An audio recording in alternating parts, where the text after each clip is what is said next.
My Lord, I'm sorry, my Lord. In furtherance to my affidavit, my Lord, which I filed day before yesterday, my Lord, I filed another affidavit, my Lord, giving more details, my Lord, which is completely spreading a venom, my Lord. My Lord, that is, my Lord, he states in his statements, my Lord, like while talking to the press, Kashmir. May I make a request, Malas, as it is we are short of time. Let us finish. Please, let me finish. Mr. Judge, Yes. Mr. Solicitor, with a sense of let's see what the solicitor has to say, and we'll come back to you in a moment because we want to get on with the merits now. That's No, right. correct, Malas. correct. Manoj, that's all Give us a what moment, our please. intention is. Lord, Yes. with a sense of responsibility, I received the affidavit yesterday. I went through in the night. I would request your lordships to see 3 statements, and I leave it to your lordship's conscience. Lord, please come to page 6. And I'm saying this with a I'm responsibility. sure Mr. Sibbal As a- will place the affidavit before us in the morning. It's not there. As a citizen of India, not Lord, forget, All right, one we are all citizens All of right, India. just a second. Mr. Sibbal, yes, please, let's have a look at the affidavit. Malas, and- Lord, can I show, my Lord, only Well, this 3 is only- pages, few lines? Again, it's just, Malas, I'm sorry to say, this is all being televised. So you file an affidavit. It's all being televised. My Lord, I'm Yes, statement, I'm not doing. Let's it. not- You are making Mr. Judge, statements Mr. in Judge, rallies. Mr. Judge, one second. Solicitor is there. Solicitor is in charge on this side. We'll hear. Allow me, my lord, before Mr. Sibbal responds, allow me Of to course, read. I'm only telling Mr. Judge that you are in charge on your side, so let Lord, one kindly person. see, my lord, page 6. All right. I'll not read everything, And then page we'll 6. immediately come back to Mr. Sibbal. Page 6, my lord. Don't read it, just let's. Para see 2, what- I'll not read, my lord. Para 2.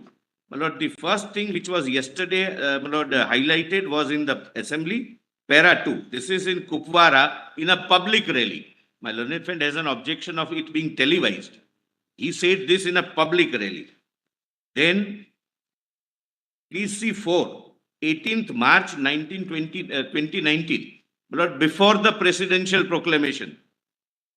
Then 5. Lord, 5 may look innocuous, but I'll show, my lord, how it is not. Lord, 5, Lord, whenever terrorist attacks takes place, the terrorist is killed, the civilian is casualty, and the security forces are killed. The sympathy is only for terrorists and the civilians. Please come to page 8 directly.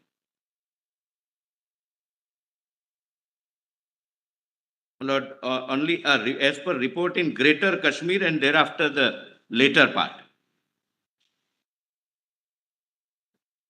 Then kindly come to, my lord, page 11, my lords, which is more serious, my lord, in my personal view, my lord, subject to your lordships, my lord, accepting that.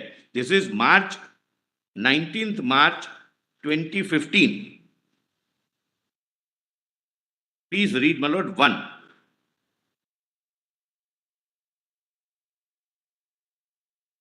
Then please read 3. 3 is, my lord, very, very serious.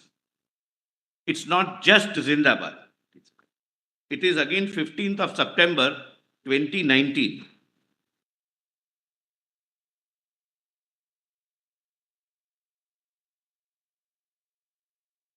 Then 4. Yes, we've seen it. My lord, 4 middle. We have, My lord, 4 at the bottom. we've seen it, we've seen it. India is referred to as if it's a foreign country. All right, we've. Yeah, yes, Mr. Sibbal. My lord, therefore, I was Will you insisting please allow yesterday me now, sir. that his affidavit must say that I withdraw these statements. I do not support terrorism. I do not support any separatist activity, and no citizen in this country can logically We must have a any uniform objection affidavit for in every filing. citizen to file this, Malas. Can I just In say this something, court. Manoj? That point 3 at page 6, they say pushing a separatist agenda. Filing a 370 petition in this court is pushing a separatist I'm agenda. sorry. I have a very strong objection to the government of India taking this. I'm stand here. sorry. All of us are pushing a separatist agenda Please, by being. please. One second. No, I'll clarify. One second. Malas, I have Mr. Solicitor, please wait for a second. Mr. Shankarayan, I think this is unfortunate. Nobody can say that because a petition under 32 has been filed, up to this point, nobody has said that the filing of a petition constitutes separatist agenda. I have said, We have What is saying that?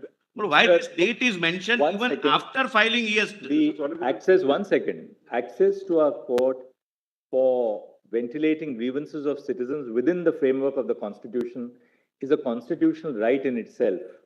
anyone who accesses justice under Article 32 cannot be turned out on the ground that you are following this agenda or that agenda.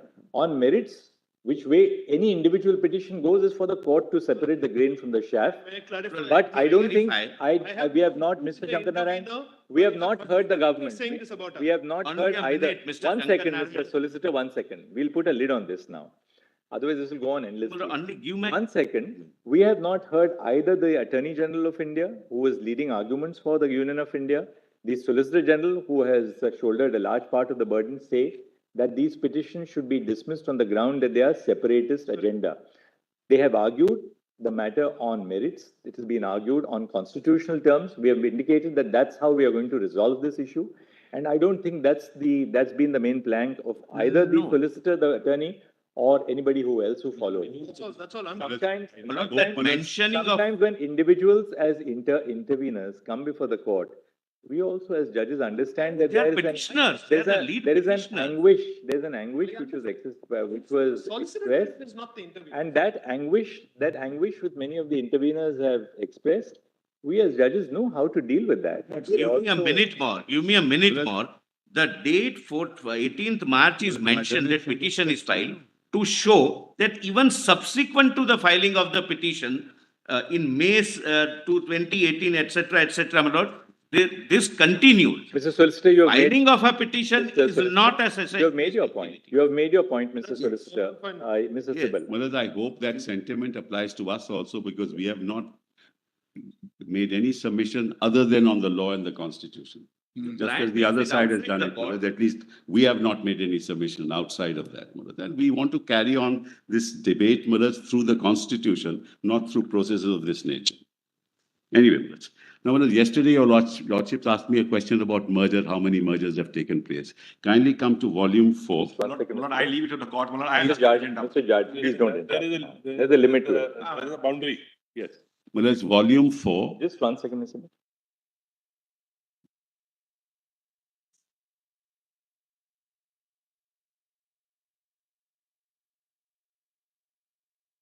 That's another 20 minutes gone.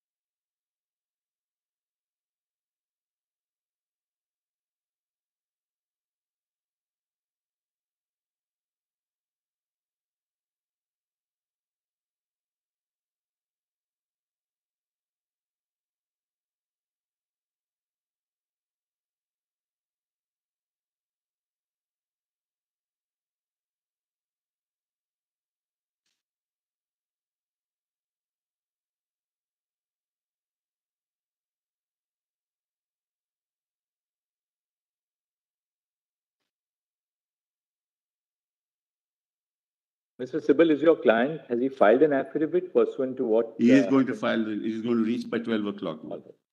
Yes, now on merits, Mr. Yes. Sibal.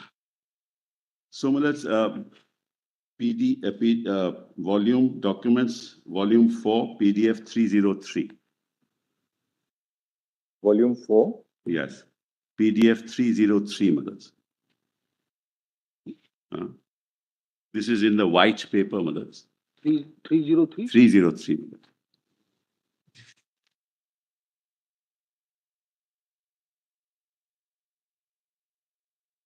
Mullah, this has taken 20 minutes. Yesterday, half an hour. The lordships had given us from Monday, Mullah, onwards, morning, Mullah. How do we finish?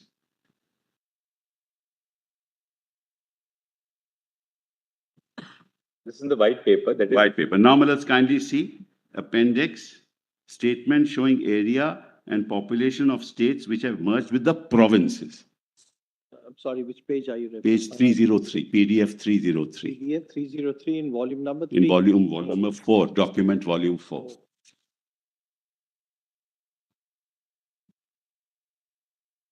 It's very important, Mullah. So this is, as I told your lordships, all the states who joined the provinces. And then they were merged, provinces which merged. So they first joined the provinces and the provinces merged. And you have 21 such mergers And the dates of the agreements are on the left side. 1148, 1148, 1248. This is after Malat's January 20, before January 26, 1950. This is important.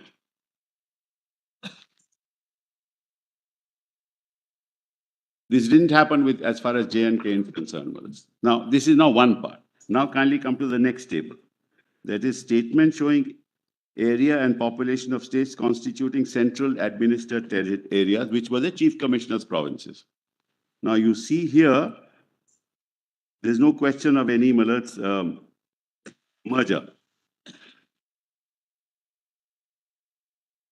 No question of any merger. It was directly administered. And but through merger agreements.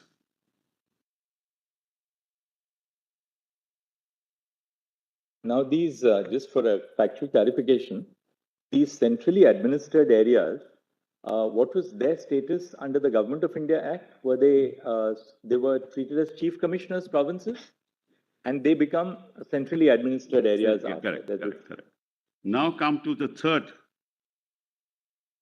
These were princely states, Malas, which actually went to the unions. These are princely states, Malas, many of them. Kindly see, Malas.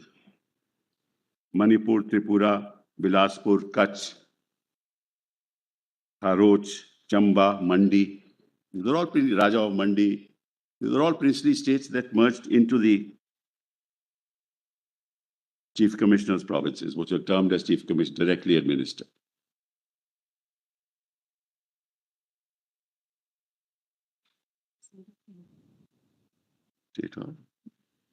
Then the third statement is those which constituted unions. That's right. Now so they formed a union of more than one of the. Correct. Now this is important, Malas. Kindly see how the merger agreements here, only 5. Now you'll see, Malas, item 1, 22 units, as I told your lordships yesterday, in Saurashtra. Then, Malas, Jodhpur, Jaipur. This was called originally Rajputana, which included all these. Then you have 15648, Madhya Bharat. Your lordship sees that? Madhya Bharat. Then 2848 Patiala, East Punjab, Union, and then Travancore, Cochin. This is 552. Total 275, grand total 552. So you have therefore the chief commissioners' provinces. You had the province, princes merging into the provinces, and you had these 5 states. All through merger agreements. No exception, except Jammu Kashmir. Because that was not conceived in terms of 370 itself.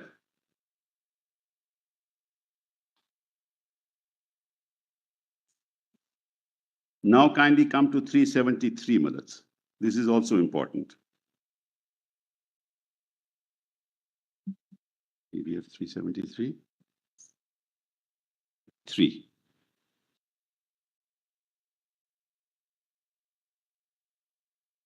Now what in these 5 provinces called the Union of States, what were the kind of notifications issued, Malas? What are the kind of proclamations issued? Your lordships will find at 373 onwards. So this 552 was an addition of 216 plus 61 plus 275. Correct. Yes. Correct, Malas. So now if your lordship comes to PDF 373.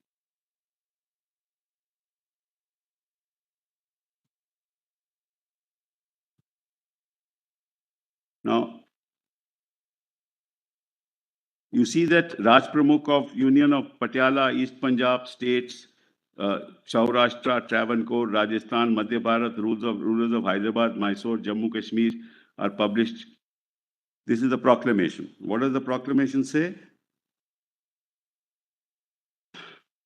Last paragraph, I now hereby declare. Your Lordship has that? My Lords have that? It says, I hereby declare that the Constitution of India shortly to be adopted by the Constituent Assembly shall be the Constitution for Patiala, East Punjab, as well as other parts of India, and shall be enforced as such. Come to the next one, Malas. Each of them, Malas, had the same proclamation. Each of them. And all that happened prior to 1950. Except Jammu and Kashmir. And you'll find that at 379, Malas.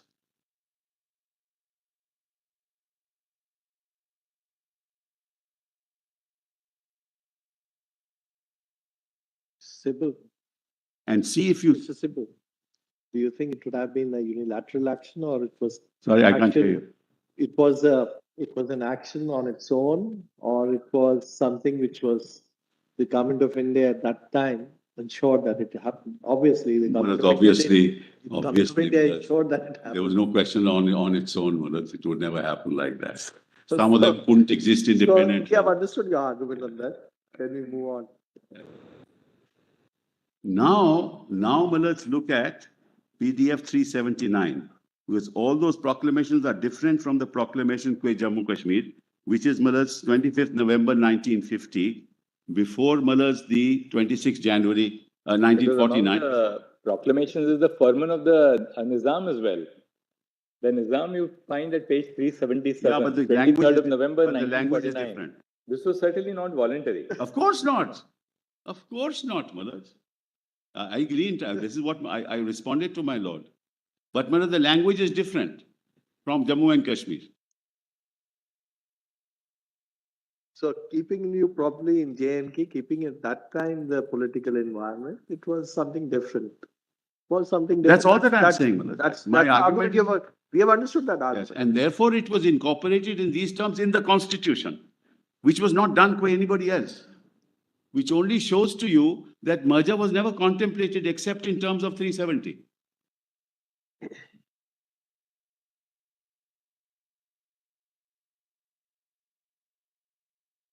All the others became Malas through these proclamations, part of these states, and then became part of B states. Malas. All these states became part of B states. Jammu Kashmir Malas were not. It was the only state excluded from Part B states. But equally, the proclamation which Yuvraj executed, which you find at page 379, Yes. which we have seen earlier, Yeah. says that the entire relationship between Jammu and Kashmir and the Union of India will now be governed by the Constitution of India. Correct. And all previous understandings Are gone. are all superseded. Absolutely. And see what the language is. The Constitution of India shortly to be adopted shall be insofar as it applicable to the state of Jammu and Kashmir, govern the constitutional relationship. So you go back to that. That is 1 and 370 only, Malas. Nothing more than that.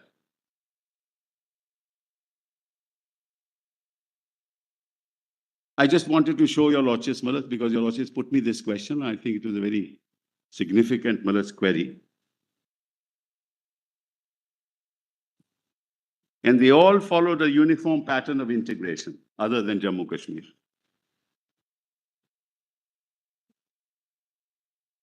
And Malas, the white paper also says that the integration of states did not follow a uniform pattern in all cases. You will find that, Malas, at page PDF 46. Because you have to deal with them differently. All the Naturally. I have understood that argument. Today the issue is not this. Today the issue is whether 370 was really a temporary thing and whether in terms of 370 it could have. I'm giving the historical background to show the difference and why he did not merge, because in the meantime, many things had happened, including the matter going to the UN. This all happened prior to this, Malas. Therefore, the question of merger didn't arise. That's the point, Malas. That has all been argued in your opening arguments. No, I'm only giving the background to 370, Malas. I'm not arguing it. My Lord put it to me. I'm just giving the background, nothing more. I'm not arguing. I've argued 370, Malas. I'm not arguing, Malas. Historical background also you are given in your opening argument. No, not the merger, because my lord put me the merger agreements. There's a difference between merger agreements in all other states at that time, that is the 552 states, and except for Jammu and Kashmir. That's all, brother. And they have argued merger. I did not argue. Anyway, be that as it may, Malaj. Malaj, if just one other thing, Malaj. Since we are at this, Malaj, your lordships put to me yesterday, and then I'll come back to Malaj, the 355. Your lordships put to me that, look, there is a silence here in the Constitution. Malaj, I just want to answer that. And I'll Malaj, read what I have to say on this, Malaj, so that it's on the record. My first statement is integration was completed when the Constituent Assembly of Jammu and Kashmir completed its task and the Constitution of Jammu and Kashmir was adopted on 26th of January 1957. The governing structure comprising the Constitution of India and the Constitution of Jammu Kashmir complement each other, and through the bridge of Article 370. The scheme operated without conflict for 70 years. This very scheme, there was never a conflict. 2, through this complementary structure, the vast majority of provisions of the Constitution of India are applicable to Jammu and Kashmir in one way or the other. This was the integration meant. Nothing further needs to be integrated.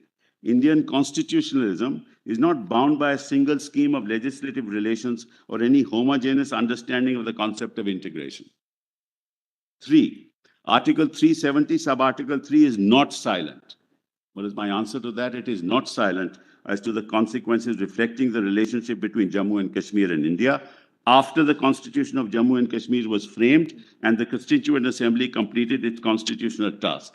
This is further buttressed by the fact that in 1954, by CO 48, a proviso was added to 368-2. That can't mean that the 370 was silent on the consequences. If it was silent, 368-2 proviso would never have been added. Ensure that Article 370 could not be amended, even through the exercise of constituent power, and that by virtue of CO 48, the boundaries of the state of Jammu Kashmir could also not be altered, as long as 370 was in place. The Article 368 does not apply to 370 is clear from the fact that 370 starts with a non-obstante clause. So it was not silent as to the consequences. Next, there were no silences left to fill except the silence of the people of Jammu and Kashmir, who were never consulted and taken into confidence when issuing CO 272 and 273. That's the only silence that prevailed.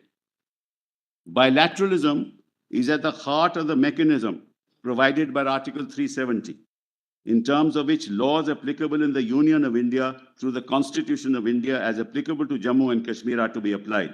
It is this bilateral process which allows for a process of integration that is constitutionally envisaged in Article 370 of the Constitution, and any adjustment of the relations between Jammu and Kashmir and the Union must follow this bilateral process.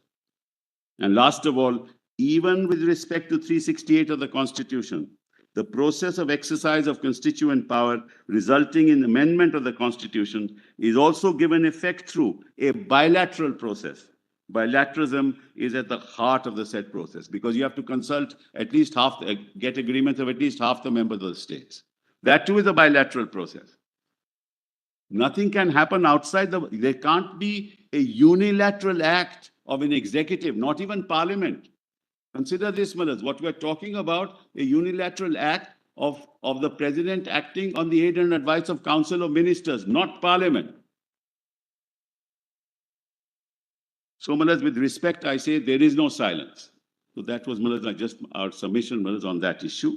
And then kindly have a look quickly at the Constitution of India for a minute, Malas. Kindly, Malas, just look at this. Yes. Now, if you see, Malas, I'm not going to read the language. Just want to ask your lordships to notice three things. One, there are entire Article 370 has 2 colons. The rest are all semicolons. And the two columns reside where, Malas? They reside in D. There's a colon after D. And there is a colon after 3. 370 sub-article 3. Colon after D. D, Malas 37 1D. And colon after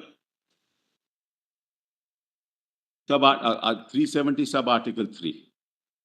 So you cannot exercise that power independent because it's integrated. The process is integrated, and it's only a process that we are talking about. We're not talking about powers here.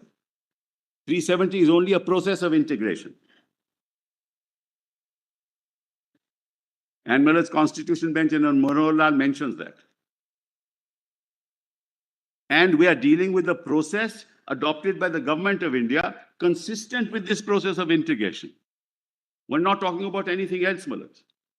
There is no unilateral notification issued by the government of India, by the President on the aid and advice of the Council of Ministers that's before you. There is no unilateral declaration. And I'll assume for a moment, Millers, there is a silence. How will your Lordships, Millers, integrate that silence into 272 and 273? Because 272 and 273 deals with 370 sub-article 3 as it stands. You will still have to say whether 273, 272, 273 is consistent with the unilateral notification to be issued by the President, which is not there and which is not before you. It's not possible to match the two.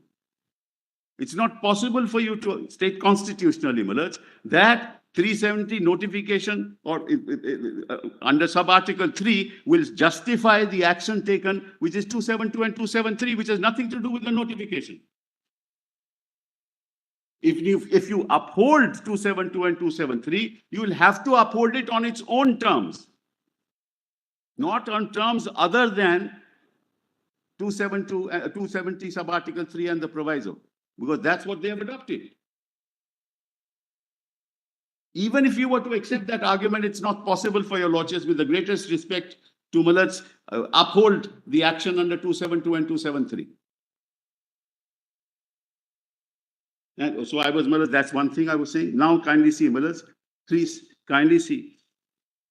And kindly see the absurdity of this. The absurdity is that when it comes to 371, B1 and 2, you have to consult, or you have to the state has to concur. If it comes to 370, 1B, again you have to consult or concur. When it comes to 373, you can abrogate without consultation, without concurrence. How can that interpretation ever be accepted by a constitutional court? Means that you don't need consultation, you don't need concurrence. You can unilaterally do it. For everything else, you'll need that. That's a constitutional absurdity. For individual articles, you have to concur, but for the whole abrogation, you don't have to concur. Even for a law, you have to concur, Millers. This is, I give the greatest respect, Millers, at least take the text and the context, Millers, not a pretext.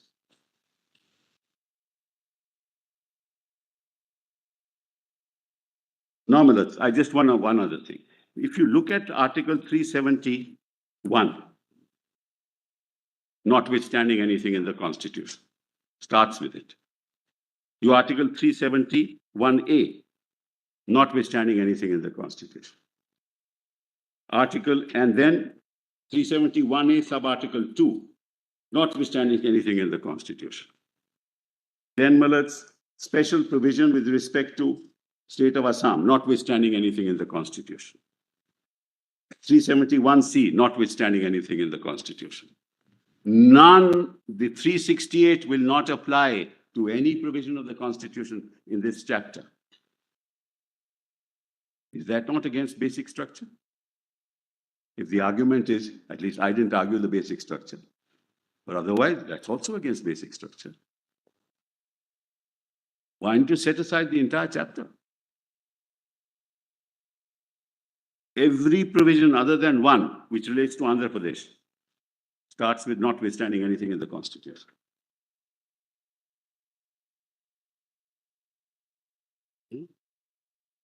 Could be, it could be. Could be. Now, as far as Jammu Kashmir was concerned, they had an added protection, the proviso to 368. That constitutionally means that the complete merger that we are talking about, dehors the proviso, could never be done. There could be an argument as far as other articles are concerned. You may still apply, use 368. You may argue that. To what extent it will be upheld or not is a separate issue, because in some of these articles, even treaties cannot be changed. Some of these articles have treaties, Mullah, between the government of India, which was entered into in the past, cannot be changed. So whether 368 will apply or not, we are not into this. I'm just getting you the scheme, Mullah. So Mullah, I'm done with this.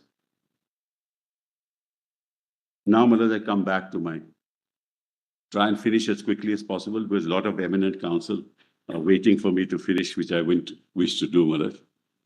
I want to.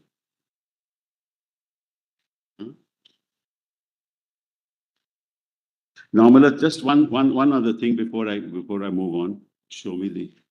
No. Give me the.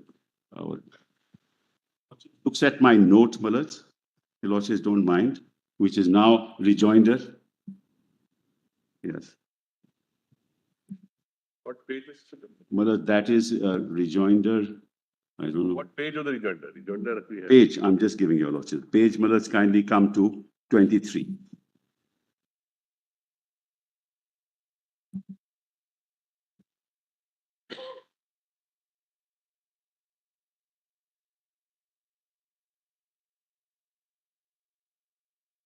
Where is that interpretation? I'm sorry, Gopala Swami. Sorry, Mullah, 17. I'm sorry, I apologize. 17. 16. Starts at 16, but at 1-7. Yes. Now, Mullah, your Lordships will see the centrality of this, that he is part of the drafting committee. He is, Mullah, piloting the bill. My Lords, has it, Justice Vivekanand? Yes. Now, just see, Mullah. This we have already. No, just one last sentence, Mullah, of this. But before he issues any order of that kind, that is under 373, the recommendation of the Constituent Assembly will be a condition precedent. That explains the whole of the article. That's been there. No, that's the understanding throughout, Mullah, till 5th of August. And our interpretation is consistent with it, and their action is consistent with it, which we are now challenging. So that was one. Then, Mullah, now I come back to that argument, Mullah, that I made yesterday. That once the dissolution took place, 356 could not have been imposed as a matter of law. That point to make. And if 356 couldn't have been imposed, all that happened by virtue of the power under 356 is all illegal and void.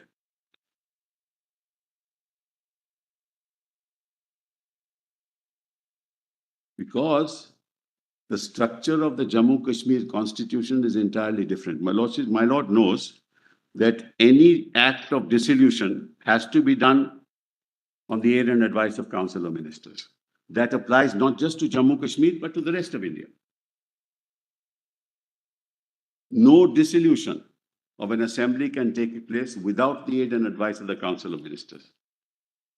Therefore, Mullahs, constitutionally, the dissolution on the 1st of November was void.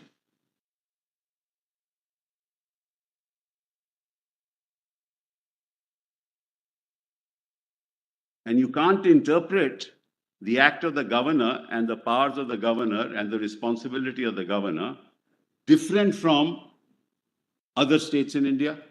That as far as governor of Jammu Kashmir, he can do it, but the rest of the India, governor cannot do it because the provision is the same. So if that action is bad, 272 has to go. 273 has to go.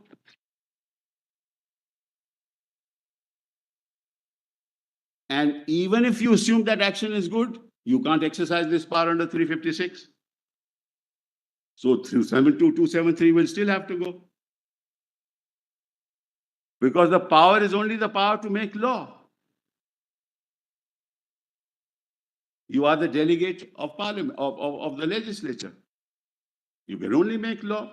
You can't change Article 3. And whereas my learned friend, the learned Solicitor General, cited several instances of 356 where Article 3 is suspended, but not with reference to the change of Article 3. That's the usual procedure that was followed. But not to change to amend Article 3. That is never the power given.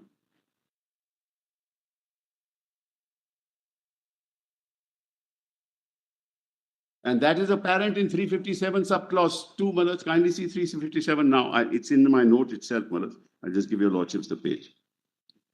Page 25, PDF 25.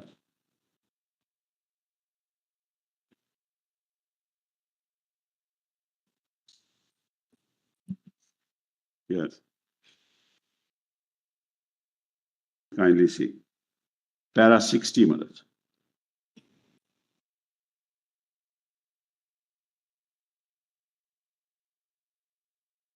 My lord has, all my lords have 357 sub-article 2. Yeah.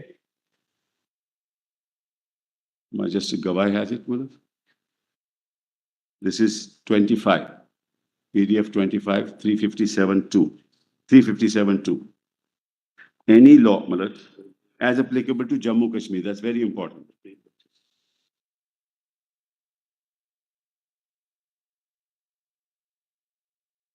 Any law, I'm sorry, Justice Khanna. Any law made in exercise of power of the legislature of the state by parliament or the president or other authority referred to in subclause A of clause 1, which parliament or the president or such other authority would not, but for the issue of proclamation under 356 have been competent to make, shall, to the extent of the incompetency, cease to have effect on the expiration of 1 year after the proclamation has ceased to operate. So how could 272 be issued?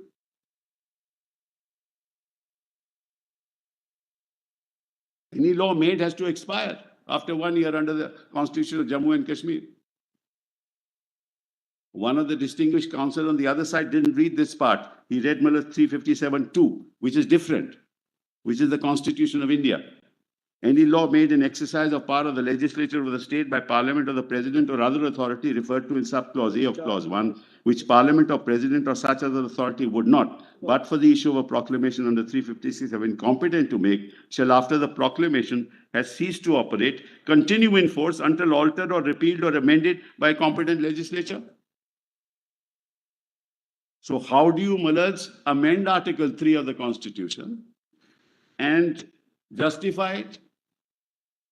Either under 356 or under 357, because the legislature has the power to set it, to make law. How do you then do it? And that also temporary emergency laws, remedial laws.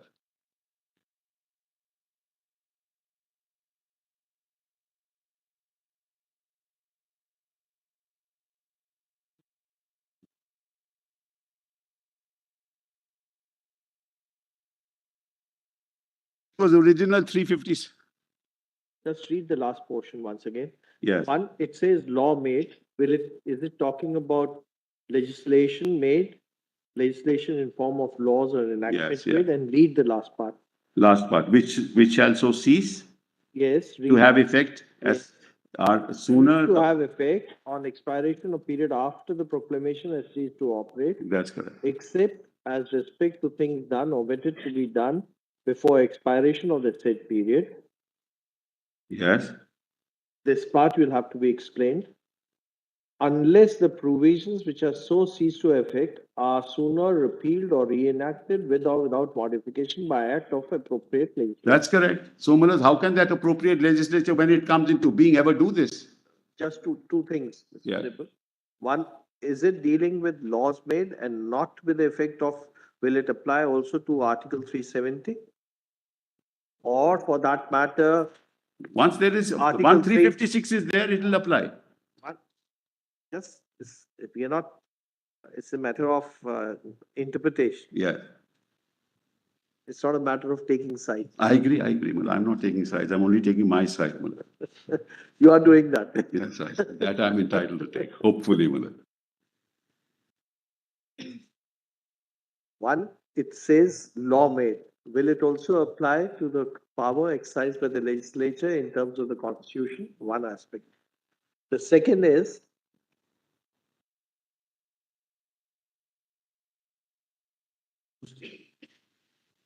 to the extent of incompetency, Correct, cease to have effect on expiration of period of 1 year correct, after the proclamation cease to right, operate, except as respects of thing done or omitted to have been done before expiration of that period. correct, So what it also protects is whatever has been done or omitted to be done before expiration of that period correct, will be protected. correct, absolutely. Will this not get covered in that part? It won't, because this is an amendment of the Constitution. It's not a law.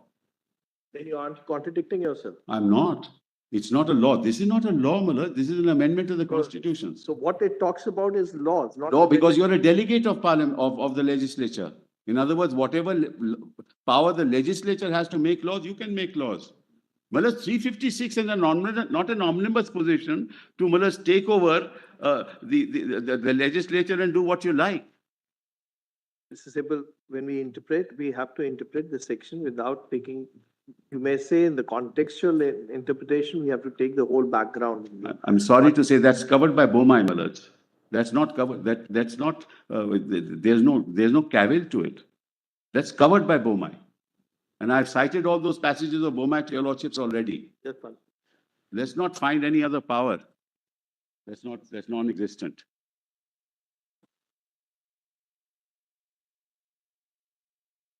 The temporary provision. Second part. But Mumbai 153.4 says.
Says, when we interpret, especially because your lordships interprets the Constitution, we only make arguments. It's for posterity. It's not for this case or that Yeah, case. you don't have to remind us. Your lordship knows that. If you give such a No, I power think- to Parliament under 356, your lordships, anything can happen. Anything can happen. And as I said that the other day, and I'm digressing a bit, with respect to Maharashtra, I said, if Maharashtra is upheld, it will happen again. And it happened in Maharashtra itself.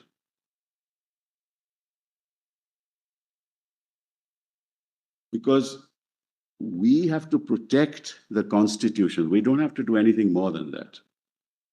Our at both sides, mothers, endeavors to protect the Constitution. And your lordship upholds it. That's our task. And upholds it for posterity, not for a particular case. 357(2) of the Constitution of India. Yes, I will. which was, I'm sorry, PDF. Yeah, I got it, yes. Yes, I will. Has ceased to operate, continue in force until altered or repealed or amended by the competent legislature or other authority. That's right. What's the difference between the two? Difference is that is 1 year. 1 year. That's only, that's. And protection, whatever is. Yes, in other words, the and legislature permitted can to be undo done. it. The legislature, means because it's been a delegate, before parliament is a delegate. But in both the cases, it's law made and exercise the power of legislature. Yes, absolutely. That if this is a law made, if your lordships believes it's a law made, then within 356, because 356 is to restore democracy and it's only a temporary measure. Right?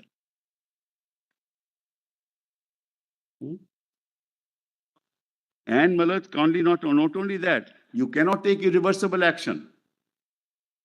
That also is decided by this court. That during this time, Malat, your lordship knows the difference between state of Rajasthan and Bomai. In state of Rajasthan, they said, in Bomai, they said, you must dissolve after the proclamation has been accepted by both houses of parliament. You can't do it before. Until there's suspension, which is what I was saying yesterday to your lordships. Now, that's irreversible. Therefore, Bomai said you can't do it. Rajasthan said it's possible before approval. Bomai disagreed. That can only happen after approval. But here what happened? It happened before. And it happened without aid and advice. That's even worse. I could have understood if the governor has sent a report way back on 20th of June. I could have understood then. But not in this fashion. Therefore, the whole motive was political. And I've been saying that from day one. The motive was political. The process was political. But the end result was unconstitutional. And what did I've already pointed that out. Let's not take more time of the court. What did Ambedkar ji say? He said, I cannot altogether deny that there's a possibility of these articles being employed for political purposes. So what I've said before your lordships is no different from what Ambedkar ji said. His fears have turned out to be right.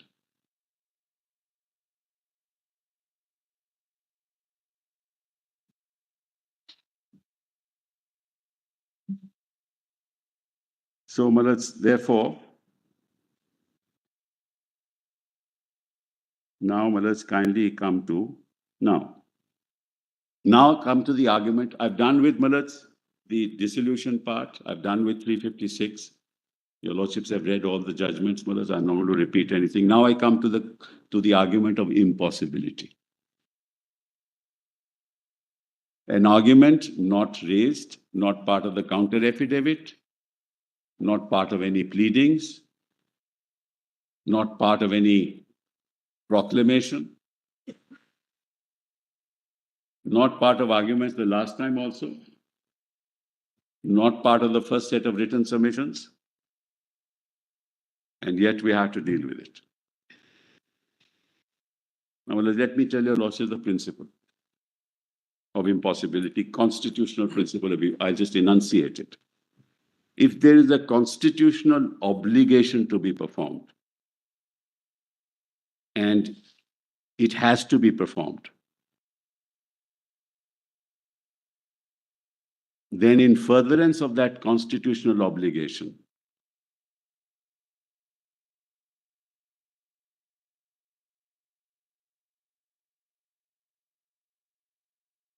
the principle of impossibility of performing another obligation comes in. Give your lordships an example. The term of the assembly is 5 years. Assembly is dissolved in 4.5 years. There is no assembly. And the judgment my learned friend cited, there is a presidential election or election of the vice president, and members of assembly have to vote. But the term of the assembly expires in 5 years' time. The Constitution says you have to perform that obligation. So if the assembly is in dissolution, it's impossible for them to vote. That's the constitutional principle. Where is the obligation under 370? It has to be stated in the Constitution. You can't silently invoke it.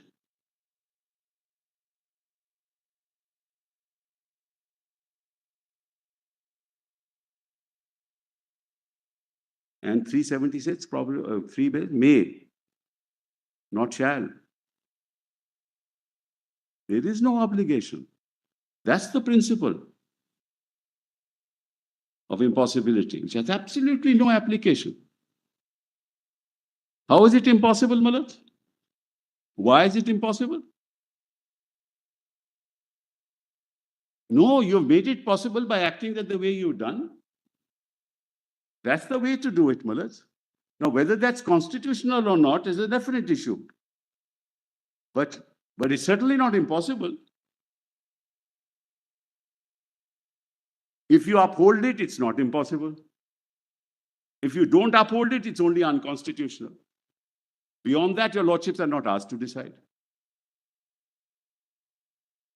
So where is the question of impossibility? That's my answer, Marat. And the judgment that my learned friend cited, Marat, what's that judgment? In the presidential election is exactly that. Namely, the election had to take place, voting had to be done, the assembly was dissolved. So how could they have voted? The proclamation was there. So that's the constitutional principle. That's it. Anything else? No. They have already. Very quickly, I'll take about 10 more minutes and I'm done. Numbers. Kindly come to 272. Where is it? Page 27, PDF, page 27. Volume? Yes, my rejoinder, PDF 27.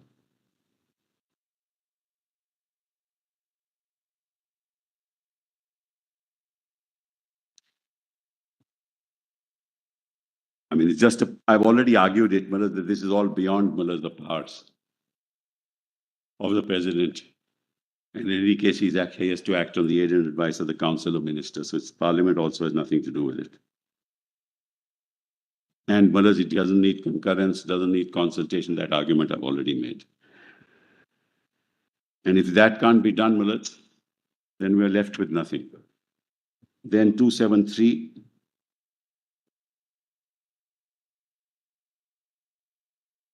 Huh? No. Let's 273 now. But let's also kindly note. Nothing else.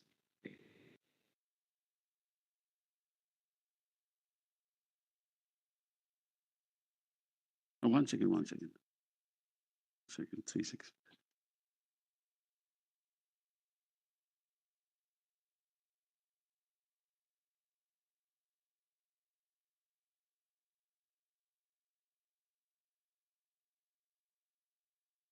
Well, let's kindly come to my the 367 argument that was made. The interpretation part. And then they relied upon Damnu Malat. That argument has already been made. I'll not repeat it, Malat. Damnu itself says that this particular change at that point in time was not a change in the substance of 370.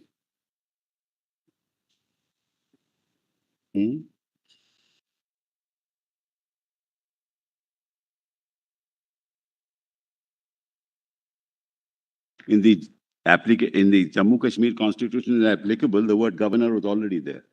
And therefore, you couldn't have interpreted it in any other way. So that's all, Malas. It's already been argued. Now come to Malas to Article 3. PDF 33.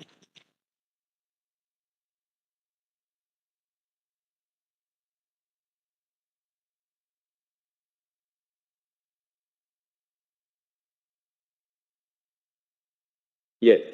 So, Malas, as far as Article 3 is concerned, Malas, let's assume I've made my arguments on the proviso already, Malad, that under 356 it can't be done. But now let's assume the proviso is not there. Let's assume that, Malad, all this is valid. Let's assume. Malad, how can they make the union, a state into a union territory? Under what provision of law?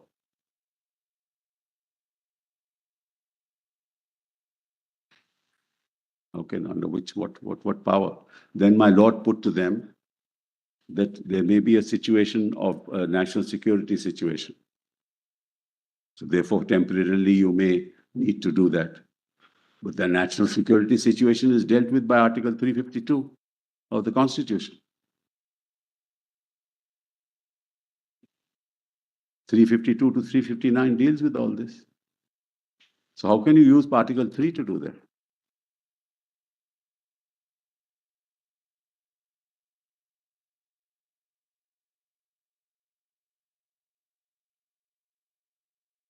You can't use a power in 3, and of course, that's not their case also.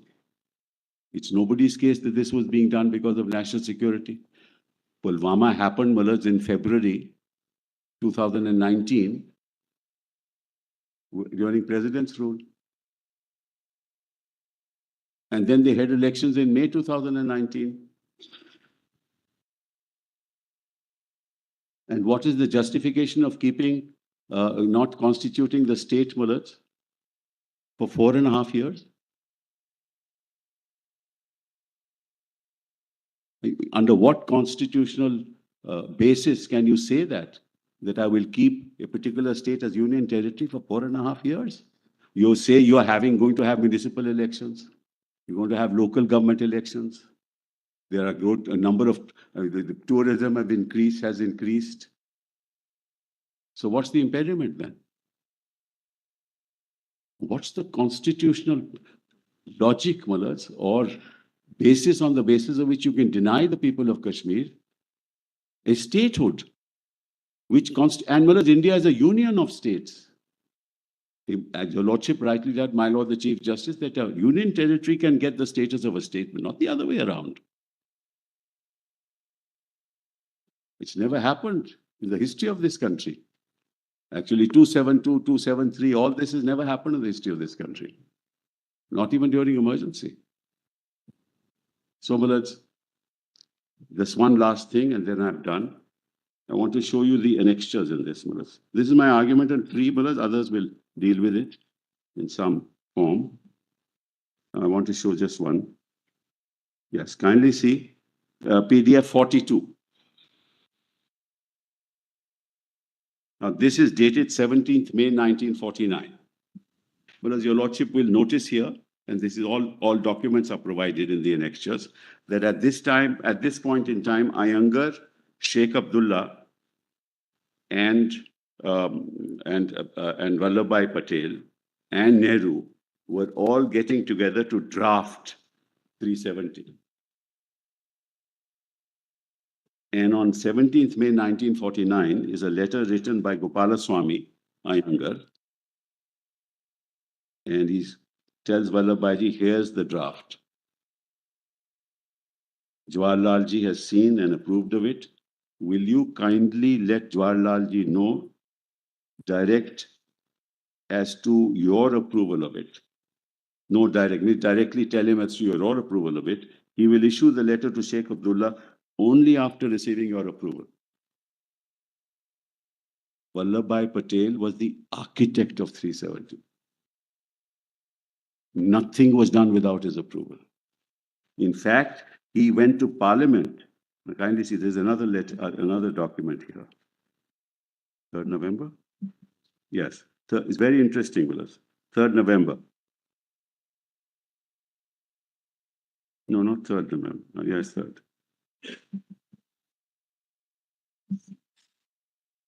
Yes, where is it? Yes. But look at Sardar Patel's letter at page 46. 46, yes. Correct.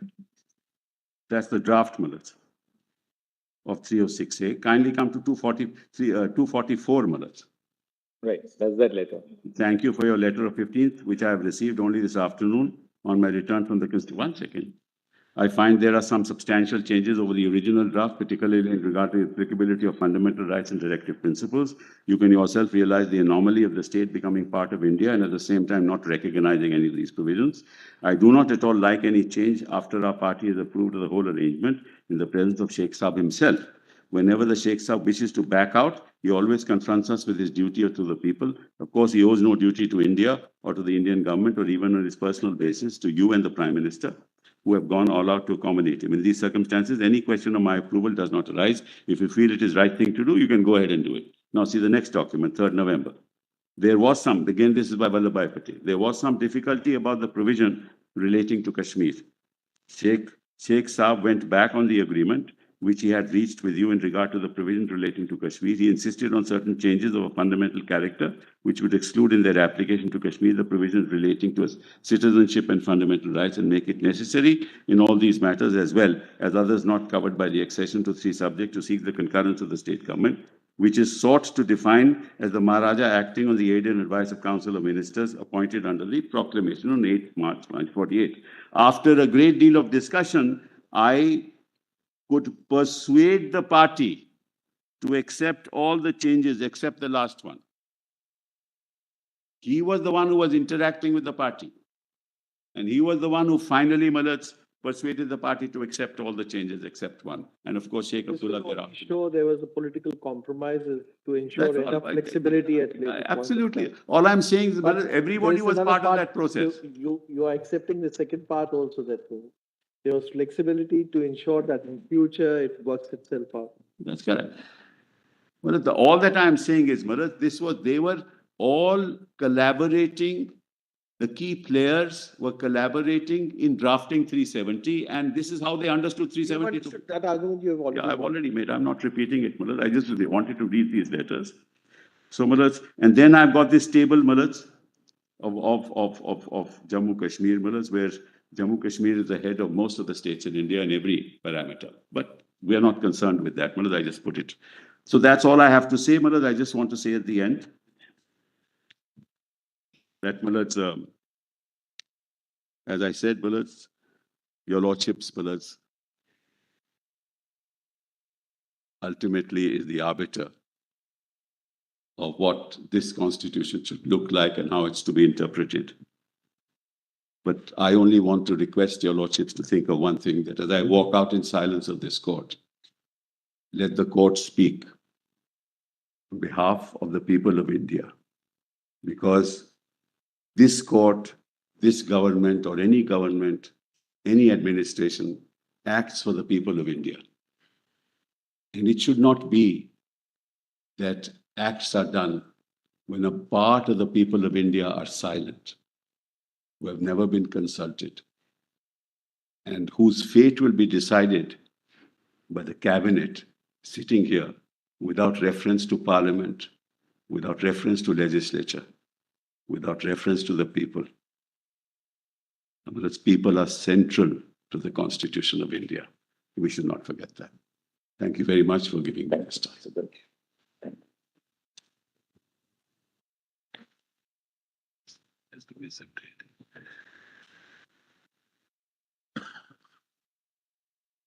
Excuse me for a while, but let's fill it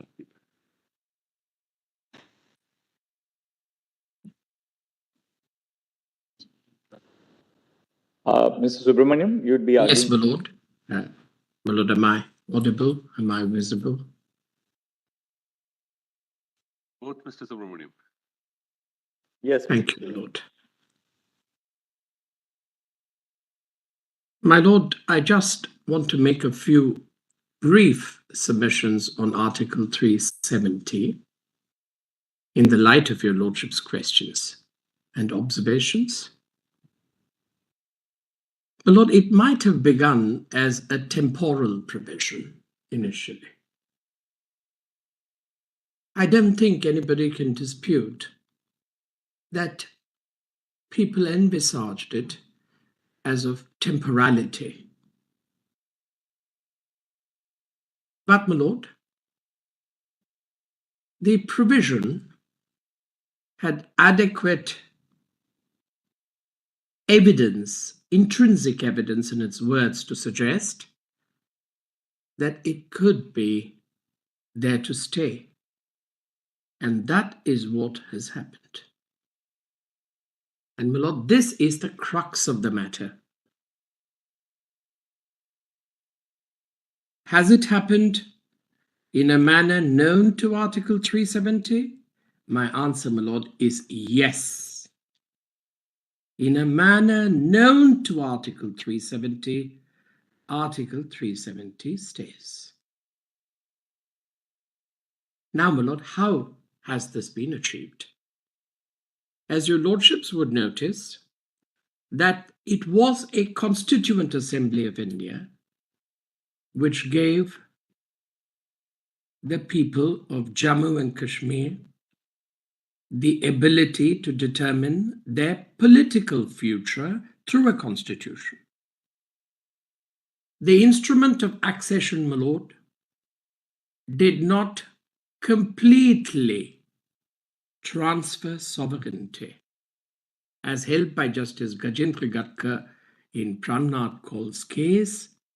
The instrument of accession itself had reservations that it was intended to abide by a future constitution, a future determination by the people of India, which is why Justice Gajendra said that until the 1939 constitution was there, the Maharaja was still enjoying a certain kind of sovereignty to make laws, and therefore, my lord, upheld the law in question. Now, my lord, when does integration become complete is the question. And, my lord, in this case, unlike the cases of privy purses, unlike any other case, the sovereignty actually transfers from the king, from the monarch, to the people. And this transition from the monarch to the people is the common framework of both the Constituent Assembly of India and a Constituent Assembly to be formed. The notification of 25th November 1949, my lord, expressly uses the words Constitution as applicable, or insofar as is applicable, because that is how Article 306A of the draft Constitution presaged it. Well, on Article 306A is the only article which refers to the instrument of accession and refers to the matters contained in the instrument of accession as limiting the power of Parliament to make laws. Therefore, my lord, the instrument of accession expressly finds a place in Article 371 of the Constitution. The expression Constituent Assembly also finds a place in Article 370 of the Constitution. But there was a very important question which the Chief Justice has voiced on a few occasions. What is there to show that the Indian Constitution recognized the Jammu and Kashmir Constitution? I thought it was a very critical question, and I have, my lord, two answers. The Constitution does recognize the Jammu and Kashmir Constitution. May I invite your lordship's attention to the text of Article 370 itself that recognizes, my lord, that Constitution. Please, my lord, look at Article 370 with me for a moment. In Article 370, after subarticle 1, 2, and if your lordship sees 2,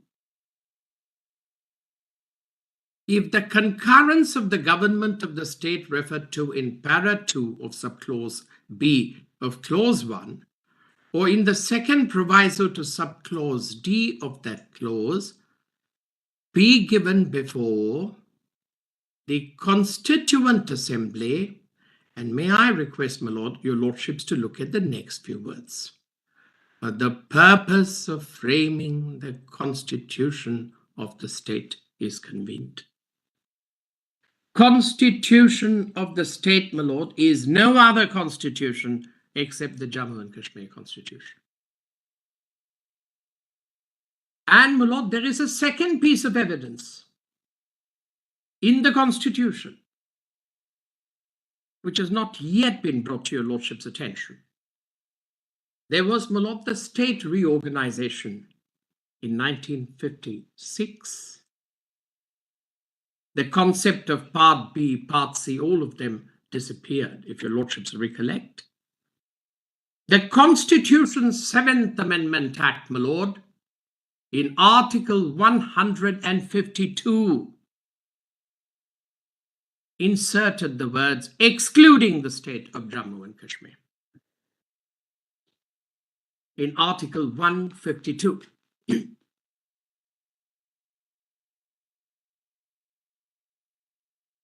This is, my lord, 7th Amendment. And, my lord, the dates are slightly significant. Very important, my lord, is the date. The 7th Amendment was assented, my lord, on the 19th of October 1956. And, my lord, by this time, the draft constitution of Jammu and Kashmir was introduced on 10/10/1956. And the draft constitution of Jammu and Kashmir established the High Courts of Record and established the legislature under its constitution.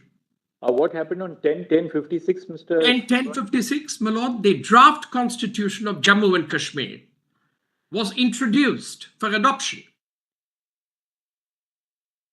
And that constitution, my lord, clearly had provisions for executive, the legislature, and the judiciary to be established in terms of that constitution. So institutions, my lord, were established under that constitution. And therefore, Part 6 was rendered inapplicable by the insertion of the words in the Constitution's 7th Amendment Act, excluding the state of Jammu and Kashmir. So, my lords, it was a very valid question that your lordships put to us. Is there any evidence, apart from conduct, which I'll deal with separately, in terms of constitutional conduct, that the Constitution of Jammu and Kashmir is alluded or is cognitively taken note of? It is alluded in the words in my submission in sub-article 2. It is cognitively taken note of because the chapter relating to Part 6 was rendered inapplicable under Article 152, which is why your lordships notice now the CO 273, it seeks to exclude that exclusion. It refers to 152. It says, notwithstanding anything in this constitution. So, my lord, I submit that the Jammu and Kashmir constitution does find a place. But let's come to a more critical point about the word recommendation in sub-article 3 and whether sub-article 3 was in fact employed. It's a very critical question your lordships asked. The word recommendation, my lord, was chosen consciously because the Constituent Assembly of Jammu and Kashmir, my lord, was not constituted by the Government of India or any initiative of the Government of India. It was under a proclamation of the Maharaja under the Jammu and Kashmir Constitution. That Constituent Assembly, my lord, was not an emanation of the Government of India's Act. Second, my lord, an order which had to be issued under Article 371 necessarily had to be an order in the name of the President. And that's, my lord, because all executive power vests in the President. The argument of President being answerable to Parliament, I'm sorry, my lord, with respect, is completely contrary to the decisions of this court with reference to the Westminster style of government which we have adopted, which Dr. Ambedkar on the 4th of November, when he introduced the Constitution, he spoke about the role of the President. And, my lord, I submit, under Article 81, the President, my lord, is a part of Parliament. I was a little surprised, my lord, to say the President is answerable. My lord, he is a part of the Parliament. Parliament, by very definition, includes the President and two houses, my lord. And under our Constitution, my lord, the President can never act without the aid and advice of the Council of Ministers. The governors could, under Shamsher Singh, but not the President. So, my lord, a claim of untrammeled discretion and power in the President under Article 371 itself, my lord, is flawed. But now, my lord, let's see how events have played out. Your lordships wanted to know, was sub-Article 3 employed? Was there anything to show that it was effectuated? And I say, my lord, it was effectuated in 4 different ways. The summum bonum of all the 4 steps is it was effectuated. And, my lord, the decision to abrogate Article 370 cannot be taken ad nauseam. It was meant to be taken once. It had to be taken by the Constituent Assembly. Now, my lord, let us look for evidence of it. The first is, please look at, my lord, CO. If your lordships will look at CO 42. Would your lordships kindly go to the documents volume for a moment?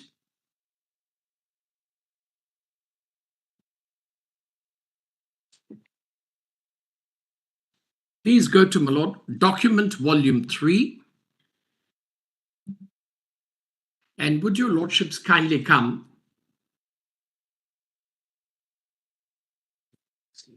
at page 12 of the PDF.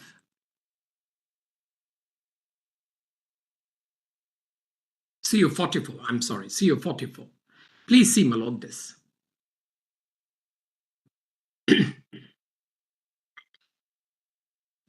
My lord, this is on the recommendation of the Constituent Assembly. PDF 12, my lord.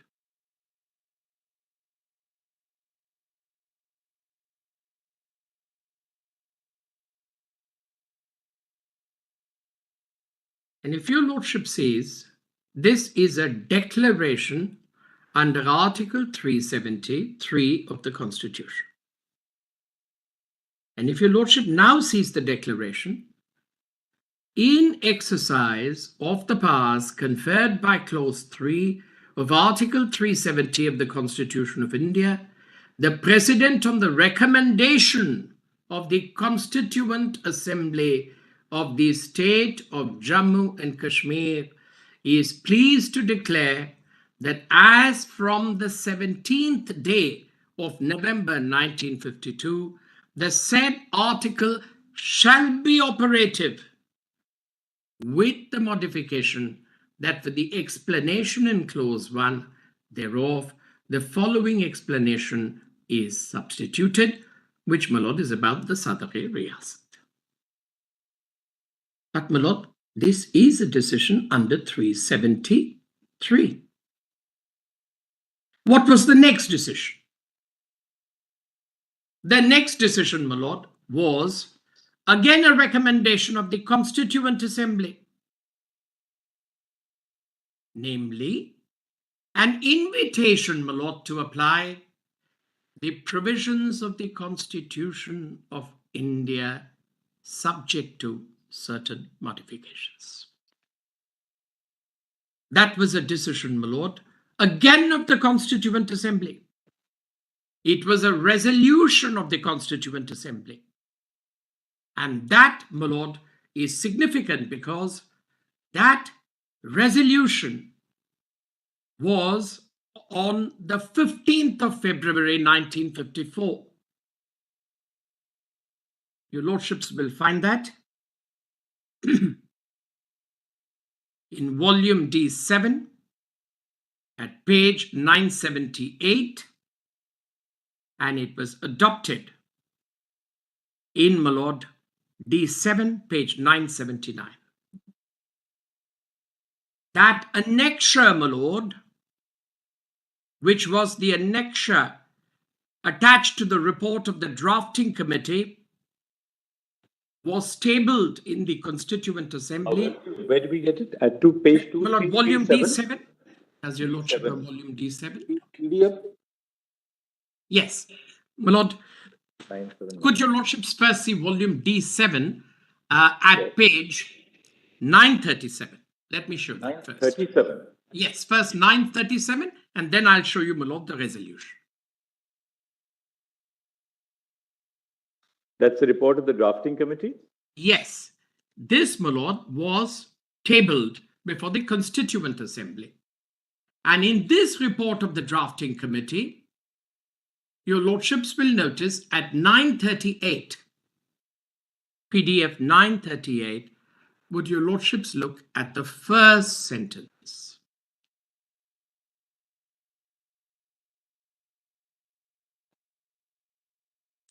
The provisions of the Constitution of India, which in addition to Article 1 and Article 370 should apply in relation to the state of Jammu and Kashmir and the exceptions and modifications subject to which they should so apply will be as follows. And then, my lord, all these are extracted.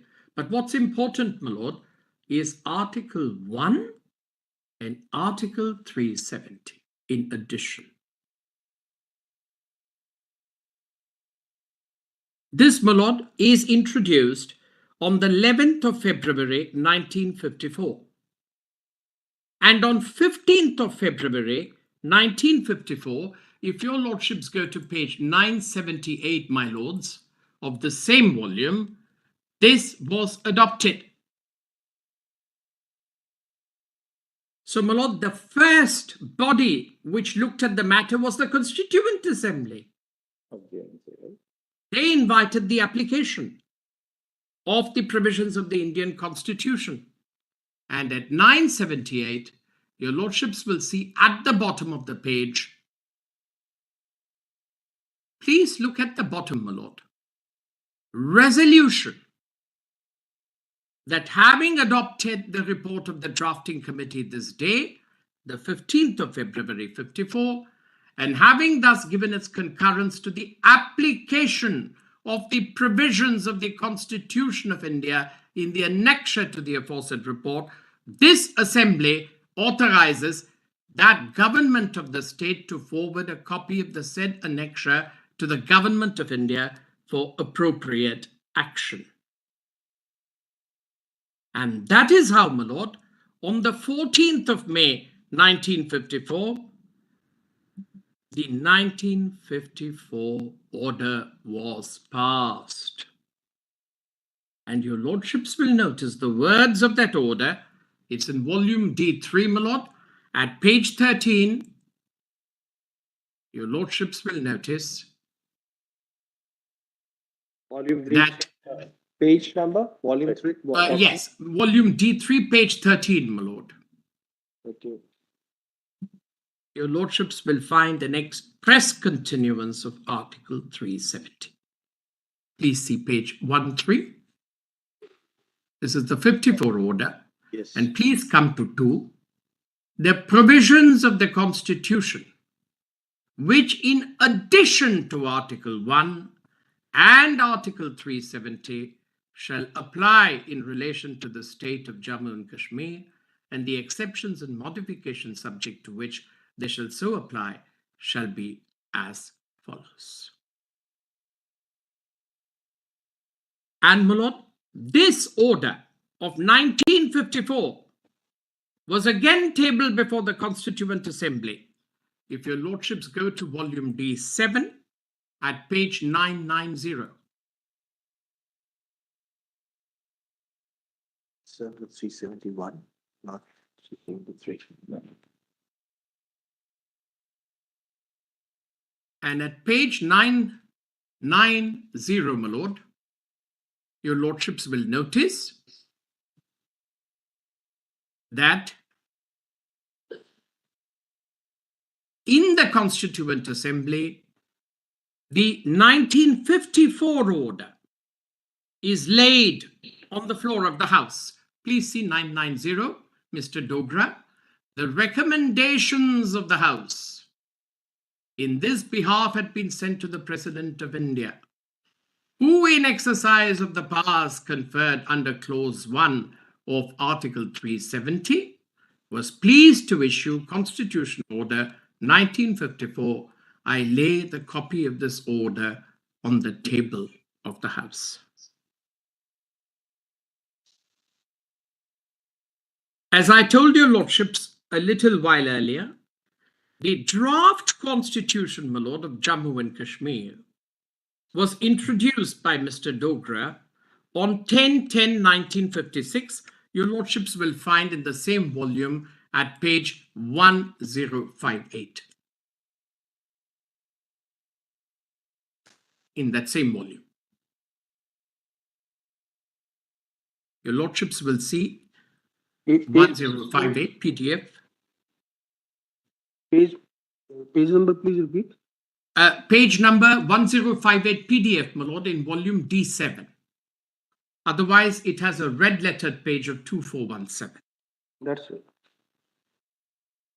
And your lordships will notice, Mr. Dogra, sir, I beg to present the report of the drafting committee and introduce the draft constitution as settled by the committee. And your lordships may just see 4 lines later. The fundamental principle on which the draft is based are parliamentary democracy, responsibility of the executive to the legislature, joint responsibility of the cabinet, separation of the various powers of the state, executive, legislative, and judicial, and finally, the rule of law. One basic feature of the Constitution is that we have once again affirmed that the state is an integral and inalienable part of India and will ever remain so. There was a very thoughtful observation from my Lord Justice Gavai on Dr. Ambedkar's contrast of different models of federalism. But Dr. Ambedkar does say even the Indian Constitution shares sovereignty between the center and the states. However, it does not have the same nature of the American Constitution. It comes to an end there because they have separate constitutions for each state and they have citizenship for each state. But, my lord, here, the word which is used is only permanent resident, not citizen, my lord. All Jammu and Kashmir residents governed by that constitution claimed and asserted that they are Indian citizens. I'm going to show that, my lord, in a moment. Now, this, my lord, is the draft constitution. Now, would your lordships kindly come to 1910-56? You just have to look at Article 152 in your, my lord, in the constitution. Please have a look at Article 152. What is the date, Mr. Subramaniam? That, my lord, came on 19th October 1956. Your lordships will find that at page 101 of the Constitution, PDF. That is the 7th Amendment. That is the 7th Amendment, my lord. And it came into force on 1st of November 1956. Absolutely, my lord. And your lordships will notice the parentheses.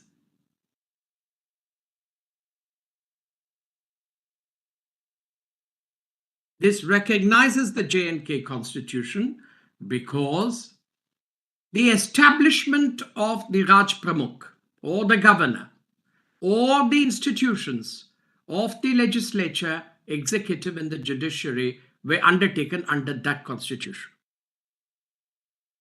So your lordships notice in the definition Article 152, in this part, unless the context otherwise requires, the expression state and then does not include the state of Jammu and Kashmir.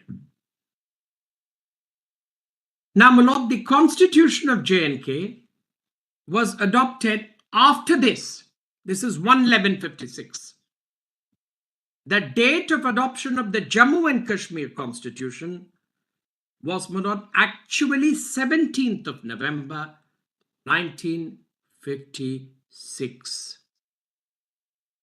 And, my lord, in line with the date of coming into force of the Indian Constitution, they made the effective date as 26th of January 1957. And the J&K Constitution, your lordships will find, is in volume D2.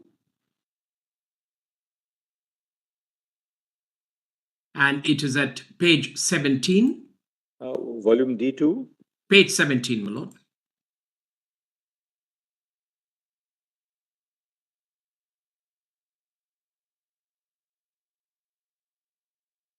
Mr. Subramaniam, what seems to have happened was this. During the period when, after our constitution came into force on 26th of January 1950, Jammu and Kashmir was a Part B state. Now, in relation to the Part B states, Article 238 of the Constitution made provisions for modification of Part 6 of the Constitution. Right, my lord. Therefore, to the Part B states, Part 6 would apply with the modifications which were spelled out in Article 238.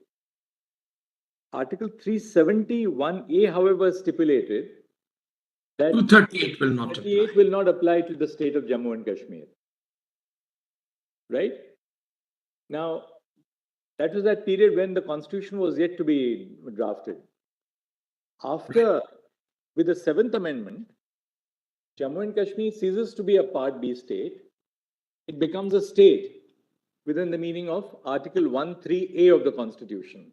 Right, The distinction between Part A, B, C, and the Part D territories vanishes after the 7th Amendment.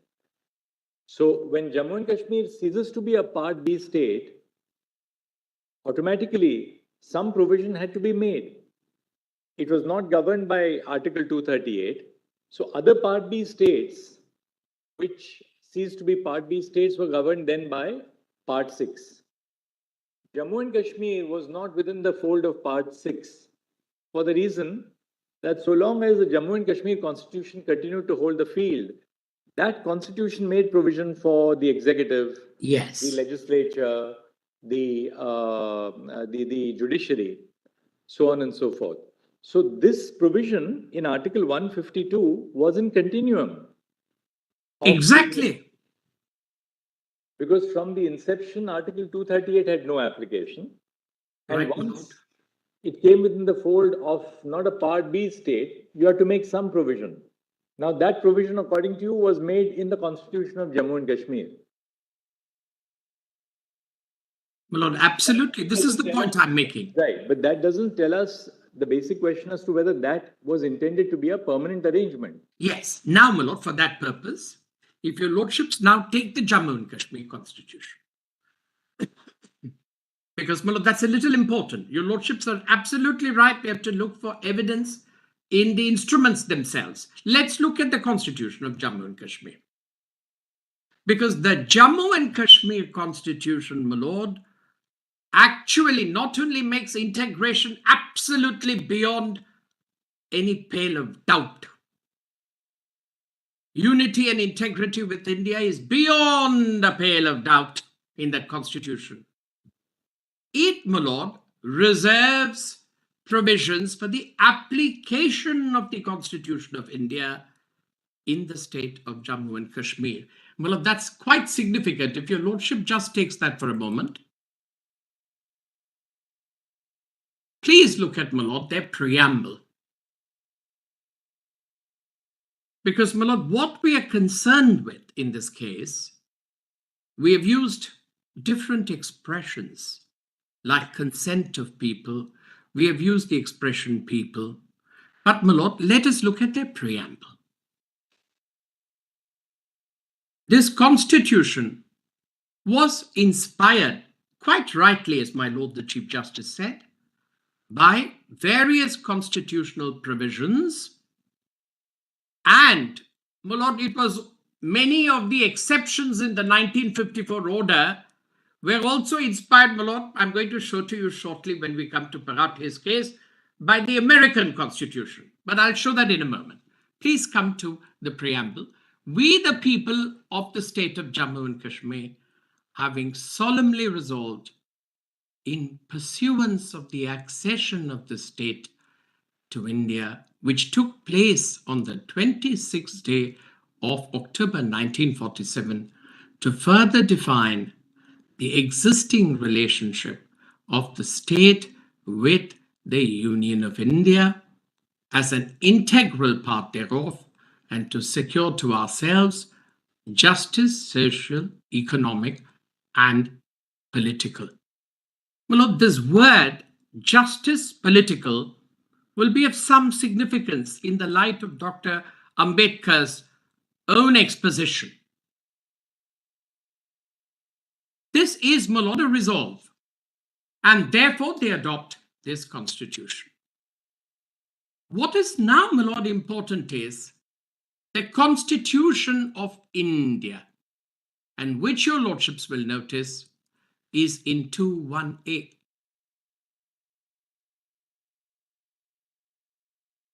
At page 17. The first definition, my lord, is for the Constitution of India. Constitution of India means the Constitution of India as applicable in relation to this state. And then your lordships may kindly see 3, 4, and 5.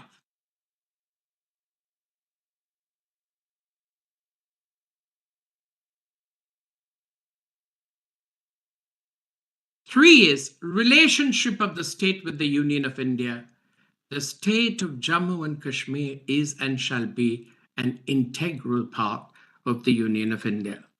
Well, Lord, this is a part of a constitution.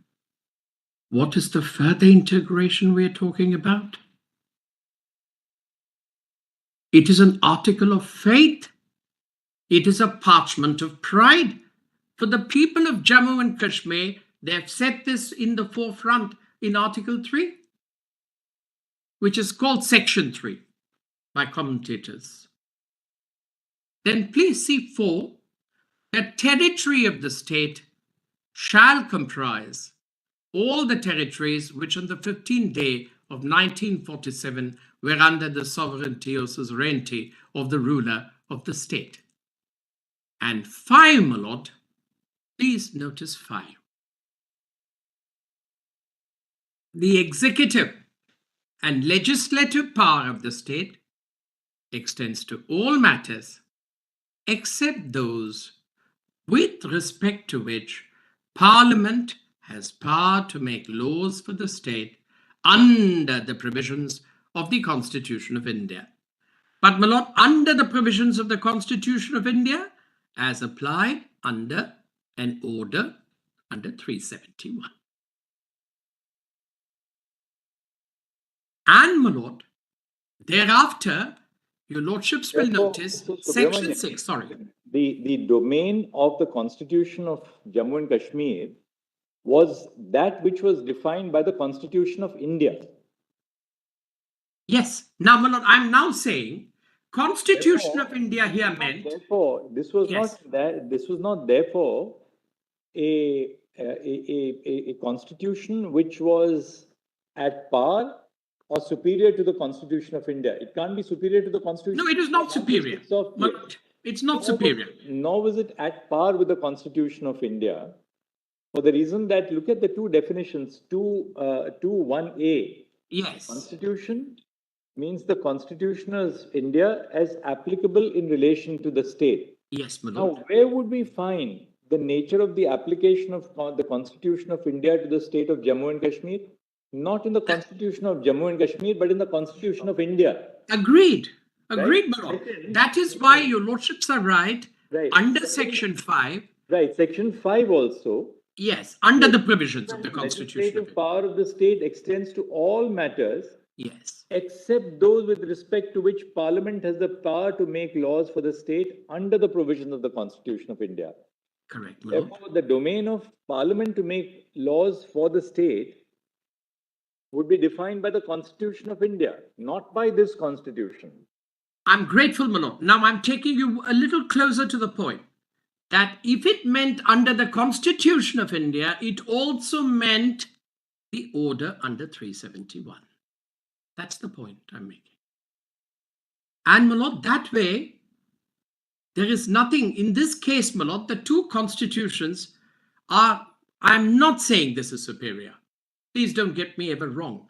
But, my lord, I would not like to say easily that it is inferior because it has established courts of record and a legislature.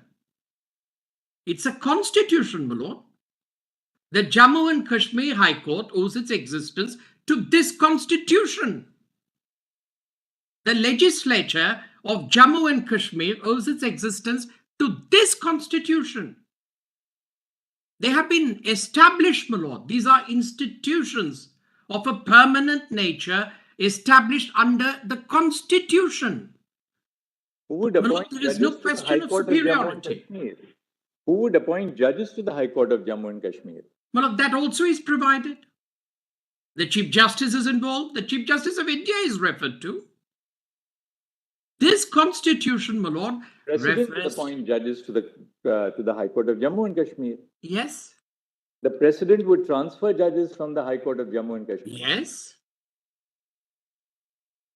But, my lord, I'm saying the establishment of the institutions or their genesis not to the Indian constitution per se, but to the J&K constitution. My lord, I'm on the establishment of the institutions. Thereafter, they're administered naturally by the Chief Justice of India when appointments are made. But the important point, my lord, is that this constitution creates institutions. But in areas where it allows the Indian constitution full play, it is silent. It creates its institutions. It is, my lord, an additional act of affirmation. But that is what our Constituent Assembly did, my lord. Imagine, my lord, our Constituent Assembly in its wisdom gave space, gave a certain sense of choice to people to determine. My lord, I think nothing could have been greater than that. And likewise, the response of the people of Jammu and Kashmir in their Constituent Assembly, they matched it. They have matched it with the words of this Constitution. And my lord, this Constitution is also a parchment of pride, my lord. It defines them. It defines their persona. And they are not saying anything else. They're saying it cannot demise. A constitution, my lord, cannot demise. A constitution, my lord, cannot evaporate or eviscerate unless, my lord, it is done in a manner known to law. So, my lord, sub-article 3 of Article 370 worked itself out. It was meant to be acted on. They acted on.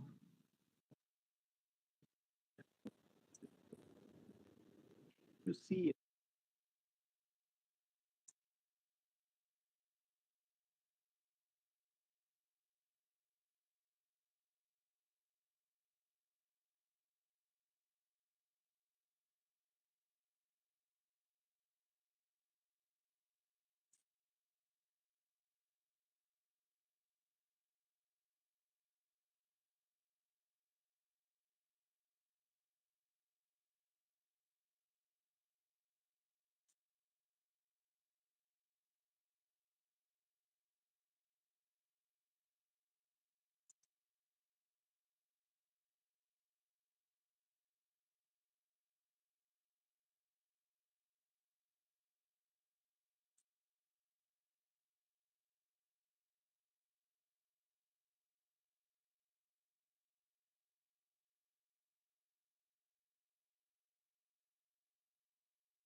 Yes, Mr. Yes. Subramanian. My lord, I wanted to point out, my lord, they even kept out of their amending power in section 147 of the Constitution at PDF page 85. Your lordships will notice section 3, 5, and the provisions of the Constitution of India as applicable, they will never touch. My lord, I don't think the resolve of people is clearer than this.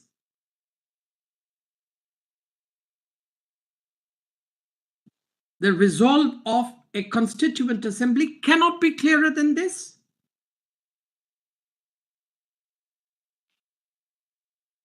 That they celebrate the unity of India and they say, we will never touch it, will not amend. Mr. Gopal Section Subramanian, 3. on one aspect, there is no less at all, is as far as integration into Yes. the Indian India is concerned, I don't think any of the sides are at item. So that we accept, that's a foundation on which we have proceeded. Yes. And then the issue has arisen with regard to Article 370. Yes. The recognition right. of the Constitution of J&K will be also, or Constitution of India as applicable to J&K, That's right. dedicated and on the basis of Article 370. That's right, my lord. So now we look at the other two points about the validity of these two actions. Once, my lord, we are clear that the provisions of the Constitution of India as applicable in relation to the state can never be changed, my lord, this is called an acknowledgement in a constitution. It's a total acknowledgement of the Constitution. And, my lord, the question which arises for your lordship's consideration is, if the Constituent Assembly of Jammu and Kashmir and the Jammu and Kashmir Constitution paid such and accorded such supremacy to the Constitution of India, we are now, my lord, coming to the question which Justice Khanna posed, what about the powers under 370? We're coming straight to the point, my lord. What about the powers under 370? My lords, I am not looking at the inconsistencies in the government of India's pleading. I will assume that they can argue anything as long as they can show power and its valid exercise. Let me assume that they can raise any argument, but let them show where is the power and where is the exercise. Now, my lord, let's start with the first. It was suggested that Article 367 was a route. The amendment of Article 367 was a route because we have done it in the past. We have done it once more. Very simplistically put. But, my lord, when was it done? It was done, my lord, in 1954 in CO 48. It was done in 1958 in CO 56. And it was done a third time, my lord, in 1965 in CO 74. Now, my lord, your lordships will be a trifle surprised to know that the modifications to Article 367 in CO 48 and 56, 48, my lord, is at volume D3, page 13, and CO 56 is volume D3, page 25. Page? My lord, they provided these two orders when it amended Article 367. D313 and D325. Yes, D3, page 13, my lord, and D3, page 25. Okay. And if your lordship sees it, my lord, Article 367 was to provide for definition for terms which appear in the order. Please look at it for a moment. 25. That point you made, Mr. Subramaniam? My lord, that is the amendment proposed in 367 was to define terms in the presidential order. The first two. If your lordship sees 13, my lord, for a moment, I can just demonstrate it straight away.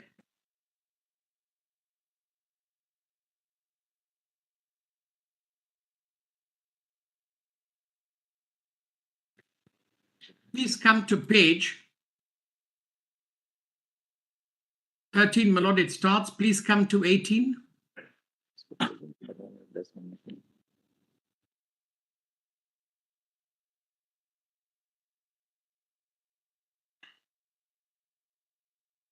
Yes.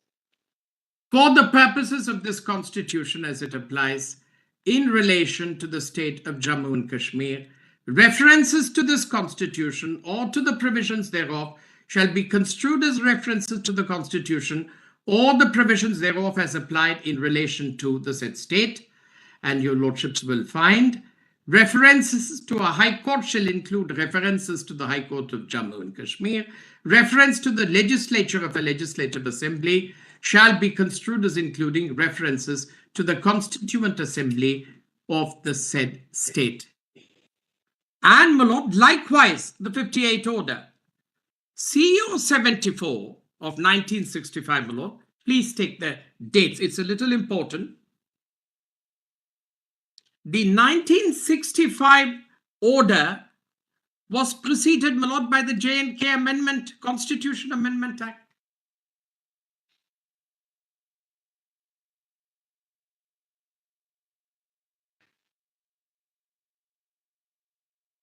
Was preceded by?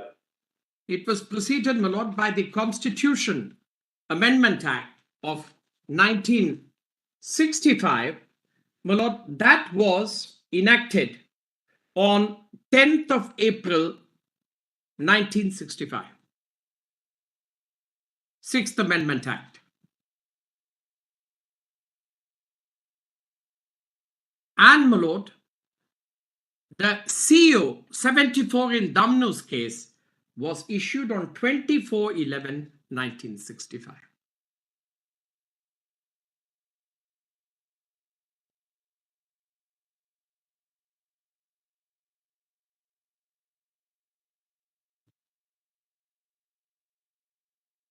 Now, my lord, we come to the question about the power under 370. My lord, any power under the Constitution, my lord, is not untrammeled because we have a controlled Constitution. We have to see whether the power is exercised for the purpose for which it was conferred. And if that purpose, my lord, implies, as my lord the Chief Justice perspicaciously pointed out, either consultation or concurrence, or, my lord, in a one-time decision, a decision of the Constituent Assembly, it is very clear that Article 370 itself negates unilateralism. It actually is widely worded, but it still, my lord, involves the state, it involves the legislature, it involves the Constituent Assembly.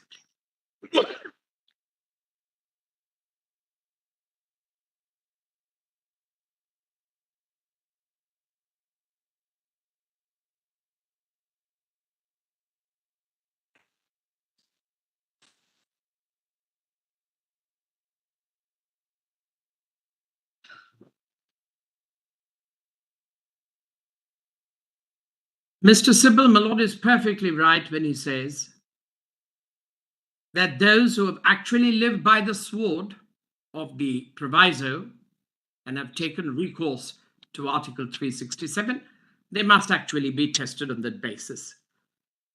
But, my lord, I am going to deal with the argument fully.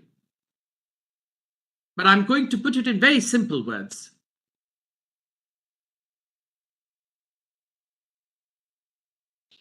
First was, you can ignore the proviso.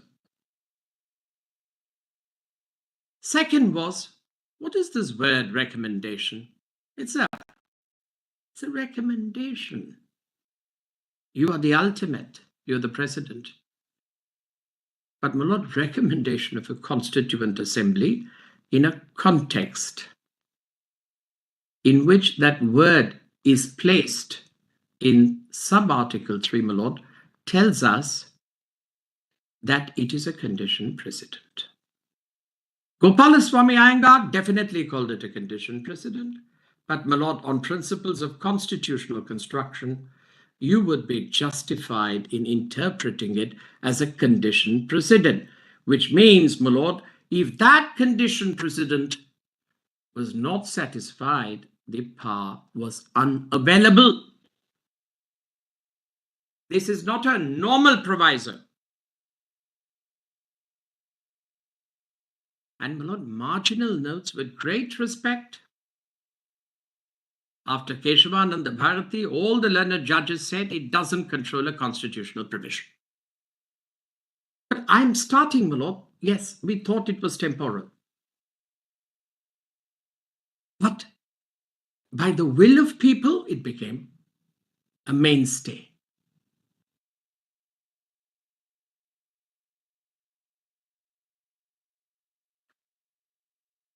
Now, my lord, there was also a suggestion. There is a power coupled with a duty to abrogate Article 370 because of this marginal note. My lord, power coupled with a duty can sometimes be implied, but here it is a self-contained code, Article 370. The duties lie within Article 370.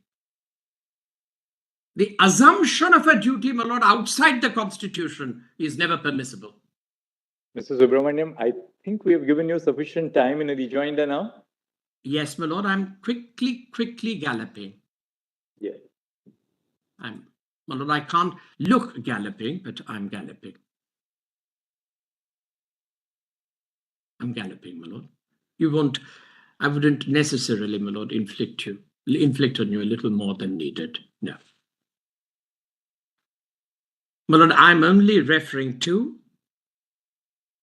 the nature of the arguments with reference to marginal notes, with reference to the proviso, and I'm saying, my lord, that they are completely untenable.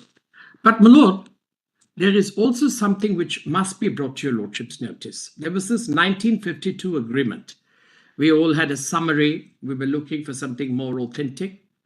Then my Lord Justice Gavai rightly said that, well, it has at least been introduced by the Prime Minister of Jammu and Kashmir in the Constituent Assembly. My Lord, this was also introduced by the Prime Minister in Parliament, the 52 agreement.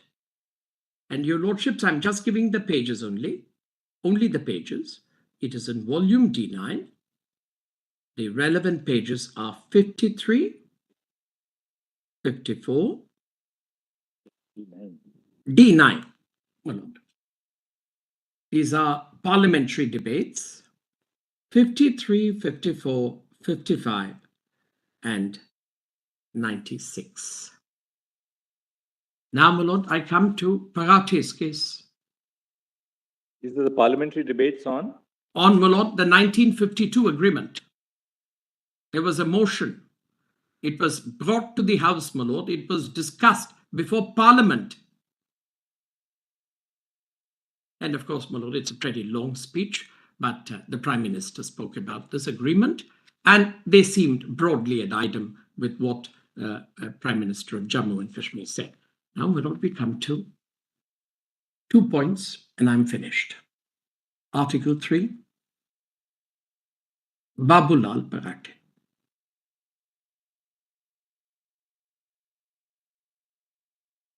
My lord, Babulal Parate's case is distinguishable.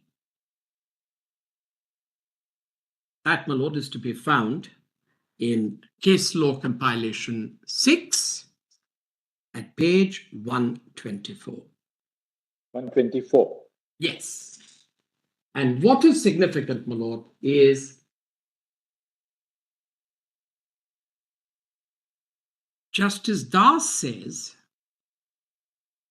in our Article 3, we do not have a similar provision like the corresponding article in the American Constitution that the consent of a state legislature is necessary. This is very important, my lord. This is what Justice Das observes correctly. And now, my lord, if you see the 1954 order and the proviso to Article 3, it is precisely that provision in the American Constitution.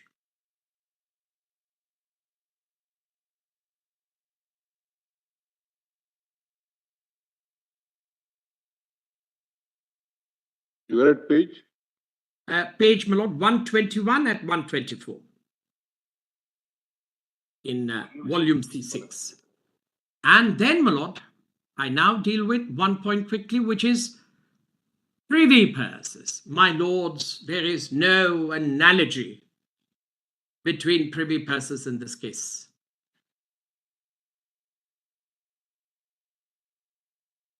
Privy purses, my lord, is a case of ex-rulers. Here, my lord, sovereignty passed on to the people in Jammu and Kashmir already.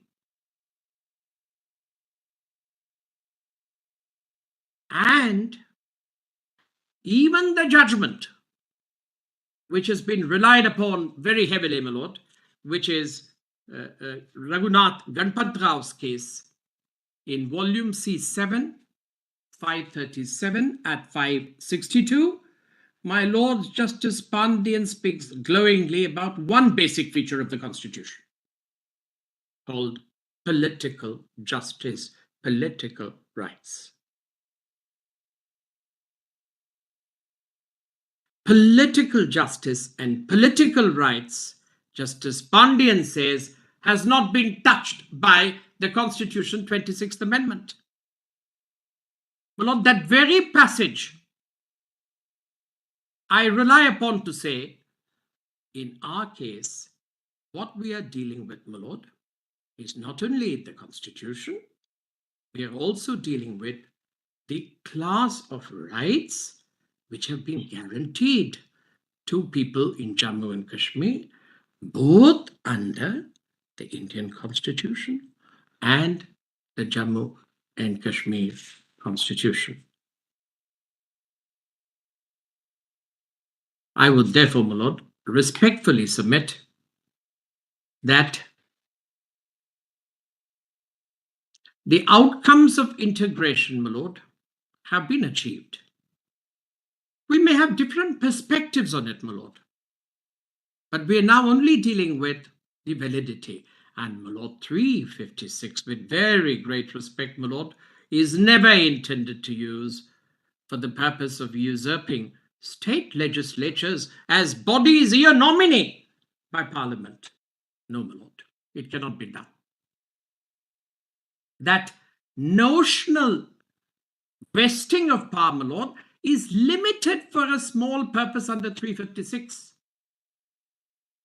370, my lord, is not a purpose which is intra-virus 356. It is alien to 356.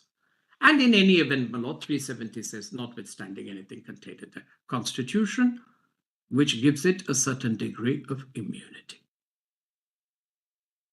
My lords, any questions? I'm ready. Thank you. Thank you, Mr. Subramanian. Thank you very Thank much. you. Mrs. Zafar Shah?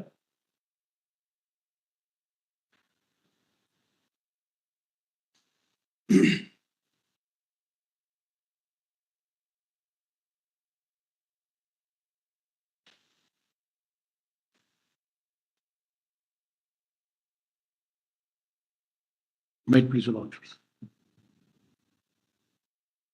It's a pleasure to hear, Lords, the counsels on both sides on various controversial issues which have arisen in the case. What I see is that several issues have been raised in this matter, and the court ultimately is to decide whether this CO 272 and 273, whether they're constitutionally valid or invalid. That would be the direction of the court, and that would be the ultimate decision of this court, whether they need to be sustained or quashed. While making the submissions, Lords, the councils have made at a different level of abstraction as to what possibly could be the grounds on which these two orders can be quashed. My approach would be to go on more fundamentals, the basics of it. The first premises, which to my mind is extremely important, is the existence of the state of Jammu and Kashmir at one point of time in history and the formation of the Union of India at the same time in history. While as the India was being unionized, Jammu and Kashmir state by itself was not a part of India, neither it was a part of British India. Now we have it clear from the various statutes itself, whether it's Government of India Act or whether it's Indian Independence Act, that state of Jammu and Kashmir not being a part of the Union of India at that point of time, nor was a part of British India, it was altogether an independent state. It had its own king, it had its own country, and it had its own laws. The king at that point of time would run the affairs like any other king of any other princely state would do. And the king of the state of Jammu and Kashmir, I will not go back too much in the history, also had certain laws which governed the running of the government. Either the state subject definition, which was introduced way back in 1927 and 1932, which applied only to the people who were residing in that state. Or from time to time, as has happened in all countries of the world, there have been changes, democratization has taken place, and ultimately the Constitution Act of 1939 was also promulgated by that king. And he created certain institutions in them, supposed to be democratic, but at the same time, he retained all the sovereign powers with him. This was the situation with us. Now, when instrument of accession executed, the circumstance in which it was executed have been already said. They are evident from the letter of 26th October 1947. What is the nature of that instrument of accession has already been read. What was retained and what was transferred or donated to the Union of India. And the subsequent letter of the Governor General dated 27th of November 1947 has also been read, saying that we'll put it to the people of the state whether this instrument of accession is acceptable to them or not. These are facts of history. Having said that, thereafter, after 26th of October 1947 till 26th of January 1950, we have no other document evidencing as to the relationship of the state with the Union, except this instrument of accession. What was sought to be stated by the respondents was that there was this proclamation of 25th of November 1949. The Constitution of India itself was adopted on 26th of November 1949, a day before. That has also been read today morning, and it was read earlier also. It said nothing except that the Constitution of India, as may be applicable to the state, would be acceptable to us. At that point of time, it was the successor of the king who was in chair, holding the position of the Maharaja. So when the Constitution itself was being debated, that's again historical fact, what happened in the Constituent Assembly, who said what, may not be relevant, but ultimately the decision of the Constituent Assembly was this, that they to have Article 370 for state of Jammu and Kashmir. To me, this decision appears to be the most significant and important because it answers several other questions. Why for Jammu and Kashmir? Why can't we remove it today in 2023? What is so great about Jammu and Kashmir? If it is a part of India, why should it have a separate constitution? Why should it have a separate flag? Why should the President of India have to concur or consult in the matter of application of laws? These questions are answered by the Constituent Assembly itself, by the debates of the Constituent Assembly itself, and by the very existence of Article 370 as well as very existence of the Constitution of Jammu and Kashmir. Now, this is a fact of history. None of us can alter this fact of history. That is, in my opinion, the premises of this case. And as we proceed further, we find that this basic premise has continued over the years. Now, it's a separate question whether it can be done away with. And if so, in what method, by what procedures, by what process? That's a separate question altogether. The first is, as I would submit for lots of consideration, this fundamental premise that the state of Jammu and Kashmir was different Union of India was different. They agreed to join hands, but on certain conditions, which conditions came to be incorporated in terms of initial instrument accession, set later on by the Constitution of Jammu and Kashmir, as well as by the Constitution of India. Now, well, there was another factor, that was the matter went to United Nations and resolutions were passed. Those are also parts of your Lordship's Constitutional Assembly debates. Well, these matters were pending. The issue is this, that state of Jammu and Kashmir and Union of India agree so far as the integration. When I'm using this word integration, I mean in the sense of Article 1 of the Constitution of India, as well as Section 3 of the state of Jammu and Kashmir. While that stays, but I, the state of Jammu and Kashmir, should have the power to regulate my own affairs. Accept what I have given to you. This is what I'm in condition to that. So in instrument accession, I gave you something. I gave you defense, foreign affairs, and communication. This I gave it to you, make laws for it. But for remaining, I will make my own laws. Now, this was the position in 1950. If I put it differently, I had the ocean of, now later on today we call it now constitutional autonomy. Ocean of autonomy available to me in 1950. This is also a fact of history and an important premise in this case, that this position is accepted both by the Union of India as well as by the people of Jammu and Kashmir. I would also like you to say something. I believe, I just wanted to point out, look, we have referred to the history, we have looked at the counter viewpoints. The premises only. But the fact of the matter is, ultimately, when the constitutional document is drafted and adopted and applied by the people of India, and we, the people of India, include the people of J&K, they're not separate from them. Yes. We are part, they will be obviously in people of India, there will be people from Punjab, there will be people from Gujarat, there will be people from J&K. Now, the only issue that may not really be, because we have moved with the passage of time, we have to move with the passage of time. We have moved. That's what I'm saying. I'm coming to moved. that. Yes, I understand. And My now lord's the anxiety, question today is, whether- really speaking, is the second part, which is Article 370, which is the main constitutional challenge before us. So let's confine ourselves to that. It's a question of how the court is viewing the matter. Firstly, we are viewing the matter in a historical perspective, which becomes the foundation of this relationship between union and the state. Well, later on, over these 69 years, have this relationship moved closer? Has this relationship moved forward?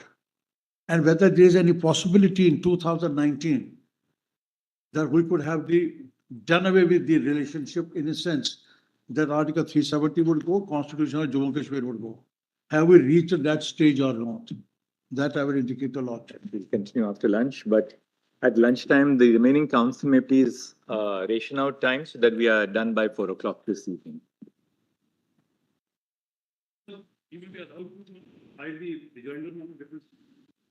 No further now rejoinders, please.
कर देना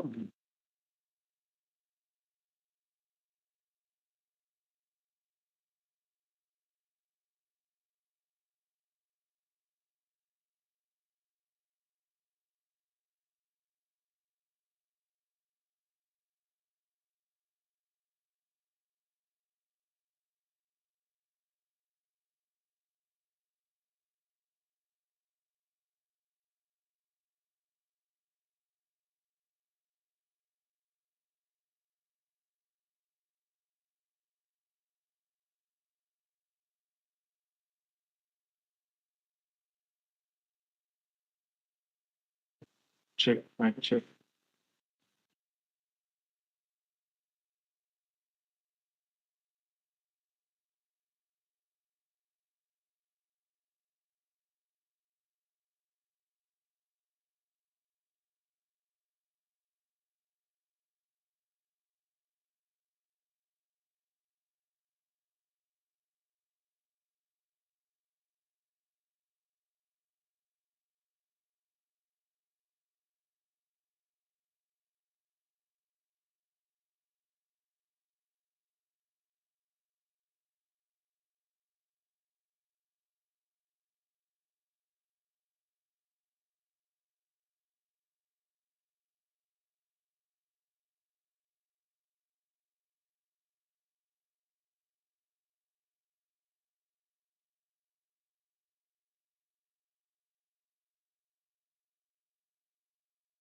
Mr.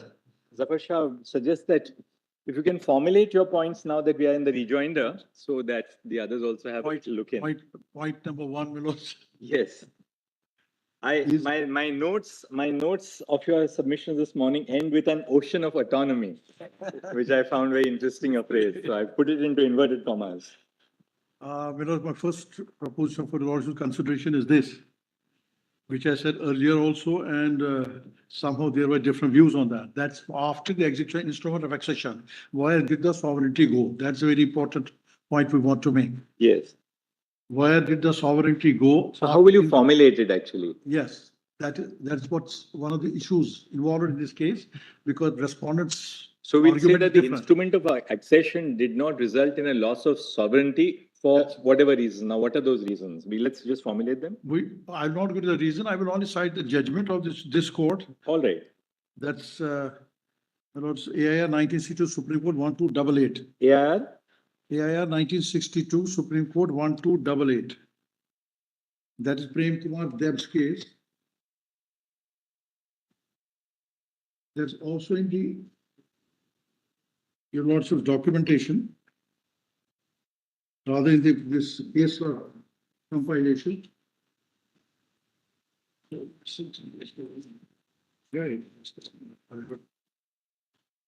Volume 6, I'm told, Page? number 10. Volume 6 page? Pages. Page 135. 135. Yes. This Just is have a the look case at it. dealing with the constitution of the Union Territory Cadre for Onod.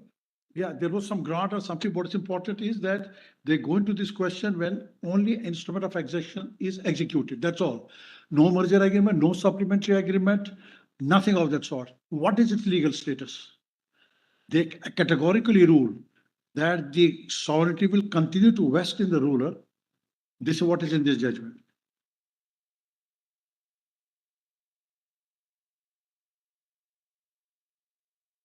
Paragraph 11 of the judgment will also see that.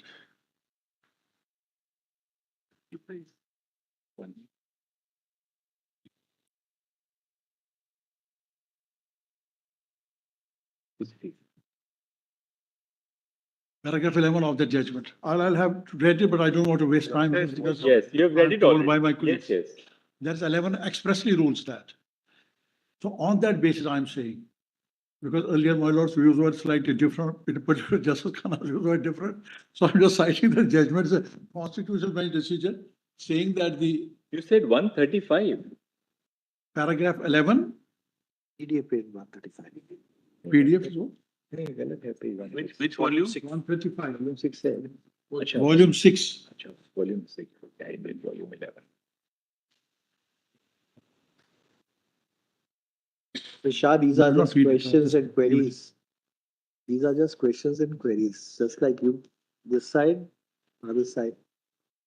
These are just questions and queries, that's all. No, my lord's asking me the question. I was just trying to respond to that. So my first proposition was that Maharaja retained his sovereignty. That's all I'm saying. Now, I also use the word, he retained residual sovereignty, if you lordship may recall. Yes. So residual sovereignty remained with him. Then what happened? After it was retained by the Maharaja, later on, at what stage it got transferred over to the people? It did not go into Article 1. It did not go into Article 370. That's what I'm trying to say. It has gone to the people. And it is in exercise of that residual sovereignty that the Constitution of Jammu and Kashmir was made. This is what I'm trying to say. It's incidentally meeting arguments of the respondents also that it was a concession, it was with our permission, so on and so To forth. that extent, you're taking a different projection from others. There's a different argument as what was argued by Mr. Sibal and others. No, but on the question of sovereignty we are, I don't think there should be much.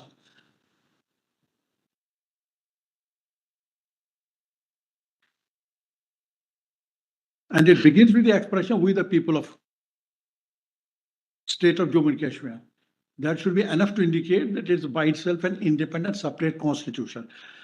But to say that this is inferior, to say it is subordinate slightly something, unpalatable to us that we feel that this is our constitution. Like people of India would feel proud that they have a constitution, which though in our case, we had proper elections. And then only we had representatives who made this constitution, unlike the Constitution of India, which was there no elections took place for forming Constituent Assembly. They were the representatives of various provinces. So we're on a better footing. Now, this constitution which we made for ourselves, what did it do? In section 3, it said, now we are calling our constitution section, whereas that of Indian constitution as articles. This is also another thing which has slipped into our language. Actually, my constitution also has articles. This section 3, my lords, straightway stated that it shall be an integral part. That's the same position as taken in Article 1R instrument of extraction. That's there. But what's important is that when it says we will redefine our constitutional relationship, which was read in the morning, it is in the preamble itself. Now, what would exactly mean redefining constitutional relationships? What was the earlier constitutional relationship which we had, and it had to be redefined. It had to be enlarged or reduced or whatever was to be done. So we have two different entities, the Union of India and a federating unit. Between them, this was the mechanism in terms of which they would redefine their constitutional relationship from time to time. Not redefined, further. Defined, further defined. Constitutional relationship. Yes. This has happened from time to time. That's what the CEOs explain that from time to time, there was further defining of the constitution. Prior to that, what we had was only instrument of accession, and then 1950 order, then 52 order, then ultimately they got merged in 1954 order. Subsequent COs are all amendments made in 54 order. They are not independent by themselves. Why it was so? Because 54 order had been initiated by the Constituent Assembly itself. One of the issues which Mr. Subramanian also pointed out, I have a judgment, division by judgment of the High Court of Jammu and Kashmir, where they've gone into this question that it was initiated by the Constituent Assembly itself. That you also will see. This is in AIR 1971, Jammu and Kashmir, page 120. Justice First Lady has gone into this question. I will just read it quickly because we didn't have time to add to your lordship, so I'll just read it.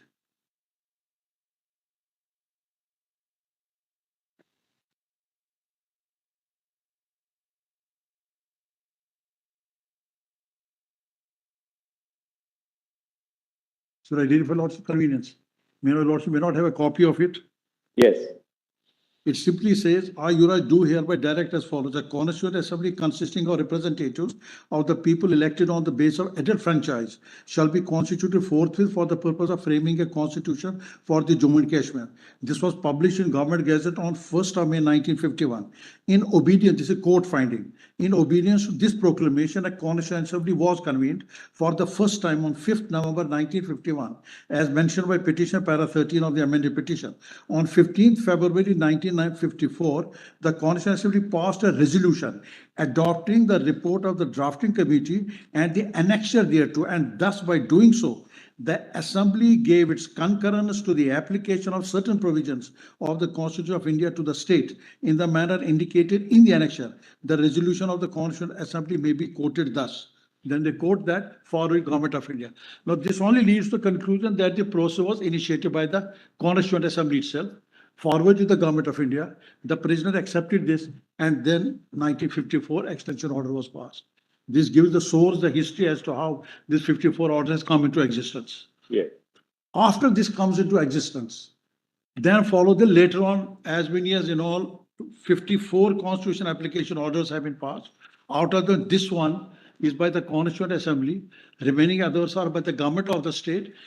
And those are in the nature of amending this constitution application order of 1954. Because they could not do it otherwise. This is another aspect you also need to consider. This was approved by Constituent Assembly. Others were not. So what they did was, all these years, they have been amending that particular order. Now, sir, as a result of these constitution application orders, what happens is that which also found interesting, ocean of my constitutional autonomy was reduced to a pond by 4th of August 2019. Whatever it was, what was just it's a skeleton, I would not like to call it, but we still had. Now, what was that fundamentally I had on that date? Broadly, I have given that in writing also broadly. I had my own permanent residence was one. I had the jobs reserved for the people who are permanent residents to only in the state government services. Number three, nobody could acquire the land. These were three fundamental things which I had as on that date. Then, of course, we consider it to be our identity. This 370 was in the nature of the identity of the people of state of Jammu and Kashmir, culturally and otherwise also. Linguistically also, different languages were spoken in Ladakh, Ladakhi, in Jammu, Dogra, in Kashmir, Kashmiri. So over these 70 years, a certain kind of interaction, mixing up of these languages, cultures had taken place, and it had evolved itself into a certain kind of a culture, which is a complete harmonious relationship between these three regions. This was the effect from time to time, and nobody questioned these CEOs also for all these years, that why are you shrinking our constitutional autonomy? And I had raised an argument last time also. I said that by conceding that the Parliament of India will have power of legislation over me, I was indirectly reducing the power of my own legislature, which otherwise it had. Name any act. I gave an example, there also TADA Act. My own legislature could have made it. But then this state cabinet recommended through the governor, you apply 97 in a specified manner, and we had Indian TADA Act applicable to us. Of course, that's the fate of the history as it is. But whatever was left, it was there as on 4th.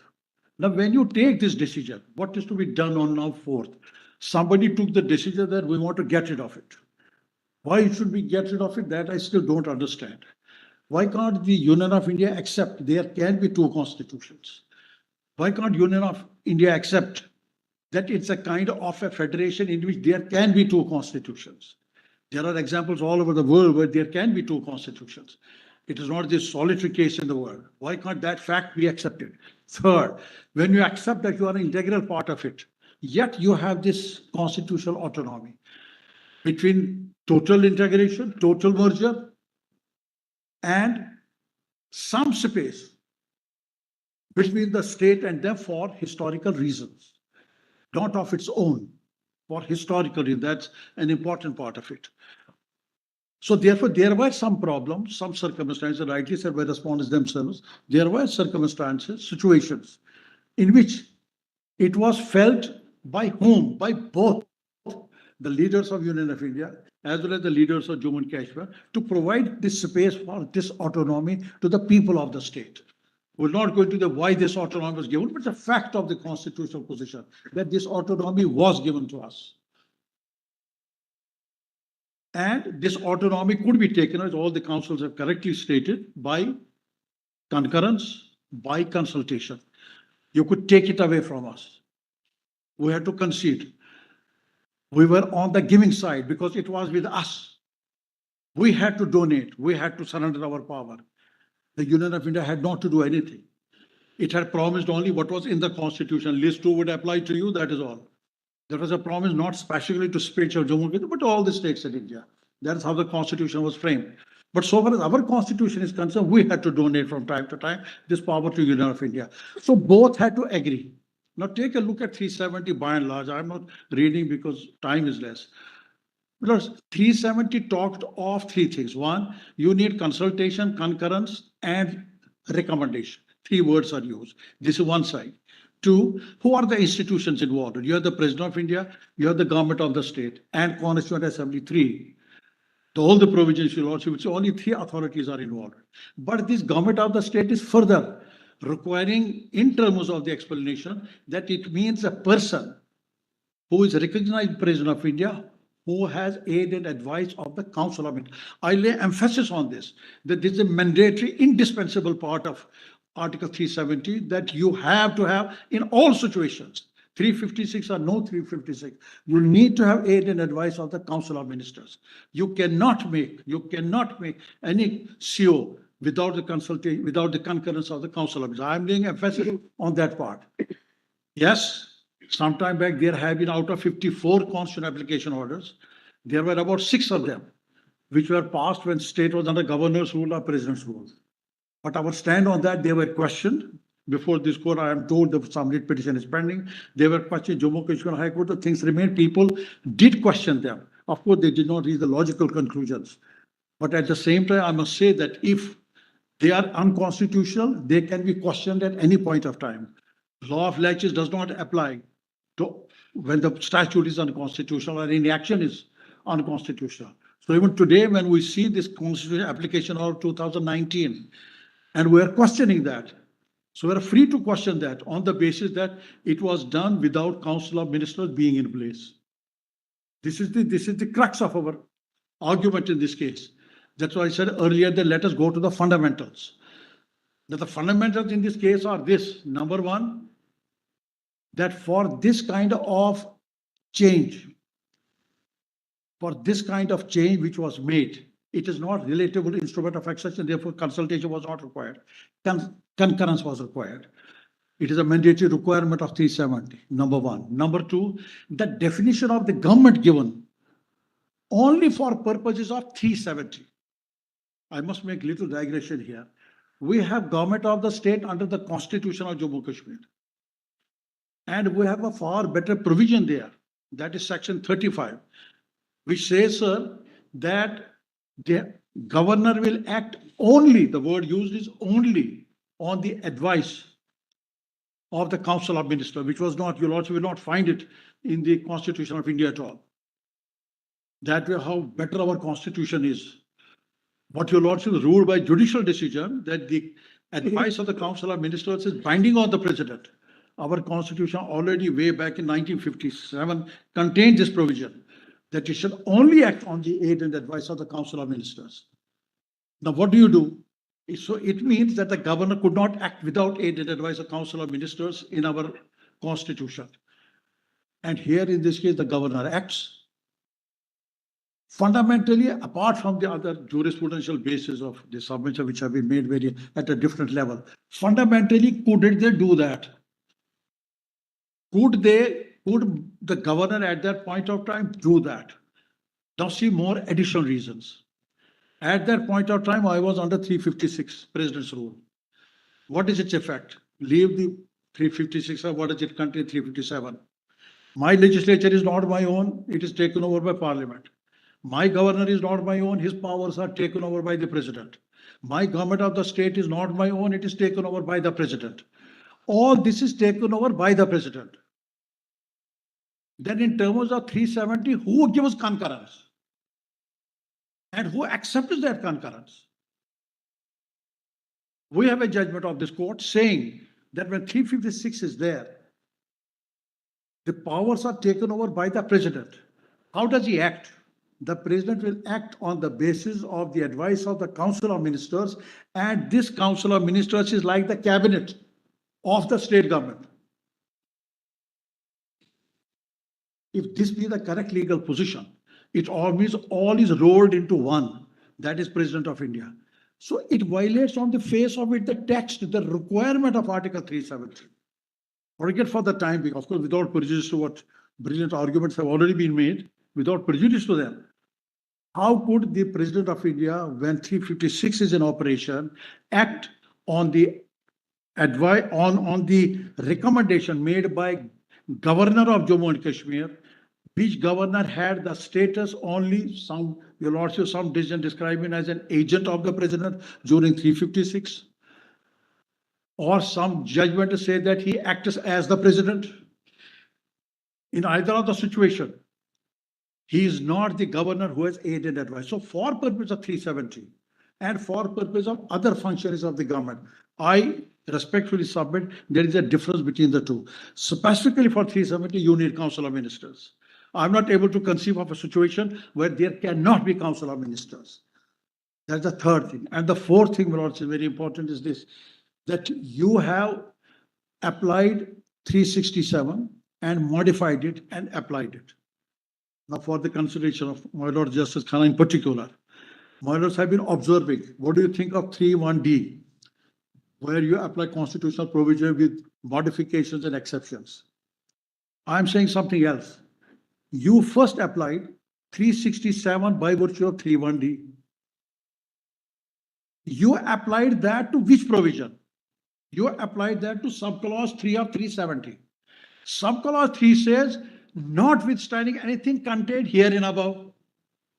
The question which immediately falls for consideration is, if you have carried out a modification in terms of 3(1)(d), but applied that modification to subclause 3, when the 3 says, notwithstanding anything contained herein above, isn't that 367 modification excluded from application to subclause 3 of 370? I'll consider this aspect of the matter. When it says notwithstanding anything above would mean also any constitutional application order issued under 3(1)(d) will also not apply when you want to act under subclause 3 of 370. So therefore, on that basis also it has to be faulted. So therefore, I'm submitting is going by the basic premise, the basic principles, that this action of 272, it does two things. Best part, then the last thing which I want to submit to Lordship consideration is one more thing. This power of concurrence. I say, for your Lordship's consideration once again, in 1957, we adopted our own constitution. Prior to that, we had Constituent Assembly. As rightly said, Constituent Assembly can do, undo things because it is not subject to any fetter. There is no control on a Constitutional Assembly because it's free to evolve and deal with its affairs. But after the Constitution was adopted on 17 November 1956, I'm submitting this. The state government comes into existence under the Constitution of Jammu and Kashmir. But at the same time, the state government is required to give its concurrence or consent under 370. I say my constitution, Jammu and Kashmir constitution, is in the nature of a limitation on the power to give concurrence after 1957. Meaning thereby, even if there was Council of Ministers in place as on today, they also could not give any concurrence because it is subject to the limitations of the Constitution of Jammu and Kashmir. Now, what are those limitations? On the prima facie, I will show. If you will have a look at 272. The first part says, the Constitution of India as amended from time to time shall apply, subject to the modification as follows, that is 367. Means the entire Constitution is made applicable on the so-called invalid unconstitutional concurrence of the governor. When you do that, you are contradicting Constitution of the state. And when you are contradicting Constitution of the state, there is a limitation in your power of giving concurrence under the Constitution of the state. Meaning thereby further that our Constitution had to stay. It had to permanently stay because the state government no longer could give its concurrence in contravention of the provisions of the Constitution of the state. That limitation will have to be read into this power of concurrence after 57. Of course, there will be provisions which don't come into conflict. For example, take the High Court. Somebody cites the example of the High Court. Now it is established under my Constitution. When you say somebody gives concurrence, the Article 215 of the Constitution of India will apply. It comes directly to conflict with my Constitution. The question is not that that is superior, I am inferior. No. The question is, did I have the power to give the concurrence for the application of 215 or any other provision of the Constitution of India? My submit to Lordship is, I am controlled. In my concurrences now, I'm controlled in my consultation is something different that relates to instrument of accession. But in respect of application of these constitutional application order, I'm controlled today by the Constitution of Jammu and Kashmir. So therefore, on that second ground, also, I say that this 272 as well as 273 are both are constitutionally absolutely invalid. Now, my lords, observe that, okay, you are still in history, let us progress further. Isn't this COs issued 54 in number from time to time? It was not a step in right direction. I put it to myself. It was getting closer and closer. What made you to do it on 5th August? It is not still forthcoming. And there is something more to it also. You also may recall, I said, when this concurrence is given by the government, this Governor Jammu and Kashmir, as stated in the text of 272 order. When was that concurrence given? Who gave that concurrence? What was the nature of concurrence? No material that is concealed from this court. No material is produced before the court. It is not in their affidavits. Despite having been stated in the petition that, look here, we want to know who gave this concurrence. What is the date of that concurrence? Who signed that concurrence? Was it done 1 day before? Was it done 10 years before? Who gave that concurrence? We are entitled to know it. This court is entitled to know it. There is no material on that basis. So therefore, that apart. But further than somebody says that we have given the concurrence, it doesn't look legitimate. It doesn't look sustainable. It looks all against the Constitution itself. Then lastly, I would like to submit, many statements were made here. Insofar as the development is concerned, I have only one thing to say to our learned friend, Solicitor General of India. They say self-governance is better than good governance. That's all I can tell him. Give us our self-governance back. That's number one. Number two, somebody also said it here, it is very important. Nation has to grow. We can't waste our time. We want to have a unified nation. Of course, very noble thought, very good thought. But then for that, you have to win over the hearts of the people. You cannot form a nation by force, by compulsion. Win the hearts of the people. If your lordship decided this matter in favor of the petitioners, your lordship will be going a long way in winning over the hearts of the people of Jammu and Kashmir. That's all I would thank. Thank you, Mr. Zakshan. Dr. Bennett?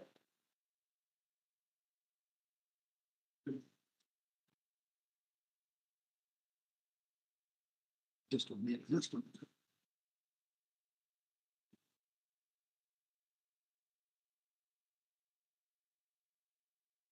Just last thing, Milord, only last say that. What initially we were promised, I just look at it from another perspective, and the people who like to know that. What initially was promised was we'll put in sort accession to a referendum. It was not done. They told us, not people of Jammu Kashmir. It was Governor General's letter. They took the matter to United Nations. They said, go for plebiscite. It is not done. Now, after that, this constitutional autonomy was left all these years. But in 2019, that is also taken away. Who has lived up to his commitment? The great leaders of India, Jawaharlal Nehru and Patel, they were statesmen. They were not politicians. They made these commitments to the people of the state of Jammu and Kashmir. It is in parliamentary debates. It is outside the parliament. It is everywhere.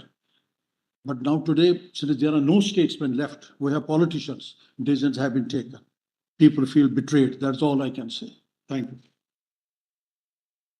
Yes, Doctor.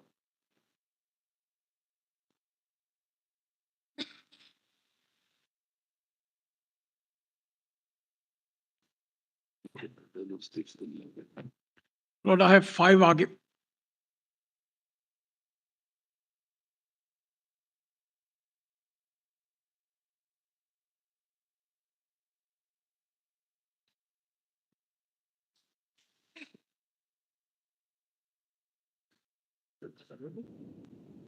That's just my way away.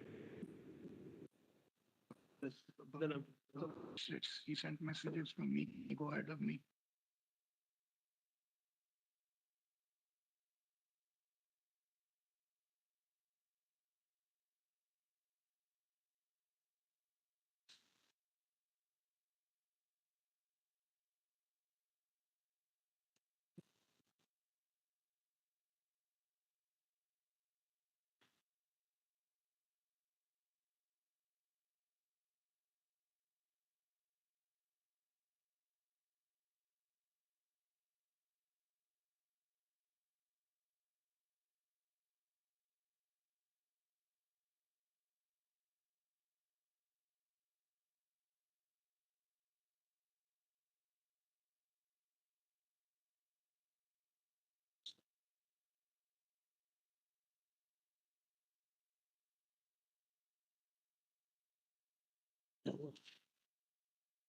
Somebody.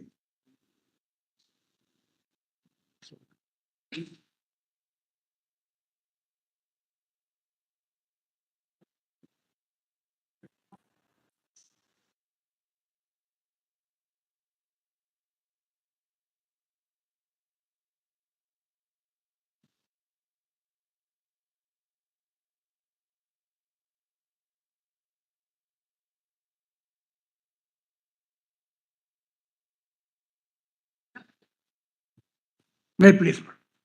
My Lord, I have 5 submissions to make.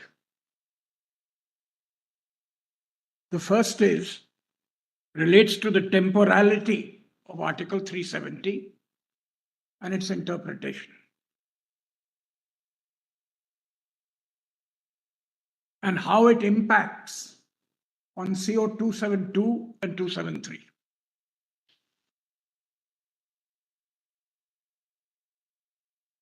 My second related proposition is that mandatory provisions of the Constitution are not defeasible and cannot be derogated from.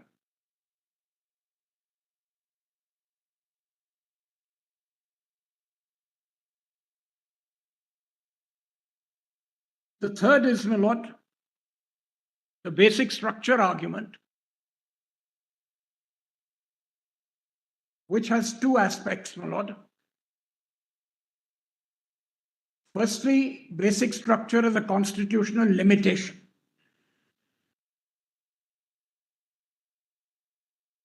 This is not the argument we wish to advance. That is, if there is an amendment, basic structure will apply. That's the constitutional limitation. What we emphasize is basic structure as a principle to be applied by all authorities, and especially the courts.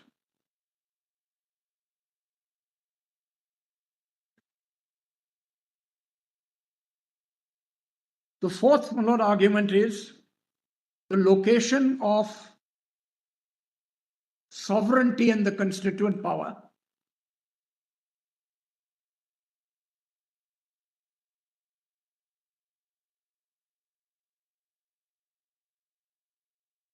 Location of sovereignty in the constituent power.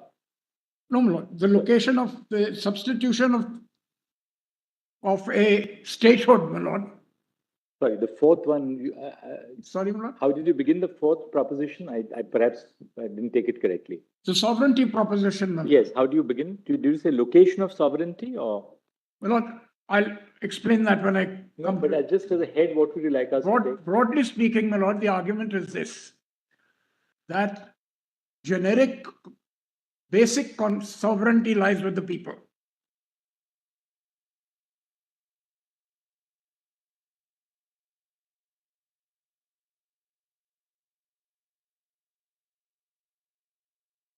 To operate this, there is sovereignty which is external in nature in terms of international law. That is, no other state can make you a vassal state or have any power over you.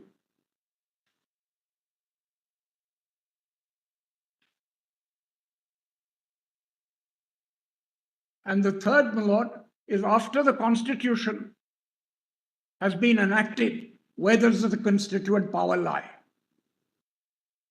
On which Mr. Dwivedi had a few things to say.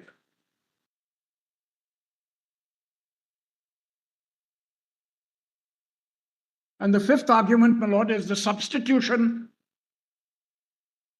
of statehood by union territory, on which I want to cite just one section of the Reorganization Act. What I propose to do, my Lord, is this, that as far as the citations I want to give, I put them on a piece of paper. I think they've been uploaded. I'll hand it over to your Lordships, so that your Lordships doesn't have to scribble. I think you've done enough scribbling for quite some time. So, my Lord, let's come to the first question of temporality.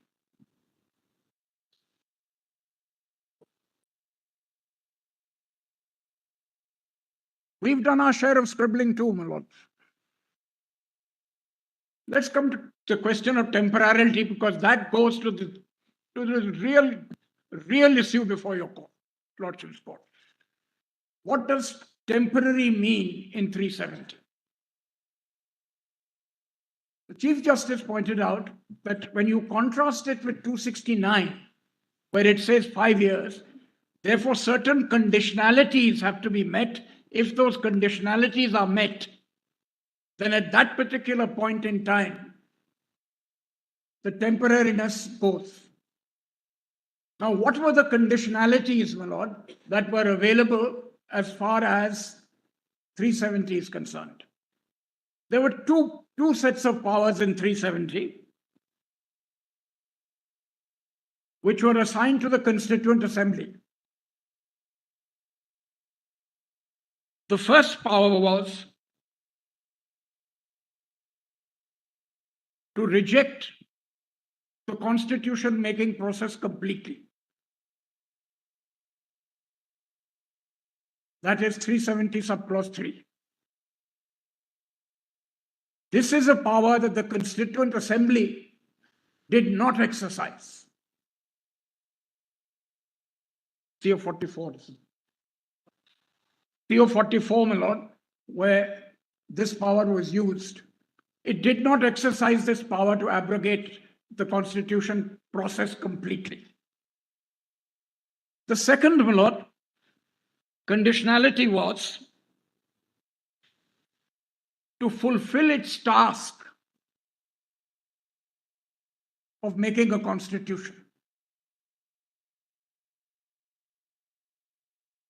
This task was fulfilled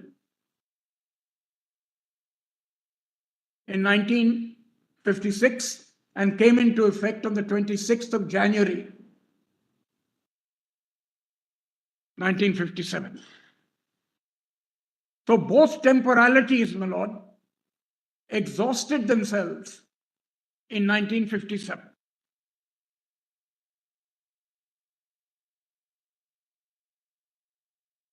After that, my lord, 370 ceases to be a temporary provision.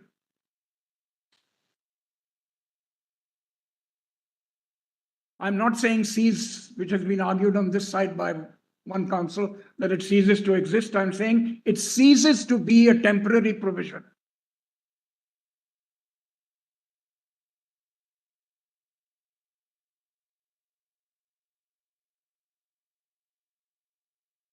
In my respectful submission, what follows is that it becomes a special provision of the Constitution, like 371A, all the schedules, etc.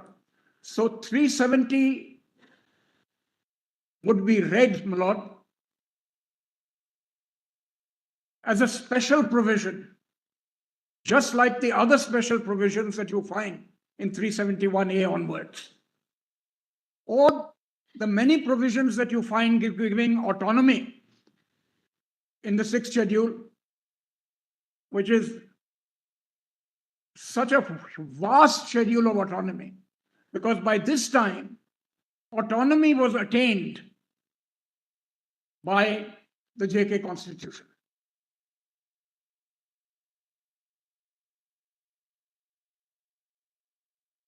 Now, my lord, there was what kind of federalism is this, my lord? It's an example of cooperative federalism.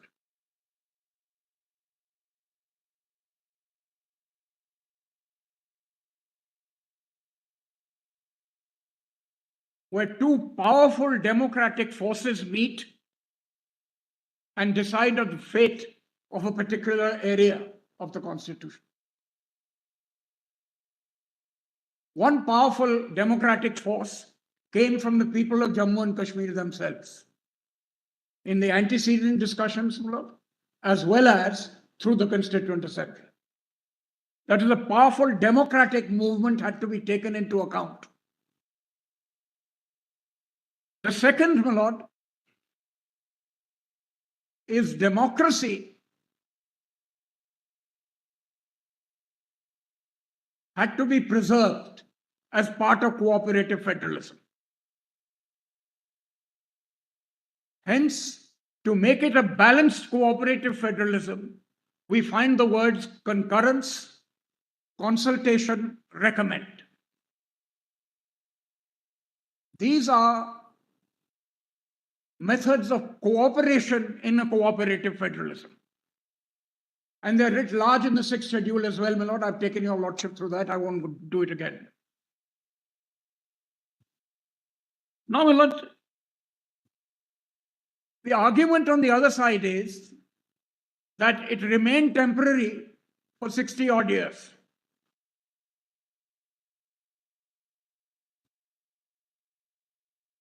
Lord, that argument is almost a farce. If a constitution has continued for such a long period of time and been used as such for a long period of time, you can't say it remains a temporary provision.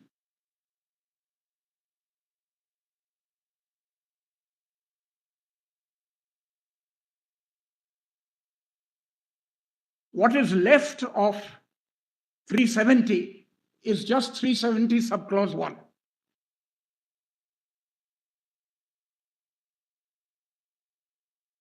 Because 370 subclause 2 and subclause 3 are dependent on interaction with the Constituent Assembly. This is a mandatory provision which is indefeasible.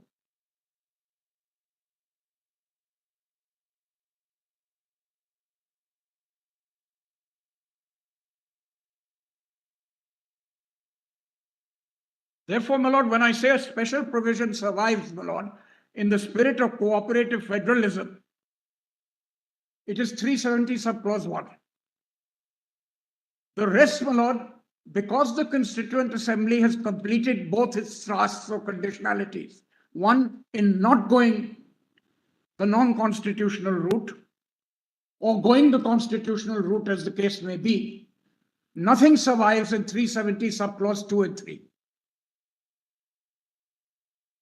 Nor is it possible in 370 subclause 3 to argue a doctrine of substitutability. That for Constituent Assembly, you can substitute legislature. Nor, and on that I'll give a note on what the proviso says, my lord. The proviso, my lord, has a symbiotic relationship with the main provision of 270 subclause 3. Now, some arguments were made, my lord, and I must, because I don't know whether they were made frivolously, that 370 is a compromise. If, my lord, 370 is a compromise, you'll find compromises right throughout the Constitution. Take, for example, Article 25. Sikhs are allowed to carry their daggers. You want to get rid of that, my lord? You have to have a constitutional amendment. This is a compromise. The entire 6th schedule is a compromise. But the most important compromise of all concerned the privy verses. It's a compromise between 271 and 362.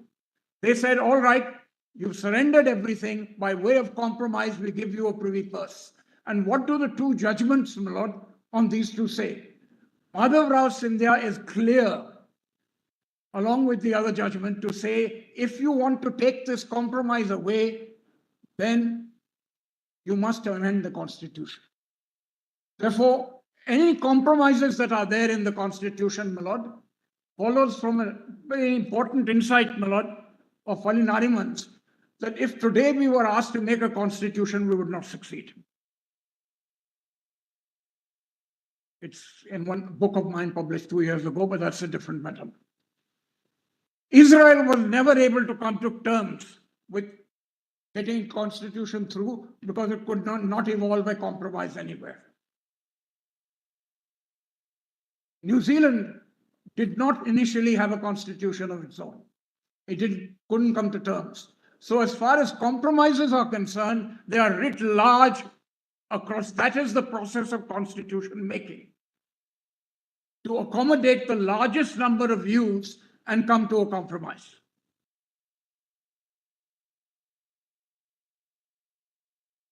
And that is borne out, my lord, by the princely persons cases. That was a compromise. We'll give you your princely purse. And when they tried to change it by definition, Madhav Rao Scindia, the first Madhav Rao Scindia, my lord, said, sorry, by definition, you cannot change it.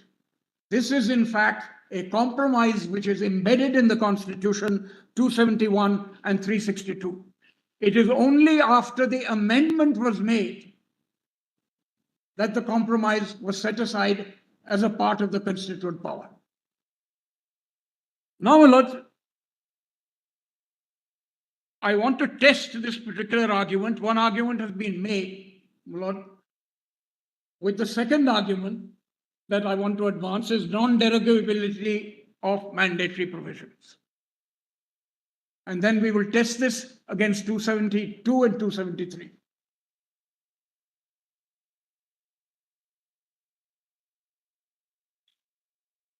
There is no doctrine of necessity in our constitution, my lord.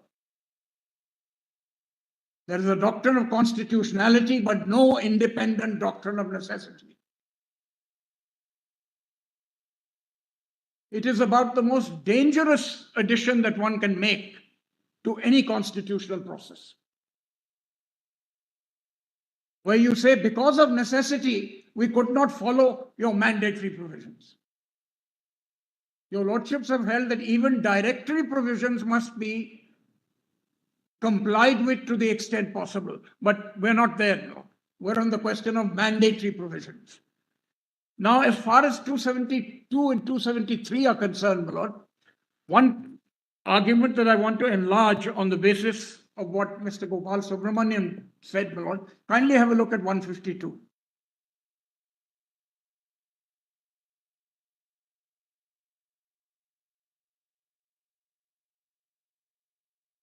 This, I won't give the dates again because these dates have been given by Mr. Subramanian.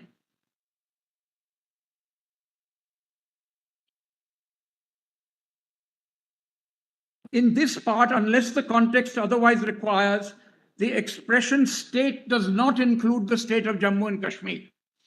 Therefore, as far as the entire part is concerned, this constitution recognized the relevant provisions relating to the states, legislature and otherwise, my lord, and incorporated those provisions after, my lord, 238, etc., was done away with, as my lord, the Chief Justice pointed out. Otherwise, there would have been a vacuum. How was that vacuum filled? By reference to the JK Constitution and those relevant parts of the JK Constitution itself.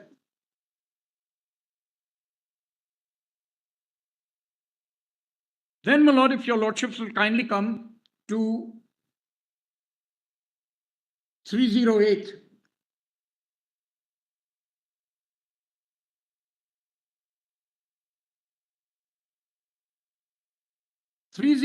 My lord, is part 14 of the Constitution, which deals with services under the Union and states. All this, of course, has been done away with, my lord, now, without amendment by the Reorganization Act. It says in this part, unless the context otherwise requires, the expression state does not include the state of Jammu and Kashmir. This, my lord, would be a vacuum, but for the fact that the constitution makers were aware that provisions relating to these two parts relating to 152 and 308, were already there in the Jammu and Kashmir Constitution, and in fact, as far as these are concerned, they were incorporated by implication into the Indian Constitution.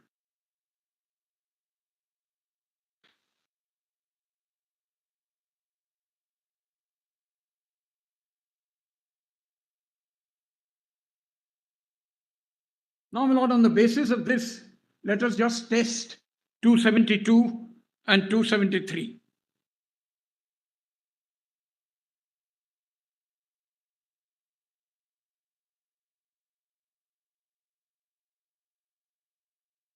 My lord, there's another aspect, my lord, and our small argument was made that the preamble doesn't contain socialism and secularism. It's actually there in the Jammu and Kashmir Constitution. I'll just give your lordships the sections.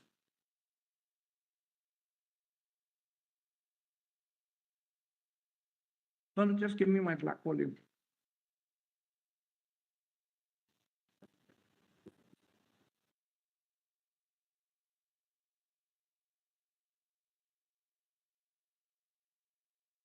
First, my lord, kindly come to section 13. This is volume 2, PDF 20. I'll just read it out, my lord. There's no point, your lordship, Otherwise, I'll dream of PDFs all my life, my lord. I don't want to do that. Now, my lord, 13 says, state to establish a socialist order of society for the promotion and welfare of the people.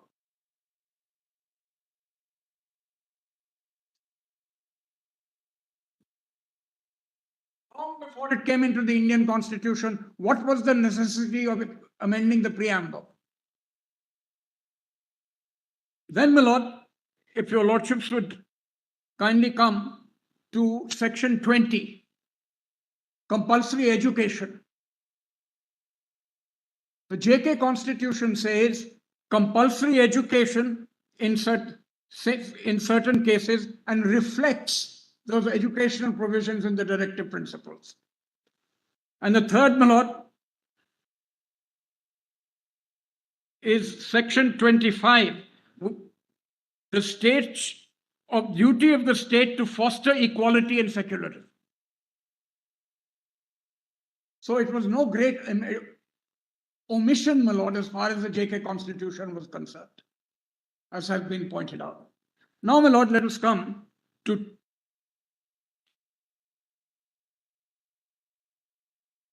(272) and 273. Bearing in mind that mandatory provisions of the Constitution are not defeasible. My second proposition.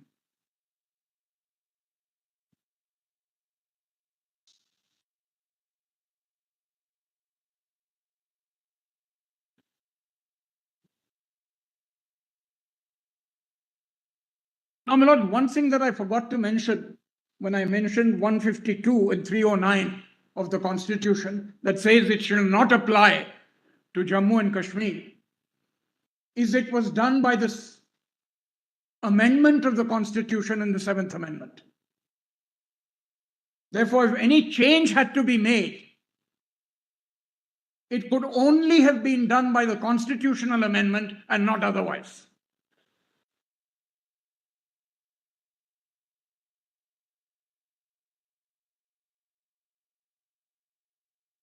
With this, let me read, my lord, CO 273 first. None of the conditionalities of 370 and subclause 1 are met here. It says, in exercise of the powers of clause 3 of the President of India on the recommendation of Parliament. Where does Parliament come in, my lord? The body in question, according to the original Constitution, is Constituent Assembly, and according to 272 is the Legislative Assembly. Where is the question of Parliament coming in as a double substitution, which is there in 272 and 273? But let me just read on. All provisions of the Constitution, as amended from time to time, without modification or exception, shall apply to the Jammu, notwithstanding anything contrary to Article 152 and 308. Those are the provisions, my lord, where the Constitution, 7th Amendment, said that these provisions will not apply to Jammu and Kashmir. Is it possible, my lord, within an exercise of power under 370, to amend provisions of the Constitution or not? Because this was the stumbling block, my lord, in their way. The answer is they have not, my lord. Of course, as far as the conditionalities are concerned, none of them are met. There is neither concurrence, nor consultation, nor recommendation. It just says on the recommendation of Parliament. Where does Parliament come into this?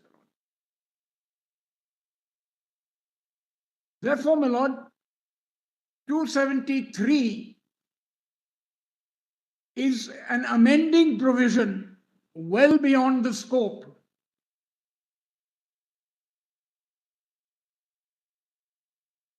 of Article 370. And not only is it amending, my lord, it also goes further to destroy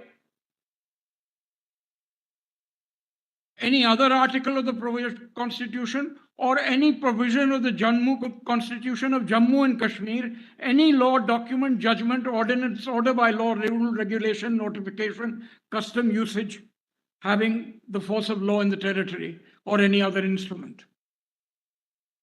Well, this is an amendment and actually an abrogation of 370 itself. That power having gone, if we agree that 373 has gone because the Constituent Assembly cannot be substituted. So the argument that Mr. Sibbal made and was just made by Mr. Zafar Shah is there are two entities here. Two entities who are part of cooperative federalism. They have to interact. And the interaction is there in Article 370 and is entirely and totally missing from 273. If 273 falls, my lord,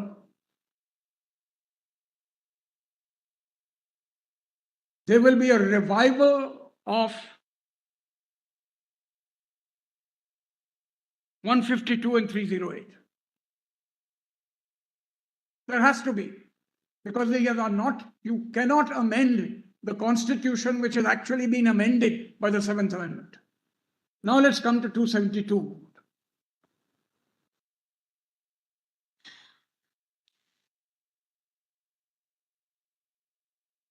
This begins, my lord, by saying, in the exercise of power under clause 1, bear in mind, my lord, the exercise in 273 is under 373, which in our view has actually disappeared. Now I'm going to show its reappearance in another form. In exercise of the powers under clause 1 of 370, the President, with the concurrence of the government of Jammu and Kashmir, is pleased to admit. Now, my lord, if your lordship were to see the main provision of 367, subclause C says, references to the government of the state shall be constituted as including references to the governor of Jammu and Kashmir acting on the advice of the Council of Ministers. Therefore, my lord, when they say in concurrence with the government of the state, it has to be on the basis of the advice of the Council of Ministers. Therefore, there is a contradiction here between the interpretation clause and the opening clause of 272. This too is draconian because all the provisions, my lord, which are relatable, it just wipes them out completely without following any mandatory procedure. Now, what is the saving grace, my lord, that is provided here? And that is indeed in the proviso of clause 3, Article 70 of the Constitution, the expression Constituent Assembly referred to in clause 2 shall be read as Legislative Assembly. Here there is a double substitution according to them. Firstly, the Constituent Assembly is replaced by the Legislative Assembly. They're not on par, my lord. They're simply not on par. The Legislative Assembly, this idea that both had legislative and concurrent powers, constitutive powers, that is true of the Constituent Assembly of the Indian Constitution. There's a whole set of debates dealing with the legislative powers. As also, my lord, of the Jammu and Kashmir Constitution. So can such a substitution take place? Now comes the double substitution which we see in 273. Instead of the Legislative Assembly of the state, we get Parliament. So these provisions now involve a double substitution contrary to 373, contrary to 272, and we now move from the provisions, my lord, of recommendation under 370, concurrence, which is of course completely missing, my lord. Mr. Zafar Shah has pointed this out. I don't want to elaborate it. Totally and completely missing. The arena of cooperative federalism is entirely and totally missing. But can you have a double constitution substitution in this way, my lord? And that is to say that 367, the added clause is that the references to the government of the state shall be construed as references including the governor of Jammu and Kashmir acting on the advice of the Council of Ministers. This is what the new interpretation is. You didn't act on the advice of anybody. You just said here that concurrence of the government of the state. Now, according to 367 itself, it means with the Council of Ministers. That is a mandatory provision. So, my lord, 272 and 273 are overbroad in violation of mandatory provisions of the Constitution.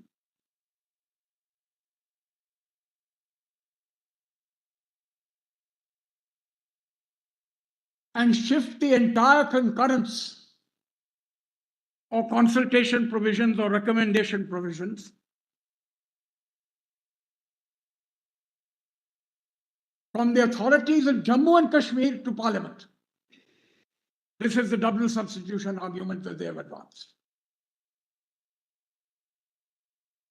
Now, my lord, we come to the interesting part, my lord, of Article 3. Article 3 has a mandatory provision. I put that in my original submission, my lord, from 1960 onwards, that you must circulate any bill or change, the reorganization of, you must circulate it to that legislature.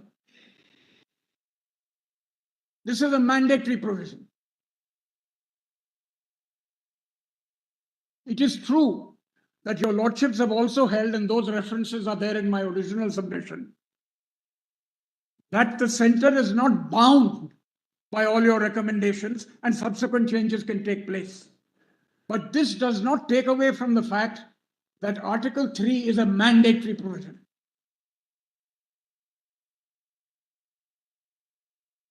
Now they say, as far as this is concerned, under Article 356,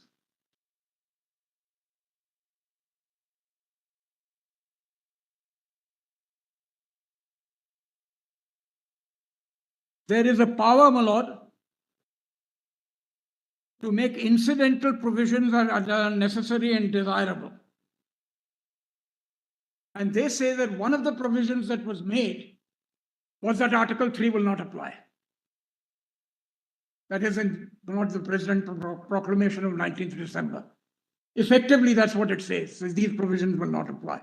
It can't be done, my lord. President's rule, under President's rule, you do not have the power to do away with a mandatory provision of the Constitution.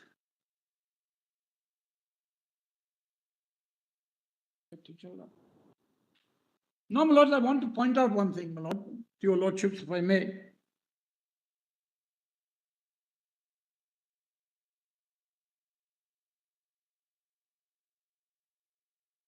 About the Reorganization Act, my lord. I just want to read one provision to your lordships, my lord. And that is Section 73.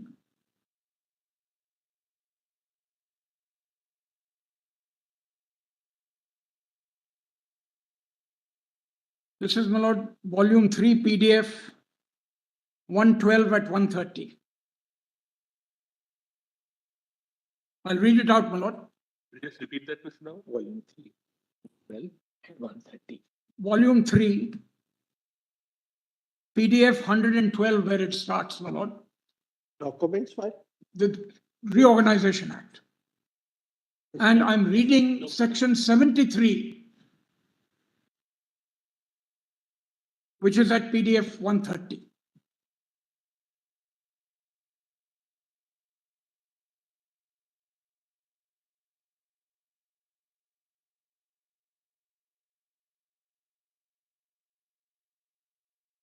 If the President, on a receipt from the Lieutenant Governor of the Union Territory of Jammu and Kashmir or otherwise, is satisfied that a situation has arisen in which the administration of the Union territory cannot be carried out in accordance with the provisions of the Constitution.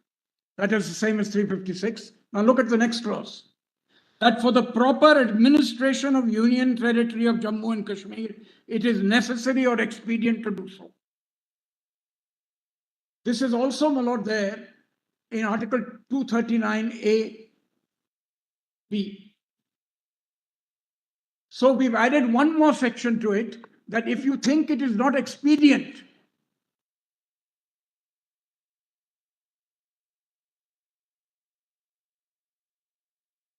the president may suspend all operations.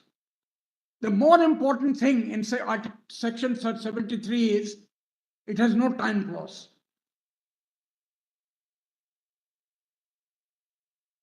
So today, my lord, when your lordship asks for a roadmap, today the Constitution, my lord, that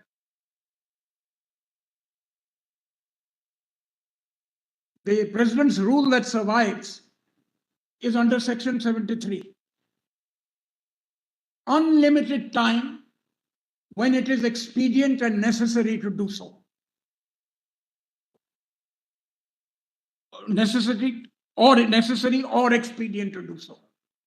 Lord, this is the core of the problem when your lordship asks for a roadmap. They are unable to give one. They too are, in a sense, are arguing that the Reorganization Act is in fact transitional in nature. A time will come when statehood will be restored. This is no roadmap at all, my lord. It is entirely and totally illusory. What is not illusory is the continuance of President's rule under section 73. This goes to the core of the governance, my lord, and the relationship of cooperative federalism. I want to make one more further point, my lord, on mandatory provisions. Although, my lord, there are several occasions when 370 has been used under President's rule, I'm going to make the broad argument, my lord, whether it was challenged or not is irrelevant, that when there is President's rule and cooperative federalism under Article 370 cannot apply, then 370 cannot be used at all. Because the mandatory provisions, my lord, require concurrence, consultation, recommendation.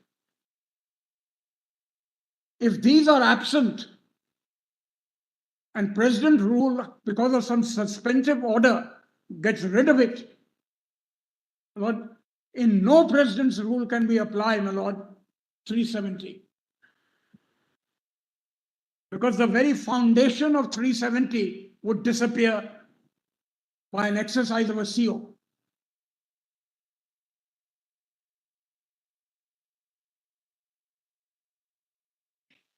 So these are my first two propositions, my lord. Now I go to the third one.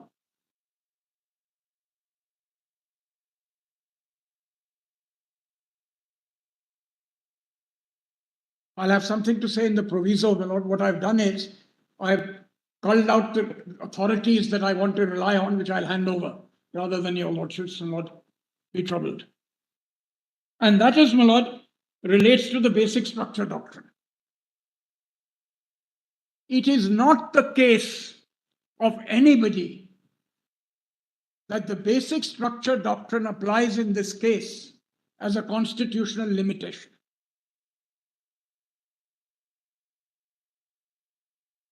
Nobody has argued that, my lord, and it cannot be so. But what the basic structure doctrine has been applied as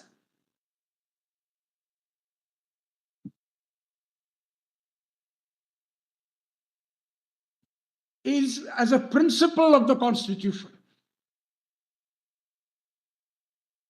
Now, in Nagaraj, my lord, and I'll point out those two paragraphs. This is volume 19.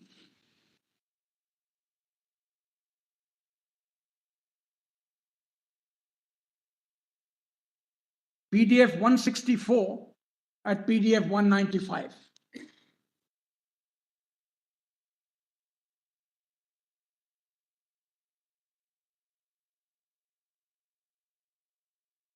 And kindly bear in mind, my lord, that in Bomai there was no constitutional amendment involved. And there are many provisions of that nature.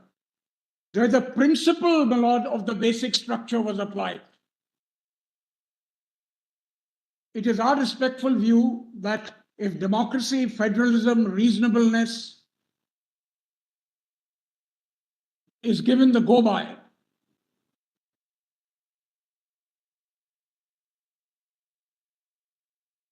then it would follow, my lord,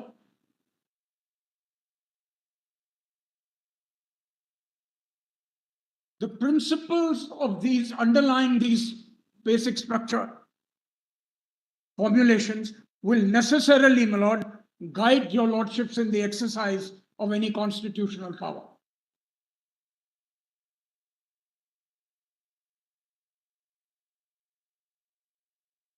Now, my lord, I'm just going to read two passages from Nagaraj. I've given your lordships, my lord.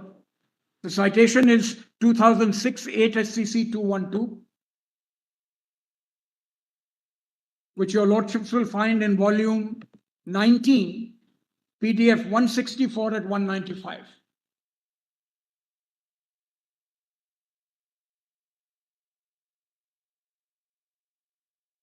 Has your lordship got that one? Para 24.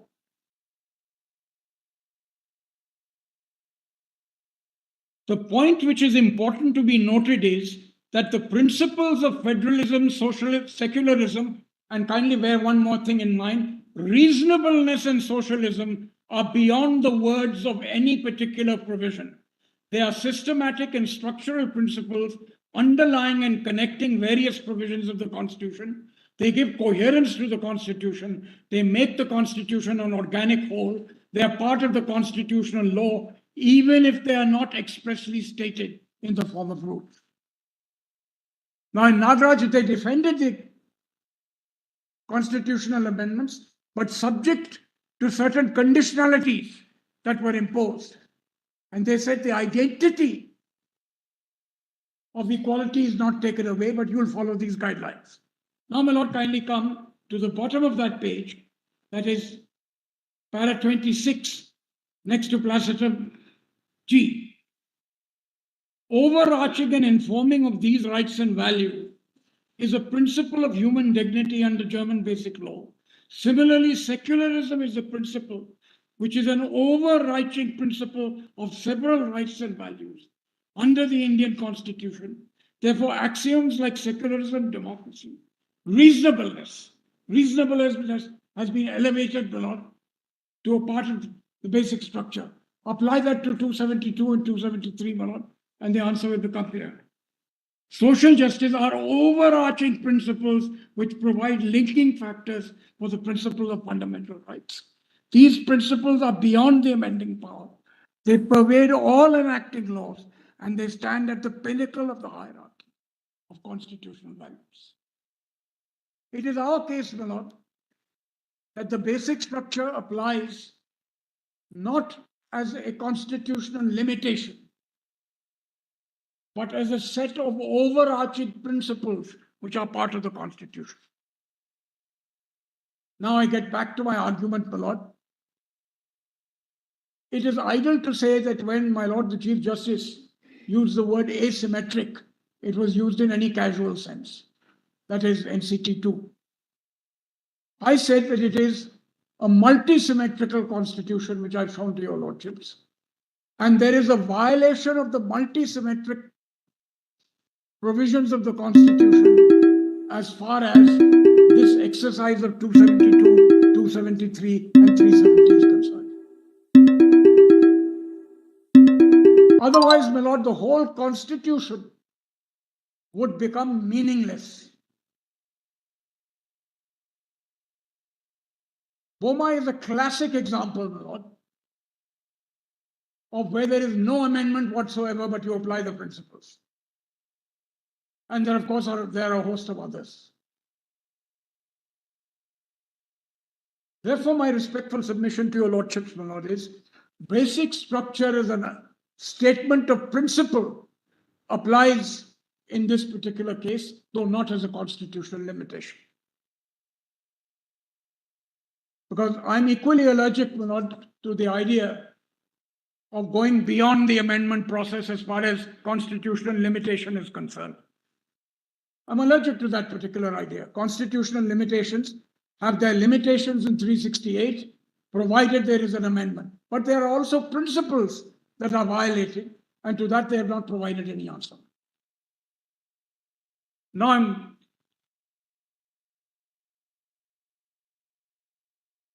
on the question of sovereignty, my lord.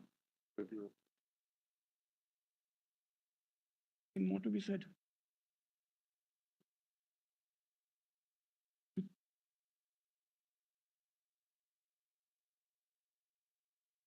Now, my lord, I come to the question of the location of sovereignty in the Indian Constitution.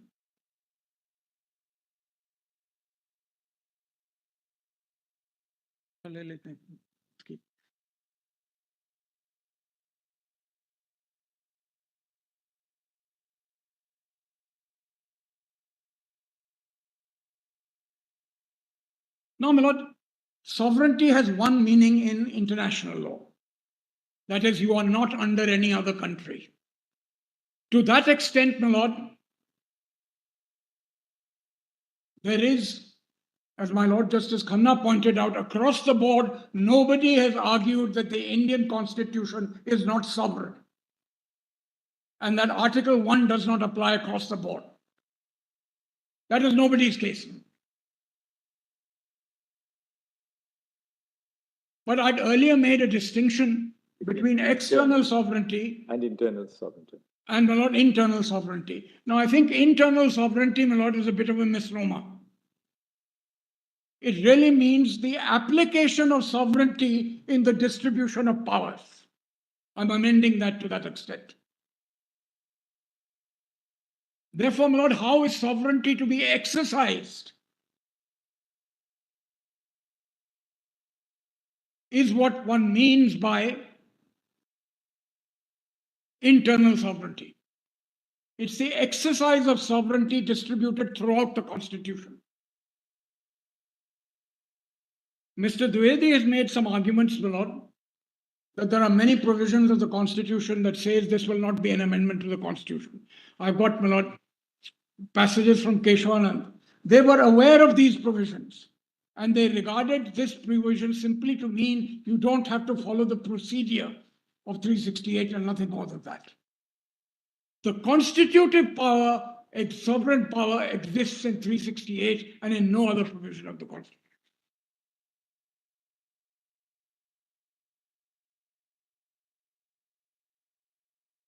Otherwise, we'll be saying, my lord, that when the Constitution is, that you can amend the Constitution for the next 2 years, that during that interregnum, it's a constitutive power. And finally, my lord, I come to my last point, my lord, which is the substitution of statehood by union territory. My lord, the Constitution actually divides itself into two halves. A federation of states is one part of it. And the second part of it, my lord, are what could be called devolutionary provisions. That is union territories.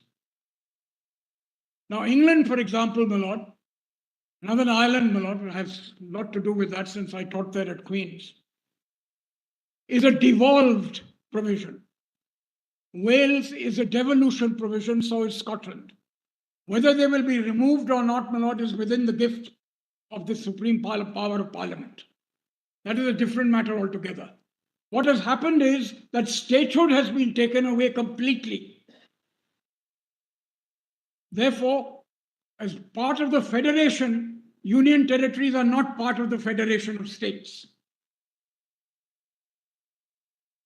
they are revolutionary units which can always be taken away. And that is a fundamental distinction, my lord, recognized in all constitutional jurisprudence between, my lord, a federation and a devolutionary power.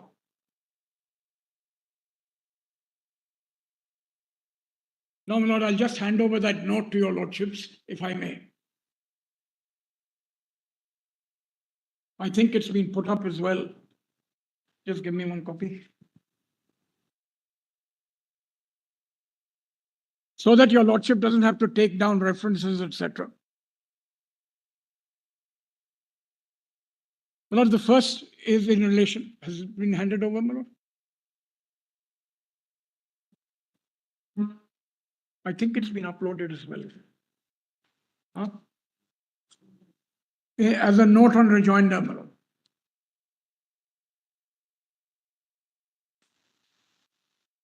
On proviso, my lord, the classic description of a proviso was given by Justice Fazazali in Sundaram Pillai.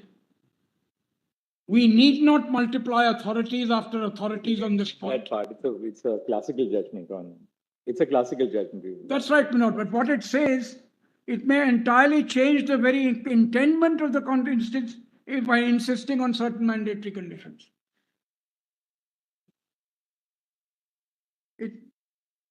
In order to make it workable. Now, this, my lord, Mr. Gopal Shankar Narayan tells me, has been approved in Manohar Lal's case. Your lordship may just note that, my lord.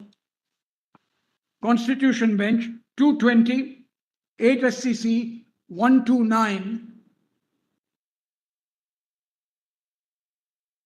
at para 193. At para 193. Give the citation, please. Over the page, my lord, I won't take your lordship's 2020 Constitution Bench.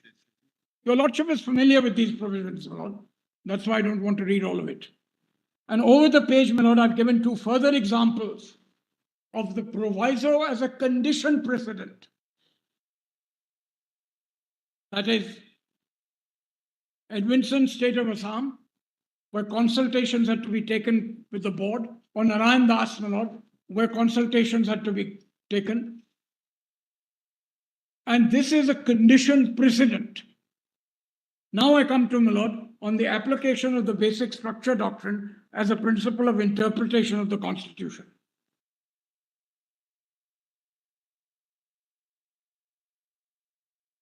Bomai, my lord, is my first example. I've given your lordships the paragraphs and the PDFs.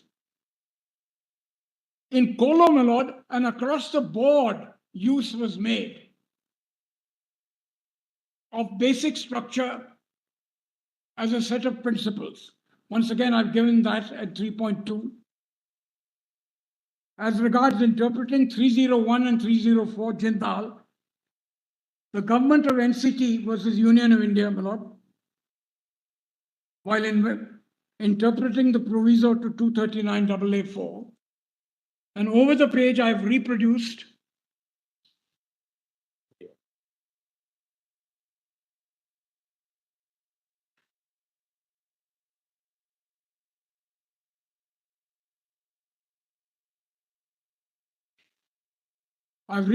from the second NCT judgment, my lord, because it's in my written submission, but I just reproduced that paragraph. I don't need to read it. These are all principles that have been applied across the board in interpreting statutes as well, and in certainly as far as constitutional provisions are concerned. Now, my lord, the argument that was advanced was that there are other provisions that by Mr. Rakesh Dwivedi, which say this will not be deemed to be an amendment of the Constitution. In Keshwanand, my lord, the lordships were aware of this. For example, Justice Hegde and Mukherjee, amendments under 4, 169, 7 of the 5th schedule, para 21 of the 6th schedule, need not comply in the form and manner prescribed under Article 368.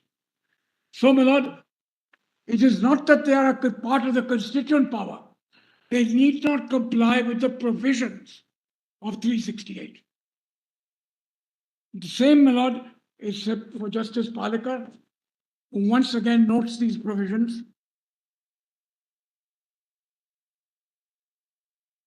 I won't read that, my lord, because the point is there.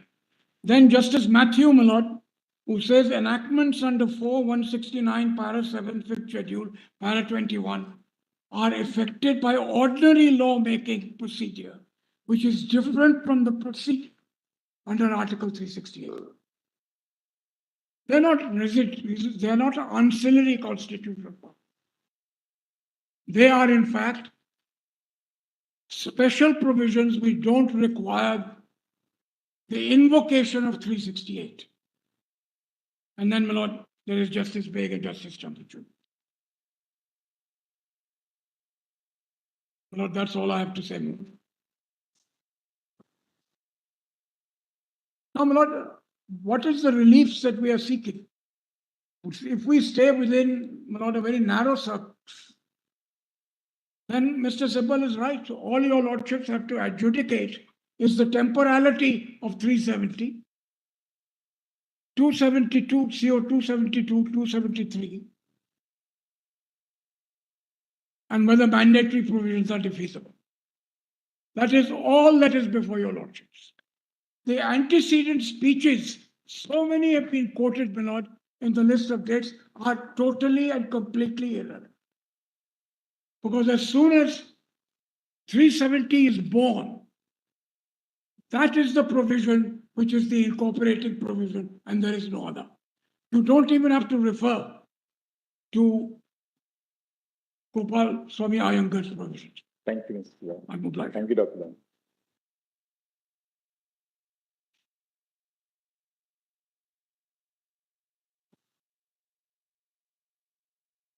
May it please the Lord. Lord, whichever way your lordships were to look at this,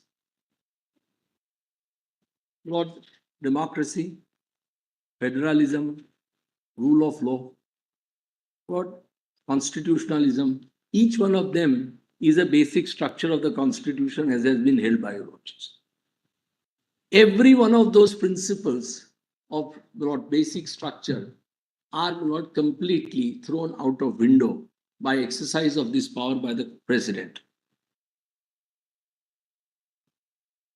Now, Lord, there are three broad arguments which have been raised on behalf of the government of India.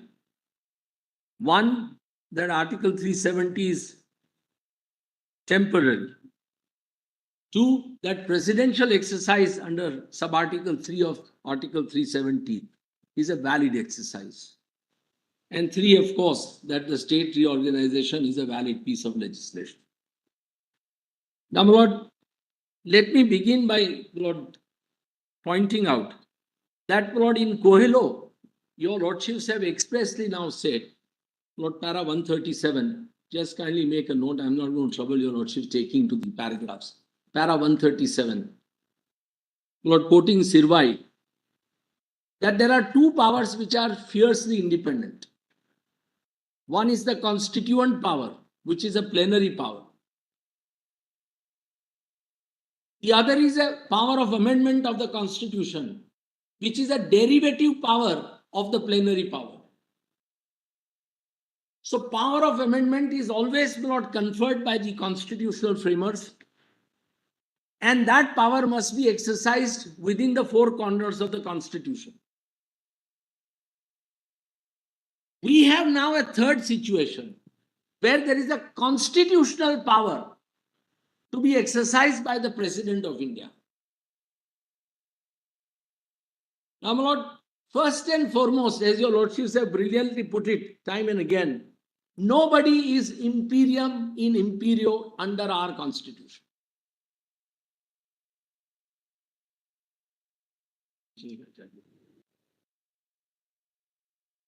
Lord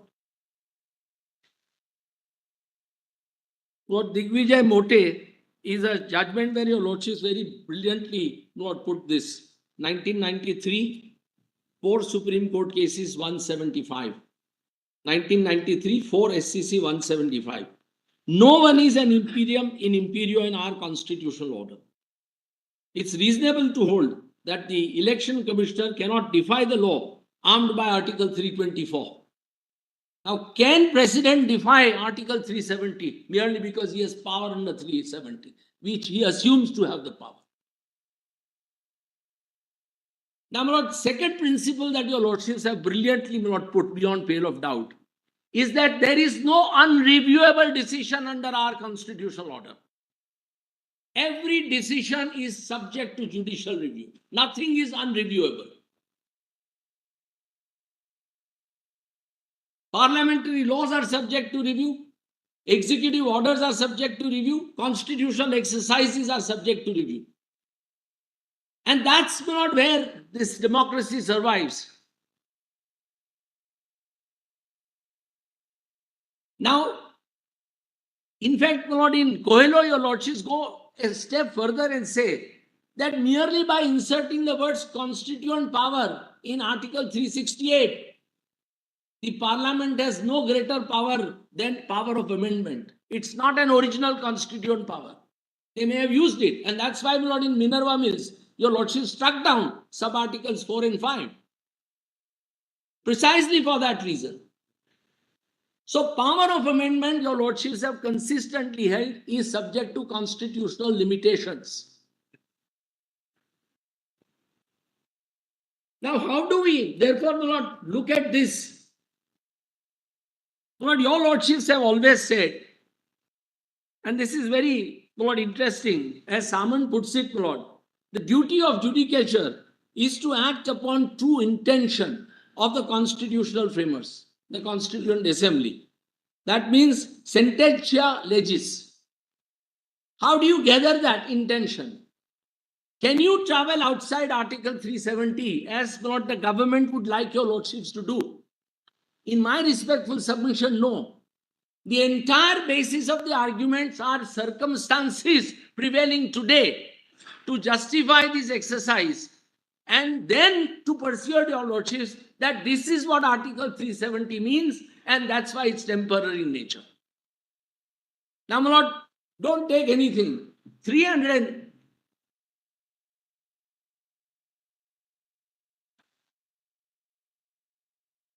370.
Lordships have said that your lordships have liberty to, my lord, interpret the constitution within permissible limits.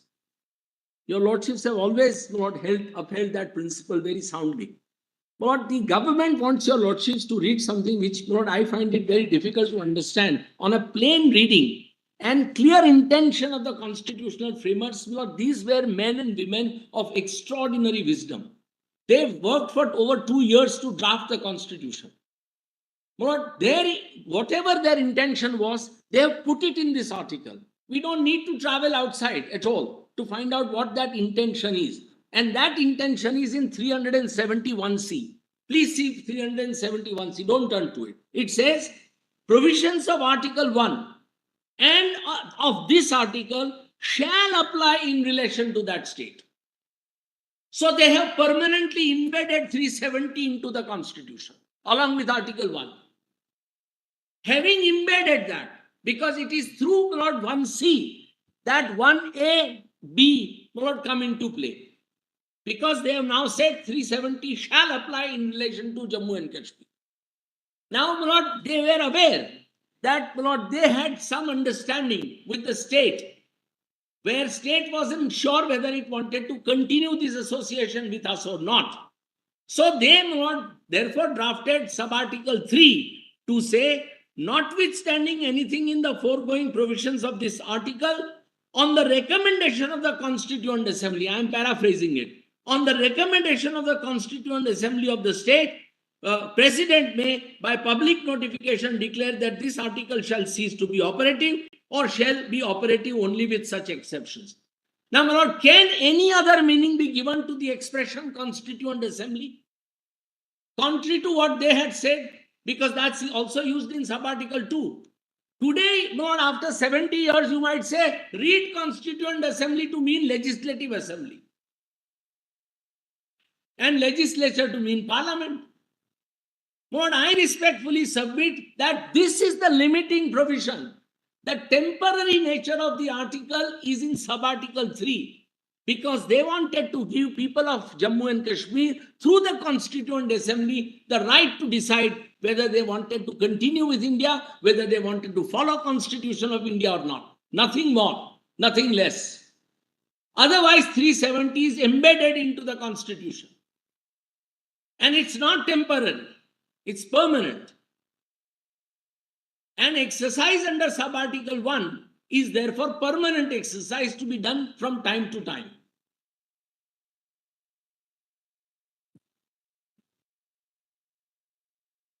What principle of contemporaneous exposition? For 70 years, if government of India, order after order after order, exercises powers under Article 370, can it now lie in their mouth to say that Article 370 is temporary?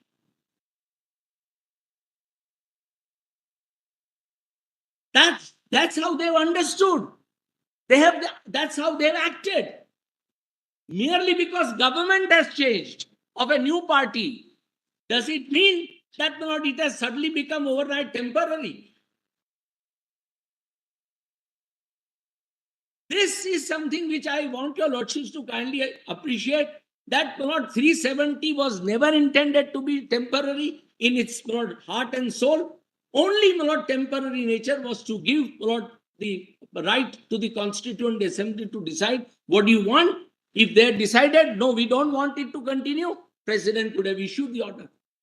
Instead, they said, no, we want to be part of India, we want Constitution to apply.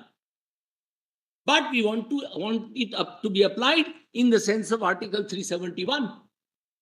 And 2, essentially 1, consultation and concurrence. Is it not something extraordinary that is being done? It is not the case of Government of India that 370 has not worked over the last 73 years.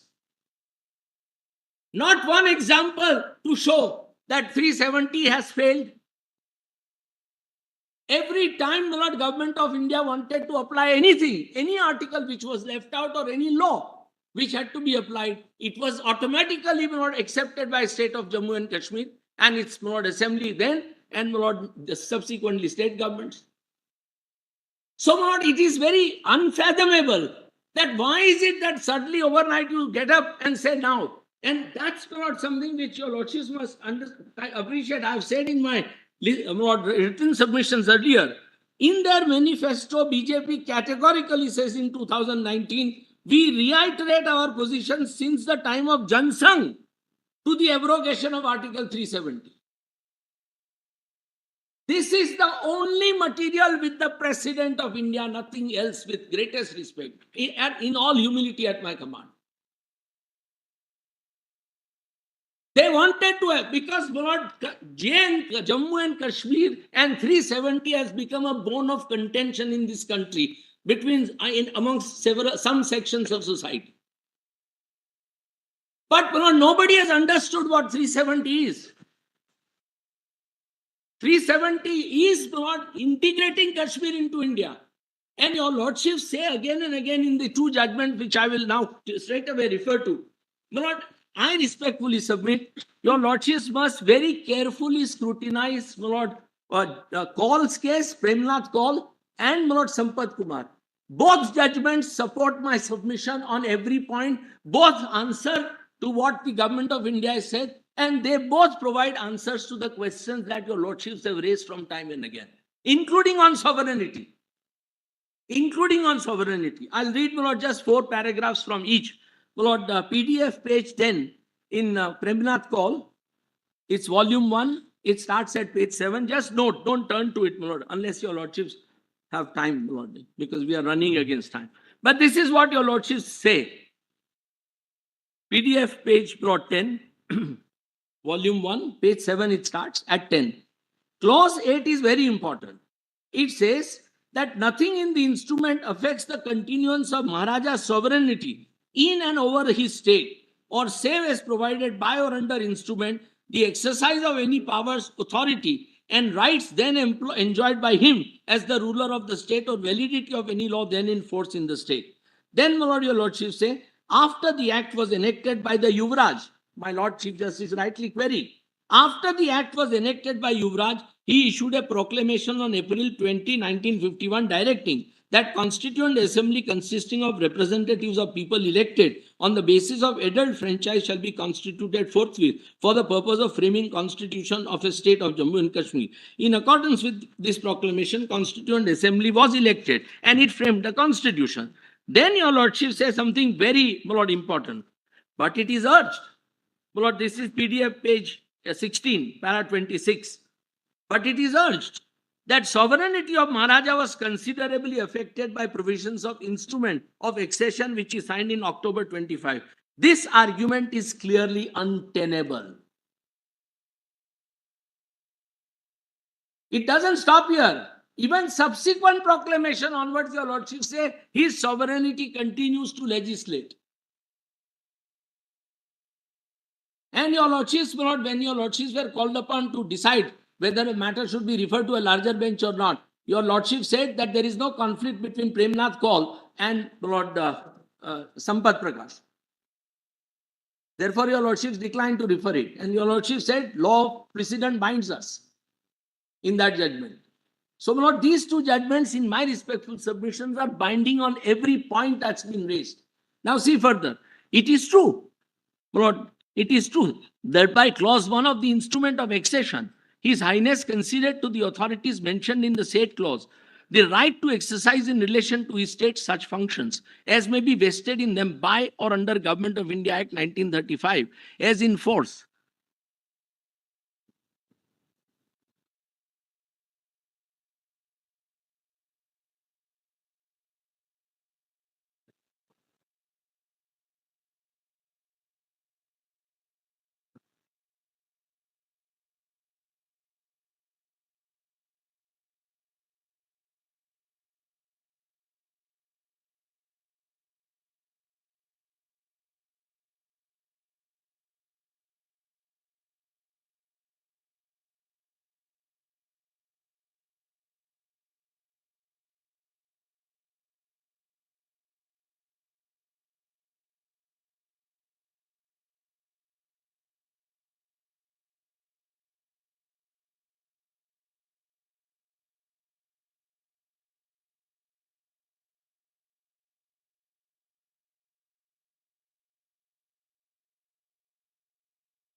Now, my lord, this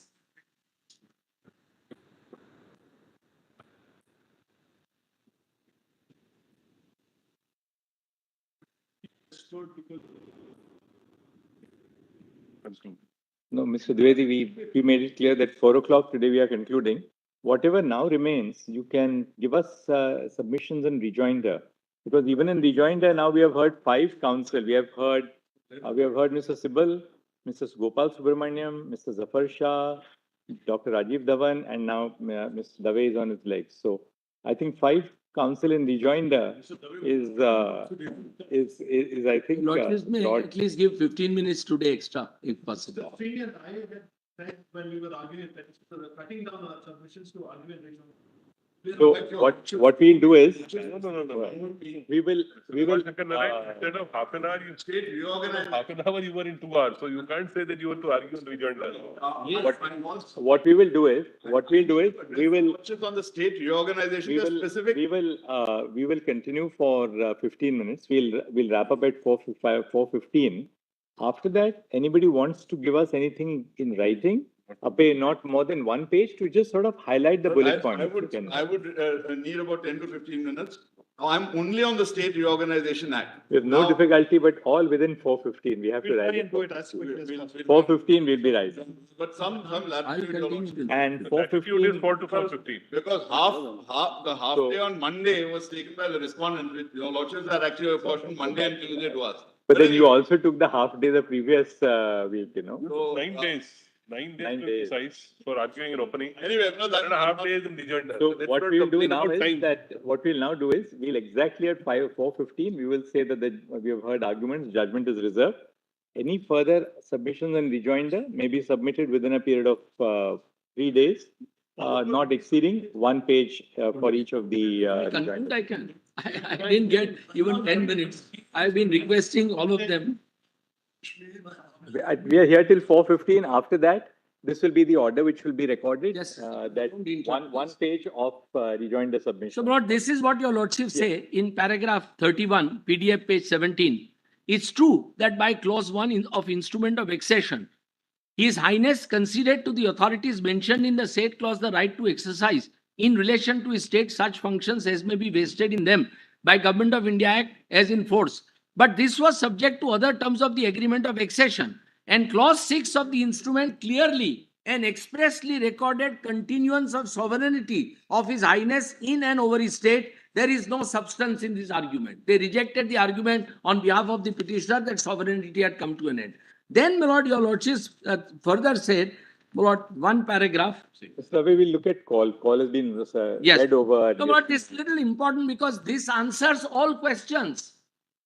To my mind, my lord, respectfully, my lord, I may say so, will not be at the cost of repetition, that every one of the arguments raised by them stands covered by these 2 judgments. And they have not explained these 2 judgments in their arguments. Paul and Sampat Kumar. Sampat Prakash. Yes. Now, please see. Lord, Article Clause 2. This clause shows, Lord, this is on Clause 3, sorry. Thus, the proviso to Clause 3 also emphasizes the importance which was attached to the final decision of the Constituent Assembly of Kashmir in regard to relevant matters covered by Article 370. This is not PDF page 17, para 31. Yes. Then, my lord, your lordships say at page para 40, the constitution makers were obviously anxious that the said relationship should finally be determined by Constituent Assembly of the state itself. Please see this, my lord. Paragraph 40, PDF page 20. Constitution makers were obviously anxious that said relationship should be finally determined by Constituent Assembly of the state itself. That is the main basis for and purport of the temporary provisions made by the present article. And so the effect of its provisions must be confined to the subject matter. The temporary nature, according to your lordships, Lord, in Premnath call was till Constituent Assembly, Lord, approved it. It did. President accepted that approval and issued not presidential order. Yes. So, my lord, this is completely, now, my lord, neither subsequent proclamation issued by Yuvraj Karan Singh adopting as far as possible proposed constitution, nor constitution order subsequently issued by President purported to impose any limitation on the legislative powers of the ruler. So, my lord, your lordships have held that the sovereignty of the ruler continued even after, my lord, the acceptance of the constitution, after Article 1 was applied, after, my lord, presidential orders were issued. My lord, in Sampat Prakash, your lordships, my lord, have gone a little further and said, my lord, this is what your lordships say. Now, my lord, in Sampat Prakash, just note this is very important. My lord, PDF, my lord, volume 1, page 4, at page 30, page 29-30. My lord, these very arguments were raised by the petitioner there. The first argument was that article contained temporary provisions which ceased to be effective after Constituent Assembly convened for the purpose of framing Constitution of Jammu and Kashmir had completed its task. Then what are the grounds they give in support of that? They say, my lord, these special circumstances to which reference was made by him were, one, there had been a war going on within limits of Jammu and Kashmir. There was a ceasefire. That conditions in state were still unusual. That part of the state was still in hands of rebels. And that country was entangled with United Nations in regard to so-and-so. Noting all these arguments, your lordships, my lord, rejected the argument that it is temporary. Lord, at para 7, at PDF page 30, your lordship says, Lord, very emphatically, there are, however, much stronger reasons for holding that provisions of this article continued in force and remained effective even after the Constituent Assembly of the state had passed the Constitution of the state. Then your lordship say, in fact, no such recommendation was made by the Constituent Assembly of the state, nor was any order made by President declaring that article shall cease to be operative. On the contrary, it appears that Constituent Assembly of the state made a recommendation that article should be operative with one modification to be incorporated in explanation. This modification in article was notified by President by Order 44, laid down that from 17 November article was to be operative. This makes it very clear that the Constituent Assembly of the state did not desire that this article should cease to be operative and in fact expressed its agreement.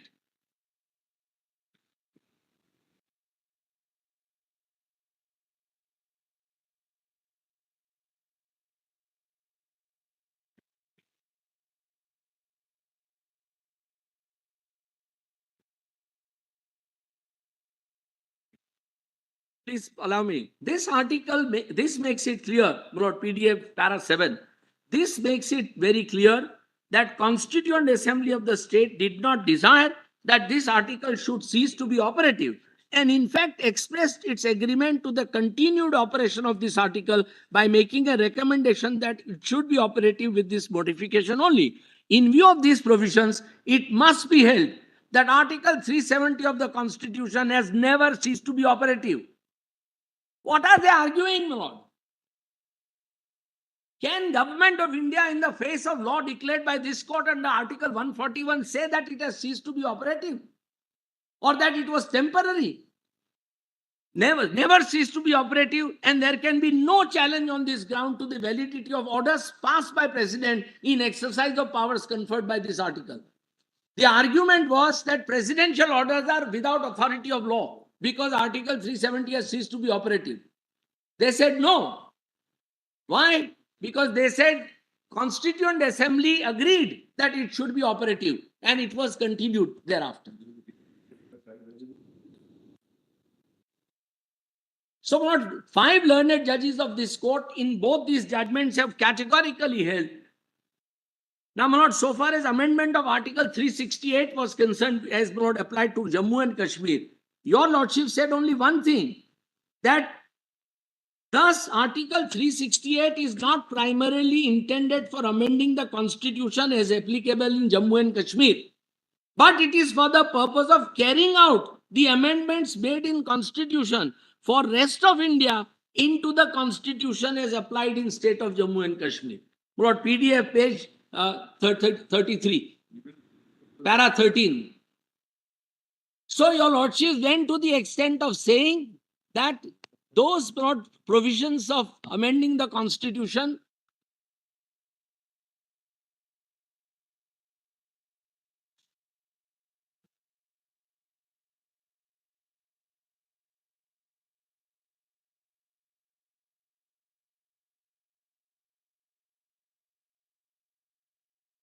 there is no time to read anything.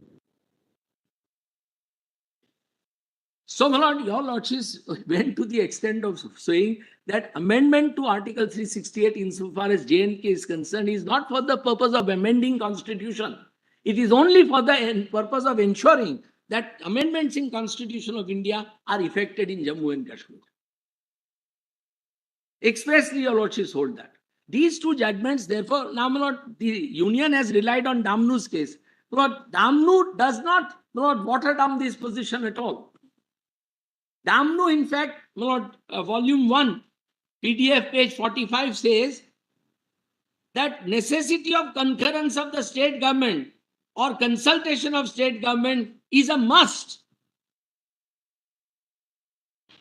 for the purpose of Articles 371A and 1B. And therefore, they said that they place no limitation on Jammu and Kashmir constitution. So Damnu was an entirely different situation. Now, my lord, as I said, my lord, in my opening arguments, what is the situation? So, my lord, suddenly the British decide to leave. There is a vacuum. By the Independence Act, my lord, they said that now there will be two dominions, Pakistan and India. The territories will be those, my lord, which were part of British India. Subject, of course, to the princely states agreeing to come into India or Pakistan, as the case may be. So, my lord, these accession treaties were entered into. Now, my lord, if that is so, then, my lord, as Berubari expressly holds, if a treaty has been incorporated in the constitution, 370 is a classic example of incorporation of that treaty. My lord, clause 6 of the instrument of accession is bodily lifted into 370 in spirit. Now, once it is, treaty has been constitutionally recognized, you cannot, my lord, pass any order to undo that.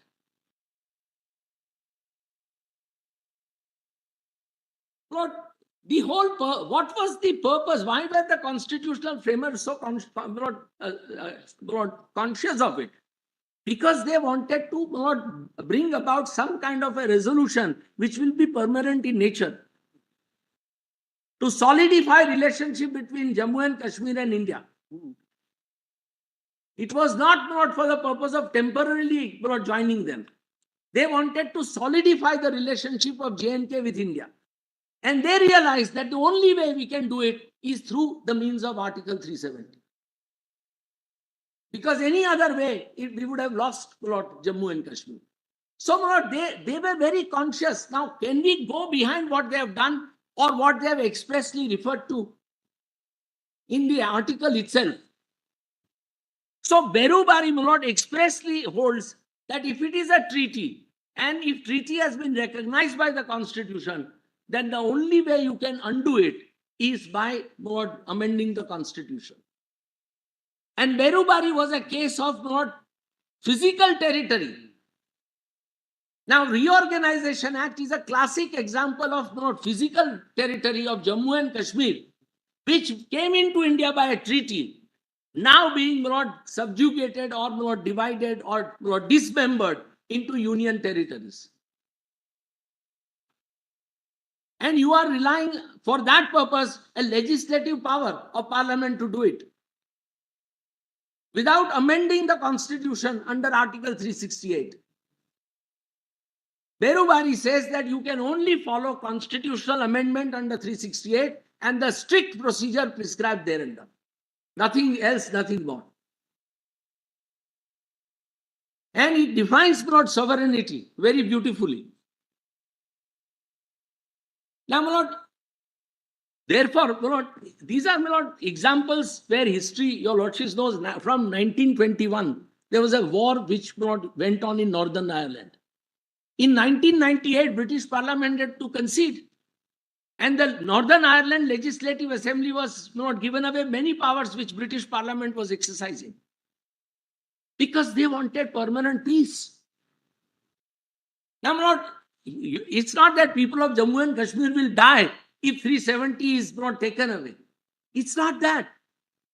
Question is that people have a right to feel that what was understood constitutionally, a constitutional promise, can it be taken away in this manner that has been done? The whole, they are also citizens of India. They are not some foreigners.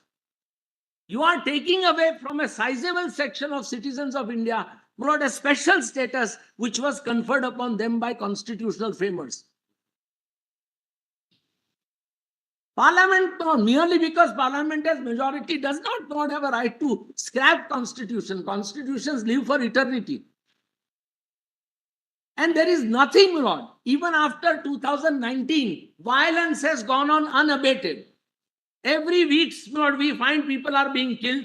Soldiers are dying. You have almost 1 million troops in Kashmir. You travel from Srinagar to Pahalgam or Gulgar, every 100 feet, armed policeman is standing from paramilitary forces. Hundreds of vehicles fly on those roads.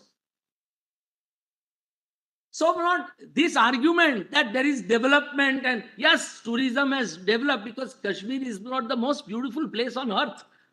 It's heaven.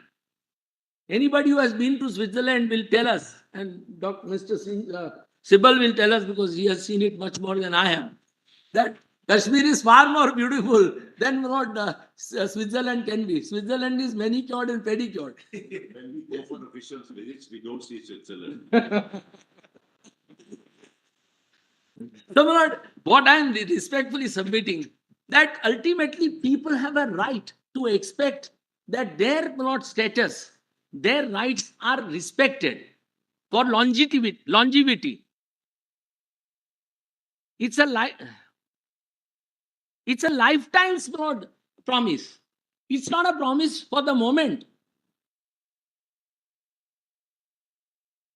Yes. So, we are seeing, as Dr. Dhawan rightly referred to Israel, what are we seeing today? For 56 weeks, not today, 56 weeks, the constitutional amendments taking away powers of the Supreme Court are being resisted by thousands and thousands of people from across the society, civil society, business community, labor unions, lawyers, soldiers, serving soldiers. Everybody is up in arms. Why? Because Constitution is so dear to us. It must remain in our heart. If constitutional morality is allowed to be tempered with, trifled with in this fashion, then nothing, Mr. Courtmaster. Mr. Courtmaster.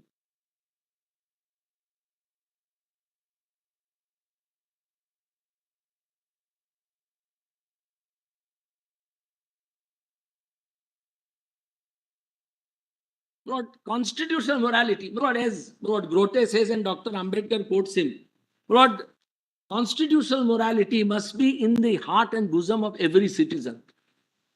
Let us not allow union to steamroll so that people lose their love and affection.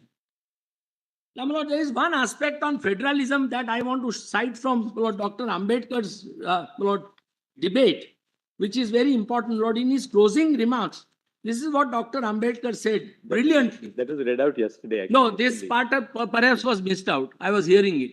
Yes. There is only one point of constitutional import to which I propose to make a reference. A serious complaint is made on the ground that there is too much of centralization and that the states have been reduced to municipalities. It was read. Yes. Now, this aspect is very important because he calls basic principle of federalism is that legislative and executive authority is partitioned between center and states, not by law. Yes. Now, if Constitution has conferred this special status, then I respectfully submit. This is volume 8, page 5 and volume 8, page 1299. Mr. Giri read out this extensive. Now, Mr. Giri read also the aspect of whether democracy will be lost. Dr. Ambedkar says further, which he certainly didn't read. Democratic system India lost. Will she lose it a second time? I do not know. But it's quite possible in a country like India that democracy. This was not read. I was sitting. From its long disuse, must be regarded as something quite new. There is danger of democracy giving place to dictatorship. It's quite possible for this newborn democracy to retain its form, but give place to dictatorship. In fact, if there is a landslide, the danger of second possibility becoming actuality is much greater. Happened in 75. It happened in 1975. We cannot, these are not, Dr. Ambedkar's every word, Lord, in the opening and the closing speech is not, it must be written in golden letters by us. It should be in our heart. We cannot not overlook the fact that not ultimately, not as Burke says and Ambedkar quotes him, that you can't rule by force all the time. And if you have to rule by force, then there is no governance at all. So I respectfully submit that your lordships may not kindly accept the interpretation that Lord, we are canvassing, that 370 is permanent in nature and that sub-article 3 was temporary in nature. That power was exercised, it was exhausted. And Lord, in place of Constituent Assembly, it's a fraud on Constitution, Lord. To say that now, Lord, Legislative Assembly, Governor, President, Parliament, everybody can exercise powers in respect thereof. How do you, Lord, ascribe? It's doing violence to the plain language of the constitutional framers. And that, in my respectful submission, Lord, your Lordship's court have never permitted. Ultimately, it's your Lordship's court which has always upheld rule of law. So, Lord, I respectfully submit that these writ petitions deserve to be allowed and the orders deserve to be submitted. All other submissions may be filed not more than one page, at the most 2 pages. Manoj, only one request. Just one thing, one second. Look, I was, your lordships had told me to curtail my argument because your lordship said I want to call on them with regard to the state reorganization. I need to put in a substantial rejoinder. 150-page written submissions are put in and arguments are made, Lord, which are completely contrary to the facts. Your lordships were told by the solicitor that Mr. Singh has kept from you the Jammu and Kashmir Reorganization Act. Had he shown your lordship the act, you would have seen that nothing has changed. Everything is there. I need to put in so I will put in, please don't hold me down to 1 page. I appreciate that your lordships don't want to sit tomorrow. But I must at least some latitude about 4 or 5 pages in rejoinder. I'll put in a brief note. I will not repeat anything, but I will deal with it. Otherwise, this whole aspect that I was the only one who addressed your lordship. Do that in 2 pages, Mr. Singh, because now we have heard arguments. We can confine it to 2 pages. The bullet points you can pull at. To deal with the submission. The solicitor solemnly tells your lordship certain things which are contrary to the fact, but he told your lordship that the act, and he handed up copies of the act. He said, had you been shown the act, Mr. Singh has made a big deal about Article 246, this, that, but nothing has changed. Everything is given to that will lead to multiple responses from this side and that side. Go on. You're not sitting is Therefore, Mr. Singh, now 2 pages you can certainly give us. 2 pages. I think there's, you can imagine if we give you 5 pages, there will be at least 10 to 12 counsel who would want to file. We'll have another 60 pages to, and then they will say we will file submission for another 60 pages. So that. Your lordships had. So what we'll do is, July we were frozen, we stuck to it. Mr. Sibal was. Stick to it. They filed 250 pages of submissions are filed by one person. But volume is not always equivalent to something that you have to read every question of fact or respond to everything. Sometimes there are charts, there are other things, and I'm only on the state reorganization. I mean, some latitude. Manoj, on behalf of Mr. Nafe also. Manoj, on behalf of Mr. Nafe also. Mr. Sibal was to share the affidavit, Manoj. Mr. Sibal is filing the affidavit. No, we would like to see, Manoj. We have not received the copy. Manoj, I had on behalf of Mr. Nafe also, Article 368 argument for amendment. Everybody has argued the same thing with respect again and again. 368, Manoj. Not the amendment. The affidavit. Manoj, there's a different view on amendment to 368, so just 2 pages. Just within 2 pages for my submission. Only a minute, Mr. Lord, it says I am a responsible and dutiful citizen. I have exercised my right to approach this court. I reiterate the oath taken while being sworn in as a member of Parliament. Preserve and uphold the provisions of the Constitution of India and to protect the territorial integrity of India. No, this is not rebuttal, but this is adding insult to injury to the nation. We'll analyze what is there in the. Kindly, my lord, say something about it. I leave it at that. The lordships have 3 pages. One of the requests for Well, three. we must end it with a vote of thanks to all the members of the bar. Thank you very Your much. lordships may read what is not written. Your lordships may read what is not written. Saying something. Lord, we thank you, Lordship. Thank you very much. And thanks to Nodal Council also. Nodal Council, they have done a great job.